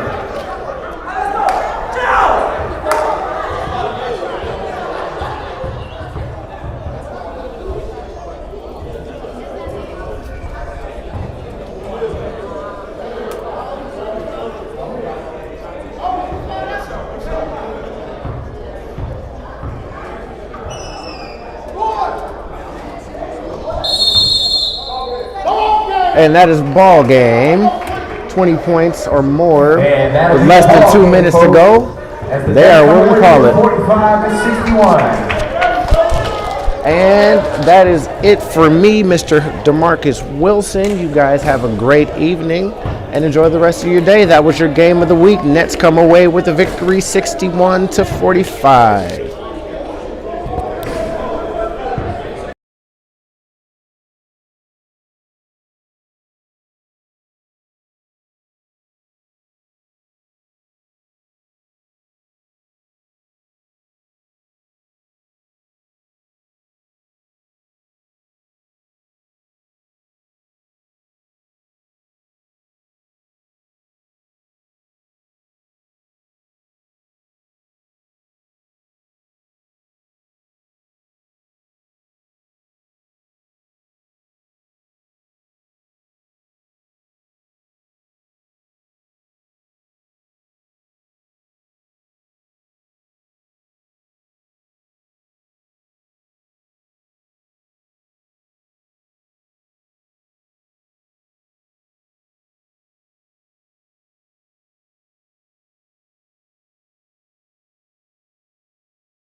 Hello, hello. Welcome to our final game of the day.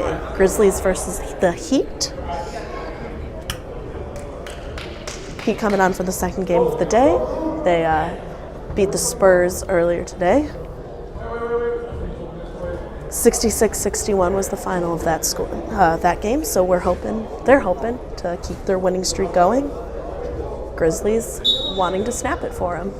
And we're off. Grizzlies win the tip, and I pass the mic on to our commissioner.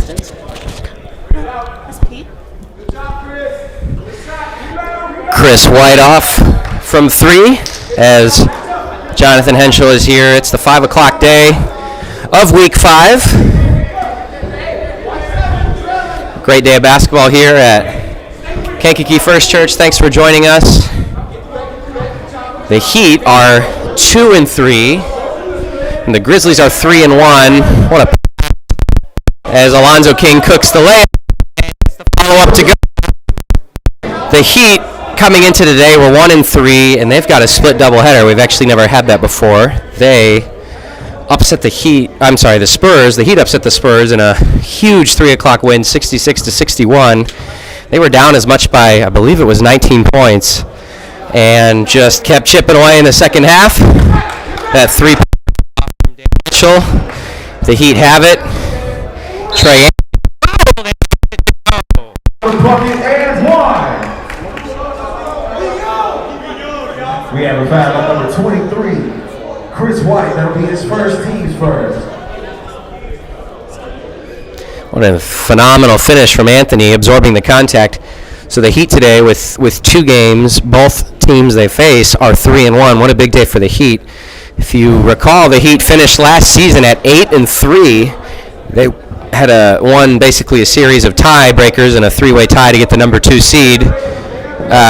So for them to start 1-3 after going 8-3 is pretty surprising. Mitchell somehow comes up with it as Chris White is fouled by King.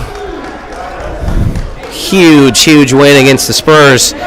They're now the only franchise to have 2 regular season wins over the Spurs, albeit the Spurs were shorthanded with just 6 guys, but still an impressive win and to come back the way that they did. So the Heat here with a chance to get back to 500, and we're already seeing that the standings you're going to get a kind of a cluster of teams as Kirk is apparently blocked on the way up. He thought he got fouled. Chris White comes up with the offensive rebound. Great double team by the Heat. CJ Link comes up. Hendricks for 3 is off. Rebounded by Mitchell. Again, a huge win for the Heat, so they have a chance to get to 3-3 here, and it seems like you could potentially get a cluster of teams there in the middle as Mitchell's 3 is off. No cigar for the Grizzlies. How about Lamarius Lillard, his third straight game with the Heat has already made a big impact for them. Give them a little bit more size and rebounding presence.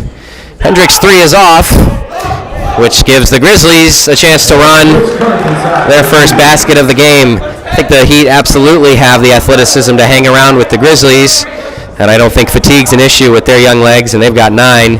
The question's going to be, as King gets it to go, Alonzo King all the way on the bucket. how fundamental can they be?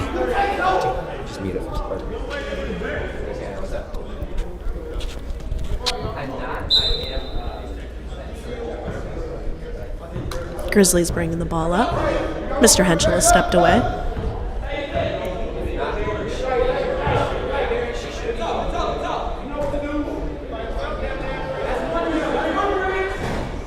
Can't get it to go from the corner. He bring the ball back up. Yeah, give her a call. Sorry about that. Takes mid-range, can't get it to go. Thank you, Aaron.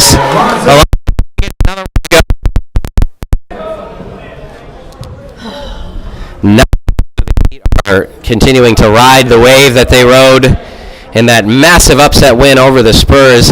I've talked enough about the Heat here as the 3 is off. Not for the Grizzlies so far, but they are dominating on the glass. That's Chad White, who's fouled by Lillard. We have a foul on number 7. Lillard didn't like it. He thought he got all ball. Grizzlies are 3-1. If you could vote for Coach of the Year so far, which you can't. Walt Hudson would certainly be in that conversation. Has turned around the Grizzlies franchise. Of course, they have wins over the Celtics, that 1-point game in week 1, and then they upset the Suns, who were runners-up a season ago. They lost by 7 to the undefeated Lakers, and that looks week by week to be an even better loss. And then they knocked off the Warriors a week ago by 8. Lillard this time is fouled by Kirk. We have a foul on number 22, Rich Kirk. That'll be his first. Team second.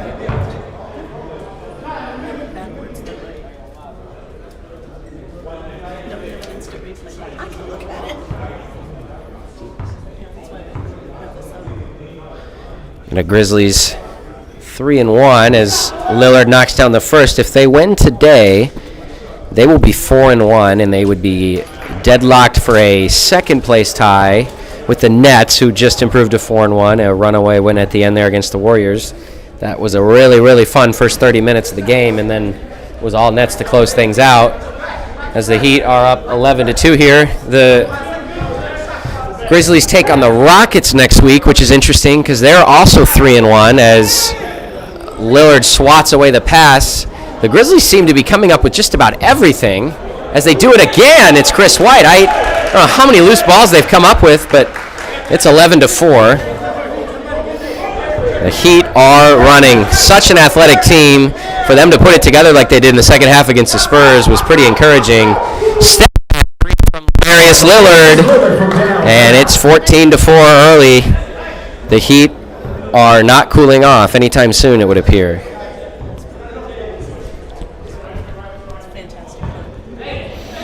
White rocking the red sweatpants. He is left open, instead opts for Kirk, who's being bodied by Lillard. Good hands from Hendricks, knocks it away. 11 to go on the shot clock. First week with those, as you've heard all week on air. We've had one shot clock violation, and we all raised our hands in celebration earlier.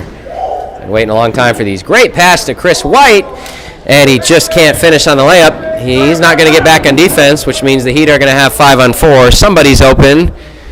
King, I think that was a good move. He just ended up losing a handle on it as he tried to reverse. And Chris White will miss the dunk. Thought he was going to dunk on somebody. And now Hendricks airballs a 3. It is madness as Chris White gets the layup to go. It's like someone was going to get dunked on. We saw CJ Link do that earlier against the Heat. Oh, what a pass to Hendricks. A no-look dime. Timeout. 16-6 Heat. What a start for them. We'll be back in about a minute.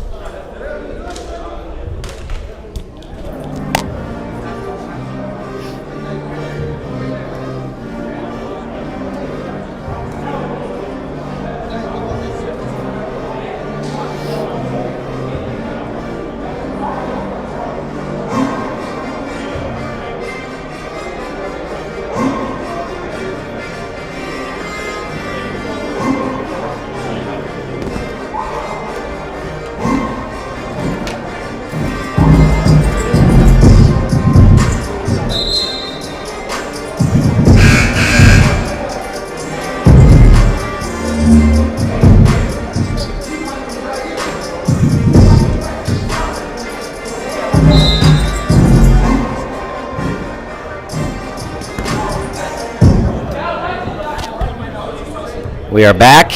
It's the Heat 16, the Grizzlies 6. As we are 8 minutes into this one, what a take from Chad White, I believe.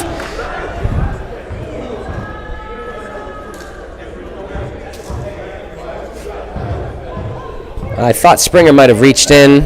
It's Lamarius Lillard. They call for the body. His second. Could be a big call. And the first free throw off from Chad, the inevitable don't lie quote from the Heat bench. You always get one of those on a call like that. 16-7, second free throw is good. And King drives. He is really trying to get to the rim. He's rejected, and the Grizzlies have it. The football pass to Mitchell to Chris White. That's a really, really smooth finish.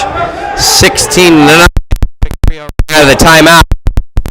And that feed to Springer, that looked like it hurt. Chad White does not agree with the call. That is going to leave a mark. Springer limping around. That really looked like it hurt. I've said it 3 times because I mean it. He's shaking it off like a champ as the Heat will sub. No shooting foul because he never got a hand on it. The ball went out of bounds.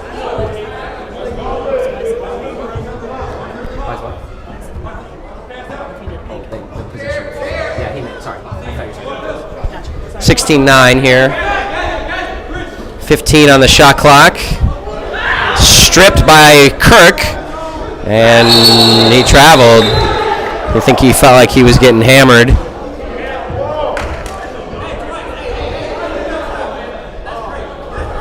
It's tough to officiate in any league, let alone a league this fast, physical, competitive, and there's only 2 officials out there. I think they've done a nice job this afternoon. Anytime you officiate the Heat is a challenge with how active they are, athletic, the way that they pressure you. The Grizzlies are not far off the way that they pressure. It's like some sort of, I'm going to call it a maybe 2-1-2 zone. Historically, the Heat have really struggled against zone play. They kind of figured things out there against the Spurs as Chad White goes coast to coast. They didn't do much of it in the half court, though, till the end. A lot of it was as they like to do in transition. 16-11, that is a very dangerous pass as the Grizzlies will get it. Good pass in the corner to Mitchell. Feeds to Chris White. That, my friends, is where the Grizzlies will beat you. You cannot let either of the White brothers get to the middle of the paint like that, let alone uncontested. That is a recipe for disaster if you're going to let Twin Towers down there. 16-13. That ball is out of play. Grizzlies have all the momentum right now. 16-13. It'll be Walt Hudson and DeMarcus Wilson checking in. Mitchell and Bryson will take a seat. The Heat at the moment have both links, Springer, Williams, and Lillard. Hendricks taking a breather. 16-13. 8 minutes, 20 seconds to play as that ball's thrown out of bounds. A lot of yelling going on, and I think most of it's just communication, but these are very, very vocal, verbal teams, and they play with a lot of energy, and with that comes a lot of talking. Both teams fueled by that in a sense, I think. That's CJ Link, knocks it down. He appears to me right now to be one of the biggest off-season acquisitions of anybody. He is fitting in really well with this Heat team.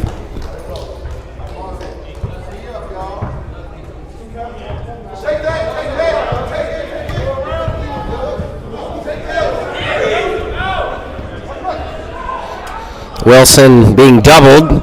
Good job not panicking and working his way out of it. It's Chris White being guarded by Link at the half court. Good board again, and Lillard does a good job avoiding his third foul. 16-15 game. 19. The Heat knocked down a 3 on the last possession. 19-15. Now CJ Link again. This one's long. Great rebound from Chad. You saw Hudson leak out, and the floater is off. Tough break for Hudson, and we're now Chad White downhill. His 3 is way long.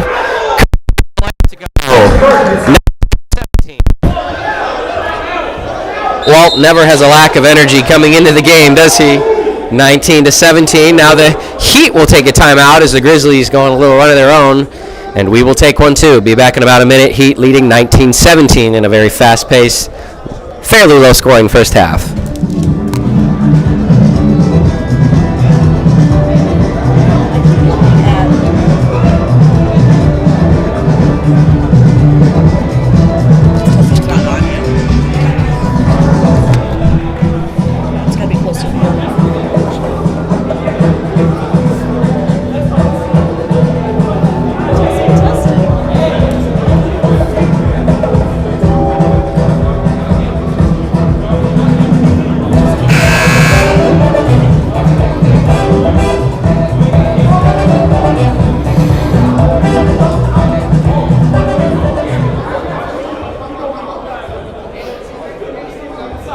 Apologize if there's any sound issues or technical difficulties. I may have not been holding the microphone all that correctly. See if it sounds better now. 19-17 Heat. This is a fun one, and I think it's going to be fun the whole way through. Two of just the most athletic, in my mind, really high-flying teams. Down in that corner, and the Grizzlies force a turnover. It's 19-17, and this last 5 to 6 minute stretch has been all Grizzlies. They're getting exactly what they want on both ends of the court.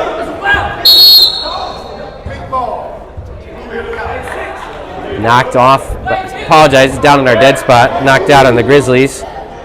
Heat will take it. That's in the corner. Springer knocks down the three. And John Springer from downtown. Now Hudson looks to drive, and he loses it, gets it back. Bailed out, I think, by a foul.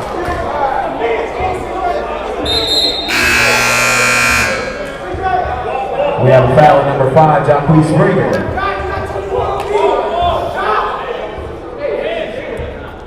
CJ Link subs out, as does Rich Kirk.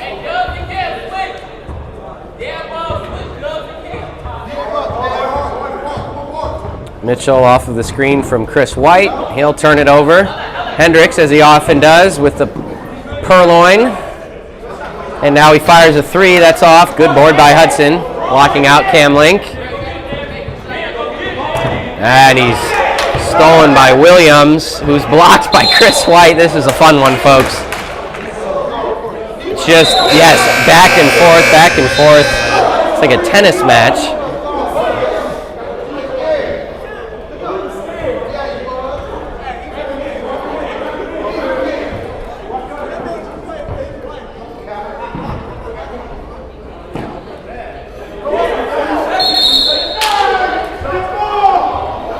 And now a jump ball.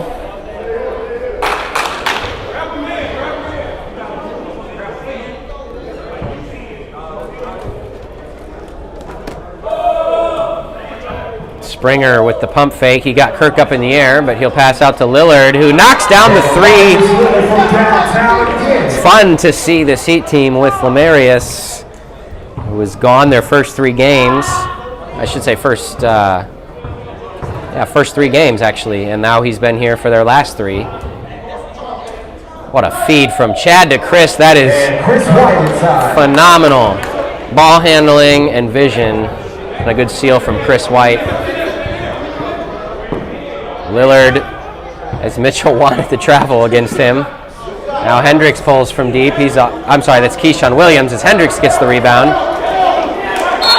Hendricks is pickpocketed, and Wilson travels.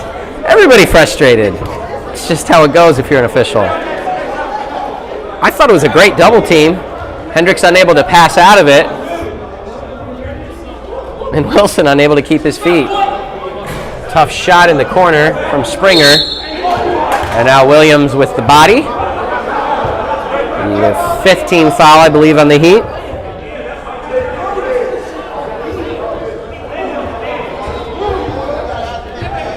(25-19), 3 to play in this fast-paced first half. Mitchell from deep. Off. I don't know if the Grizzlies have hit an outside shot yet. Hendricks gets downhill. What a finish. That man can run. And he does it well with the basketball in his hands, too. And now there's a body on Cam Link. This has been called pretty well so far. This is not a matchup I would want to officiate. I'd love to broadcast it. Here I am, but officiate not so much. And Chris White gets it to go.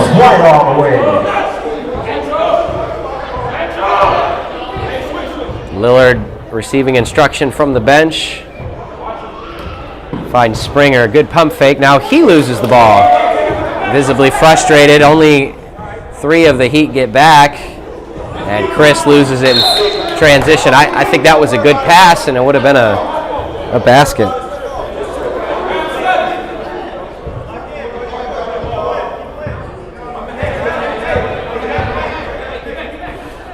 pass to Williams. His foot was on the sideline. That is another turnover. 27-21 in this football score. A minute 35 to play here in the first half. The Heat will be happier with this first half than the Grizzlies at this point anyway. Kirk unable to get the tough turnaround to go. Now Cam Lincoln, his face is off. Good rebound. Lillard, can he make another three? He can! Lamarius Lillard making a huge impact for this Heat team as Keyshawn Williams with the strip. Here comes a dunk. Oh, instead Springer will finish with the layup. I thought he was going to lob one up. 32-21. Now I can definitely say the Heat will be happier with this first half than the Grizzlies. 11-point lead. Chris White, as he does so often, answers back with that smooth mid-range of his. 32-23 Heat. I think for me, as I take a step back, the thing that amazes me about the Heat team is they've always gone as Terrell Hendricks goes, as his three goes off. If they can beat teams and him not have massive games, that shows you the depth of them. As Chap White from the volleyball line pulled up, and it's just like that, a 6-point game. That's a huge little swing stretch for the Grizzlies as the Heat now turn the ball over. What a finish to the half from the Grizzlies, and they should get the last shot here. There's 10 seconds now to play as Chad White is going to pull up from the free throw line. No good. Kirk. Oh, he can't beat the clock. I thought he had it. 32-26 Heat at the half. We'll be back with you in about 3 minutes. What a fast-paced, fun first half here at K1 Sports. Final game of the day here at Week 5. We'll be back with you momentarily.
Start of the second half is a miss from Kirk.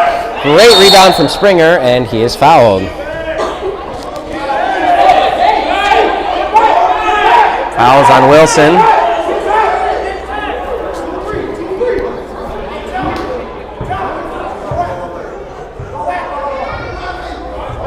I feel like this is a huge, huge game. Not that none of them aren't, but a huge game for the standings as Springer's 3 is short. The Heat could get back to 3-3 with an improbable doubleheader win today. Hudson is long. Good rebound from Lillard, who feeds Hendricks. Yeah, that's a good call. I mean, he had that thing palmed in his hand and then went back to dribbling it. Now the Grizzlies could get to 4-1 and be tied with the Nets and 1 game off the lead. The Heat win this game. You've got quite the cluster of teams there in that, 3 to sort of 9 range in the standings. Great board from Lillard and another foul from Wilson. We have a foul on number 6, Marcus Wilson. Tough stretch for him. That'll be his first team's first. No points yet to start the second half. We had the Bulls take down the Celtics in the first game of the day. Bulls are 2-3, Celtics 0-5. The Lakers took down the Bucks. They're 5-0. The Bucks are now 2-3. They've lost 3 straight. The Bulls have won 2 in a row. Of course, the Celtics have lost 5 straight, and the Lakers have won 5 straight. The Suns bombed on the Pistons in the 2 o'clock game. Good call as it stays with the Grizzlies. Pistons played the first half with just 4, and then in an even 5-on-5 match in the second. It didn't actually matter. The Suns were better the whole way out. It went by 51. So the Suns are 2-3. The Pistons fall to 1-4. And then the Heat upset the Spurs as the Spurs are now 3-2. The Heat are 2-3. And the Nets with a strong second half as Rich Kirk knocks it down.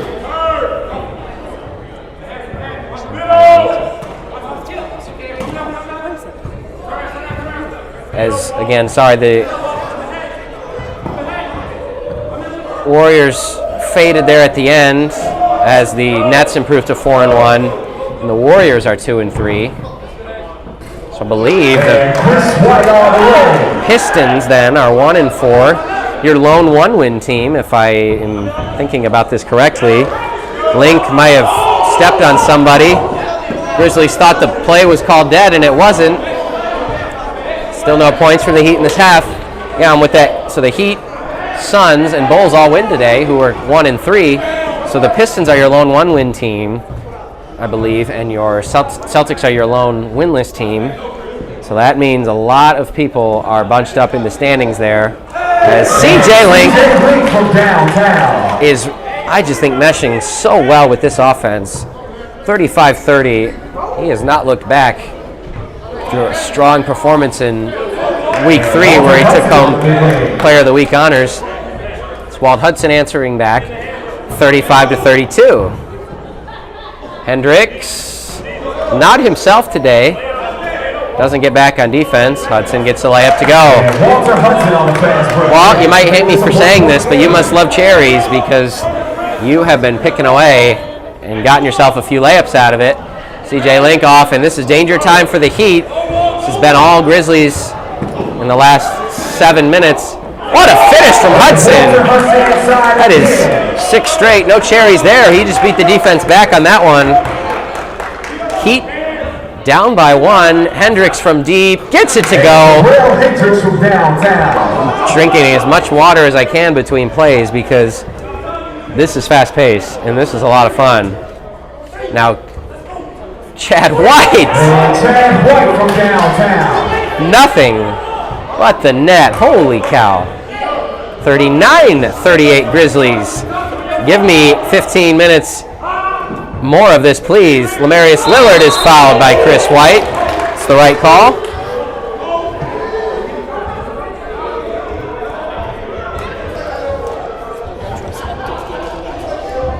We have a foul on number 23, Chris White.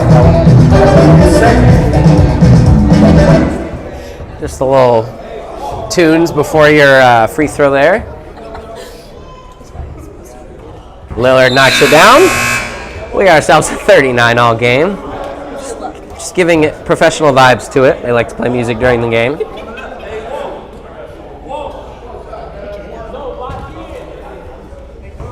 Aaron, is it too early to preview week 6 matchups? Is it ever too early to preview next week? Never, she says. Well, that's all I needed. As the second one's off in a 39 all game. Hudson, good hustle. They'll take the timeout. Good call. Grizzlies will take it. And I am going to use this timeout to preview week 6. Why not? And timeout, Grizzlies. Celtics 4-1 against your 0-5 Nets. That's the 12 o'clock game. Nets really playing well together as a unit.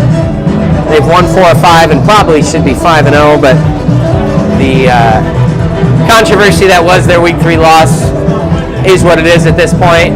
Take nothing away from the Rockets, who are 3-1. Anyway, the Nets will take on the Celtics. 1 o'clock, the Spurs and the Pistons. The Pistons are 1-4. The Spurs are 3-2.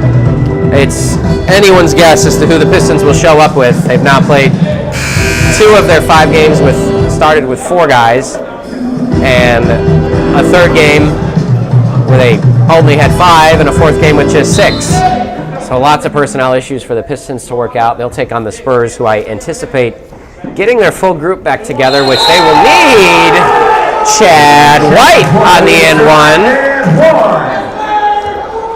This is fun, Aaron. I'm enjoying myself. I am enjoying myself as well. What a finish. Grizzlies with their first lead here in a while. Actually, their second. They took the lead here earlier in the half, but haven't had a lead for a while here. Free throws off, so still 41-39. 2 o'clock game next week, a pair of 2 and 3 teams. The Bucks and Warriors have each dropped consecutive games. The Bucks 3 in a row, the Warriors 2. I won't call that a must win, but that's going to be a tough game to lose if that's 3 in a row for the Warriors or 4 in a row for the Bucks. Tough break for the Warriors today, losing Latrell Tidwell there to the 2 technical fouls. And They lost both at the same time. Nets.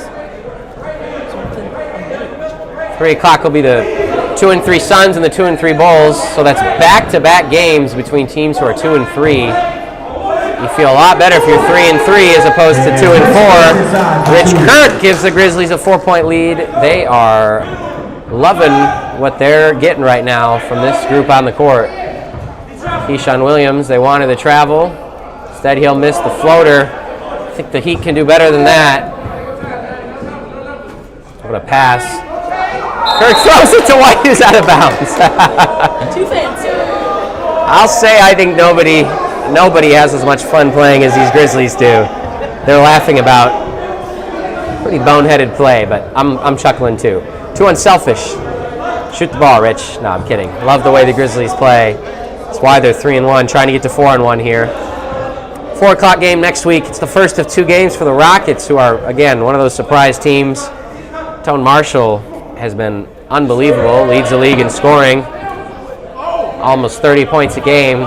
He's got his work cut out for him next week, as Lillard's 3 is in and out. Tough roll for him. Chris White passes it. That's Bryson in the corner. The 3 is off. Kirk, as he often is, right where he needs to be. Good block from Williams. He'll come up with it, and he's fouled. Williams frustrated, but that's basketball. He's fouled. Anthony and Kelly will check in. In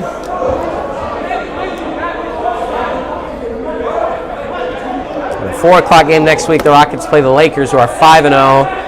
And then they'll take on the Grizzlies at 5 o'clock, who will at worst have 3 wins.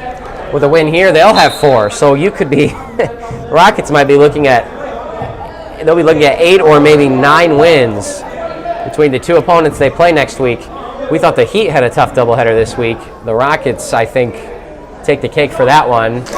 Another miss from Lillard, and the Grizzlies have the Heat right where they want them. But a lot of time left. We know how the Heat can close games. They did it against the Spurs in stunning fashion earlier. Chad wants the ISO. Chad gets the ISO. Chad gets the bucket. And Chad White on the mid-range bucket. 45 to 39. How about these Grizzlies? Oh, and it's stolen. What do you know? Chad White having himself a half here. Chris White now with the ball in his hands. Lillard out on the perimeter, trying to create a mismatch is Kirk by setting a screen. And now Chris White has Trey Anthony on him. 15 on the shot clock. This is the first breather I think I've had in about 30 minutes. Good fake, good finish. It is an 8-point Grizzlies lead. Anthony banged up. He got hit in the shoulder. These Grizzlies are tough. And the Heat might need to take a timeout. They are rattled right now. That's Kyvonte Kelly. Feeds Anthony. Fantastic defense on the baseline. What a tough fadeaway. Great rebounding by the Grizzlies. What a stretch for them to start this half. 21-6 run. Oh, tough go.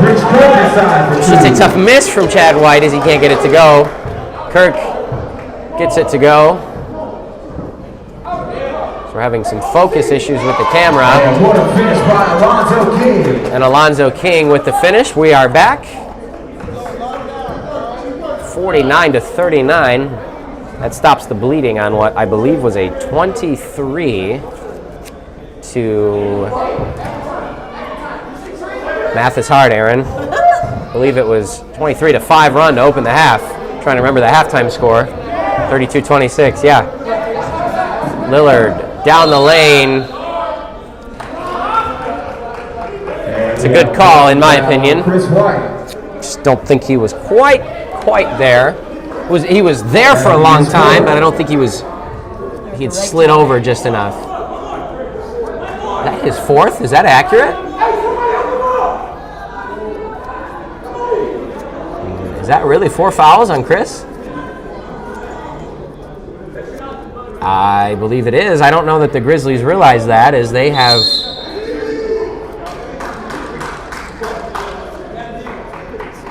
not subbed in, and just as the Heat try to get the momentum back. Did they call a timeout? What is that? It's a technical foul on the Heat, I believe. So Dan Mitchell will shoot free throws. That's a head scratcher for me. You just draw the 4th foul on the Grizzlies' best player, Chris White. You're at the line about to shoot free throws. Check yourself out. And you get a technical. Maybe. Yeah, okay. So the Heat are going to shoot first. To me, that is the definition of silly, but it happened anyway. And I think probably the bigger story here, I don't know that the Grizzlies realize that that's 4 fouls.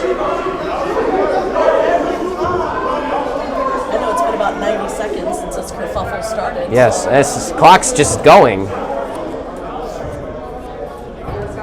what I've been paying the most attention to. So I believe that.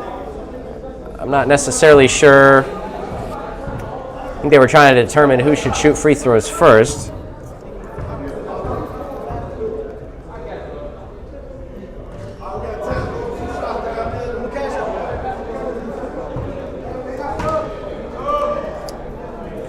So Lillard knocks them both down. Now Mitchell with 2 free throws. I mean, this is going to take well over 2 minutes, I think, of game time off the clock. Yeah. Mitchell's free throw is good. Not sure why we're subbing on technical free throws. You should sub after them, but let them do their thing. Mitchell will knock down the second free throw. So it is 51 to 43. And again, I don't know what was said, or it's hard for me to understand why you would give your team a technical foul in that position as you're trying to get your team back in the game, and instead that's 4 straight points for the Grizzlies. That is an unbelievable finish from Chad White, doing what he and brother Chris do.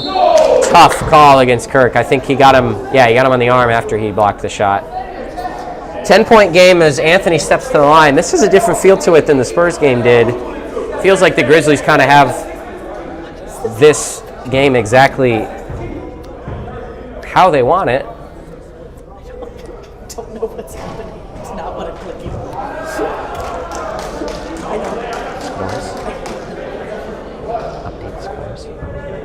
No, I know. The Pistons thing kept coming up. I'm trying to fix it. Anthony will make the second one.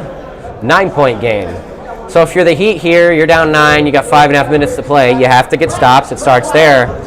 And they have not been able to slow down the Grizzlies at this point. That is a very ill-advised shot in my opinion. But the Grizzlies come up with the rebound. Shot clock resets to 20. Great pass to Kirk. I mean, just beating the Heat on the inside. The Heat, if they watch this game tape, are going to look back and I think regret the way that they rebounded. That is very tough. The definition of tough. 8-point game. Boy, did they need that shot, and now more than ever do they need a stop. Not getting it. Chad White is on one at the moment. 10-point game, 57-47. Hendricks trying to make it happen. That is tough. Great save from, I believe, Cam Link. What a take from Anthony. 8-point game again, Aaron. I don't know how else to say it. The Heat need to stop. I don't think there is any other way to say it. They just need to get a stop. Chad White. Unbelievable. Chad White. No stop anytime soon for the Heat. As CJ Link answers back, no, he does not answer back. And that, my friends, that could be the game. I know there's still 4 minutes to play, but Chad White is taking over. Chris White on the inside. I may have missed it on the camera. Chris did not miss. 62-49. And what a stretch from the Grizzlies here in the second half as they look to get to 4-1. Trey Anthony off for 3. And it's panic time if you're a Heat fan. They look tired. Good finish from Chris White. Timeout, just like that. We have a 15-point game. What a stretch of basketball from the Grizzlies as they look to put this one away. 64-49. 3:36 to play.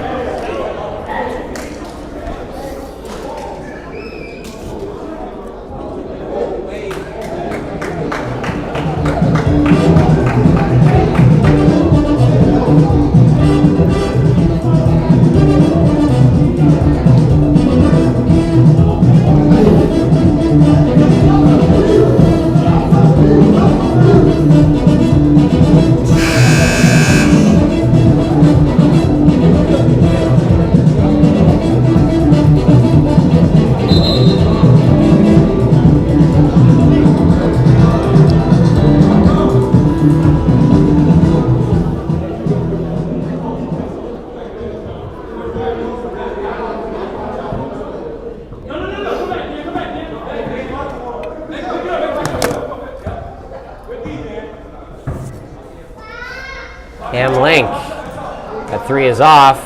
Good rebound from Chad White. At this point, if you're Chad, why wouldn't you shoot the ball the way you're shooting? Dan Mitchell is good. How about these Grizzlies? 66-49. Between Mitchell and the White brothers, they have the whole rainbow going on. Red. What a finish from Terrell Hendricks. 15-point game. They're going to need about 5 steals down the stretch. And I don't think we're going to see that. This has been an unbelievable half offensively for the Grizzlies, who really couldn't score in the first half. 32-21 Heat. Hard to believe with what the score is now. 68-53 Grizzlies. 2:40 to play. Good catch from Bryson to Kirk. And another layup is good. Points in the paint in the second half. Advantage Grizzlies. Yeah. Hendricks again gets it to go. Back to 15, but just 2 minutes and 20 seconds to play. And I think the Grizzlies just threw the ball out of bounds. Well, a tough end to the day for the Heat. I said on the podcast, as Hendricks will check out, as he often does, and throw his jersey on the ground. It's a patented Terrell Hendricks move. Seen that for 2 years now. Said on the podcast with Caleb, I felt like the Heat had to find a way to win one of these two, and they did.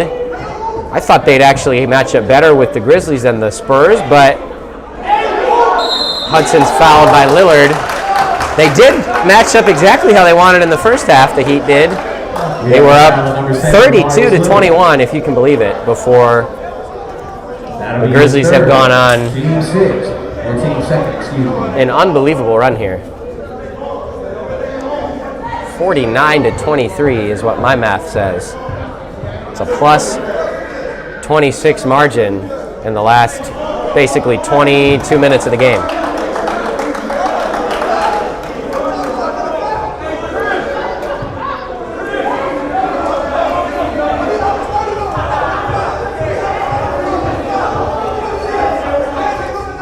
Got some jawing going on. Hendricks is on the court, not in his jersey, jawing. I think this is another game that might be good to just go ahead and blow the whistle on. Nothing productive going to come from the final minute and a half here as King's off. This is a good time for somebody to get hurt. 18-point lead, a minute 18 to play. Pass from Springer to King. Misses it. And that's all she wrote for the Heat. Walt Hudson whiffs on a dunk. That's back-to-back weeks that Walt Hudson has whiffed on a dunk at the end of the game. Alonzo King with the layup. It's all about stats at this point. Terrell is having a blast with this one.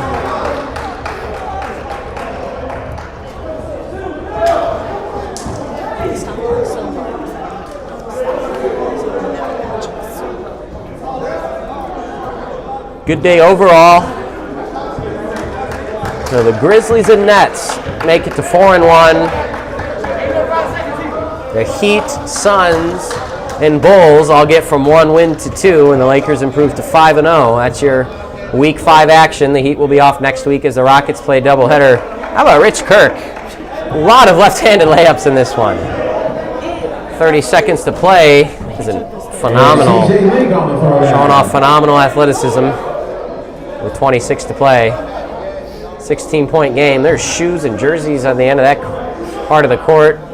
Hudson wants a chance at a dunk. He's got to make one. Come on, Walt. My goodness. And Walt, my apologies, but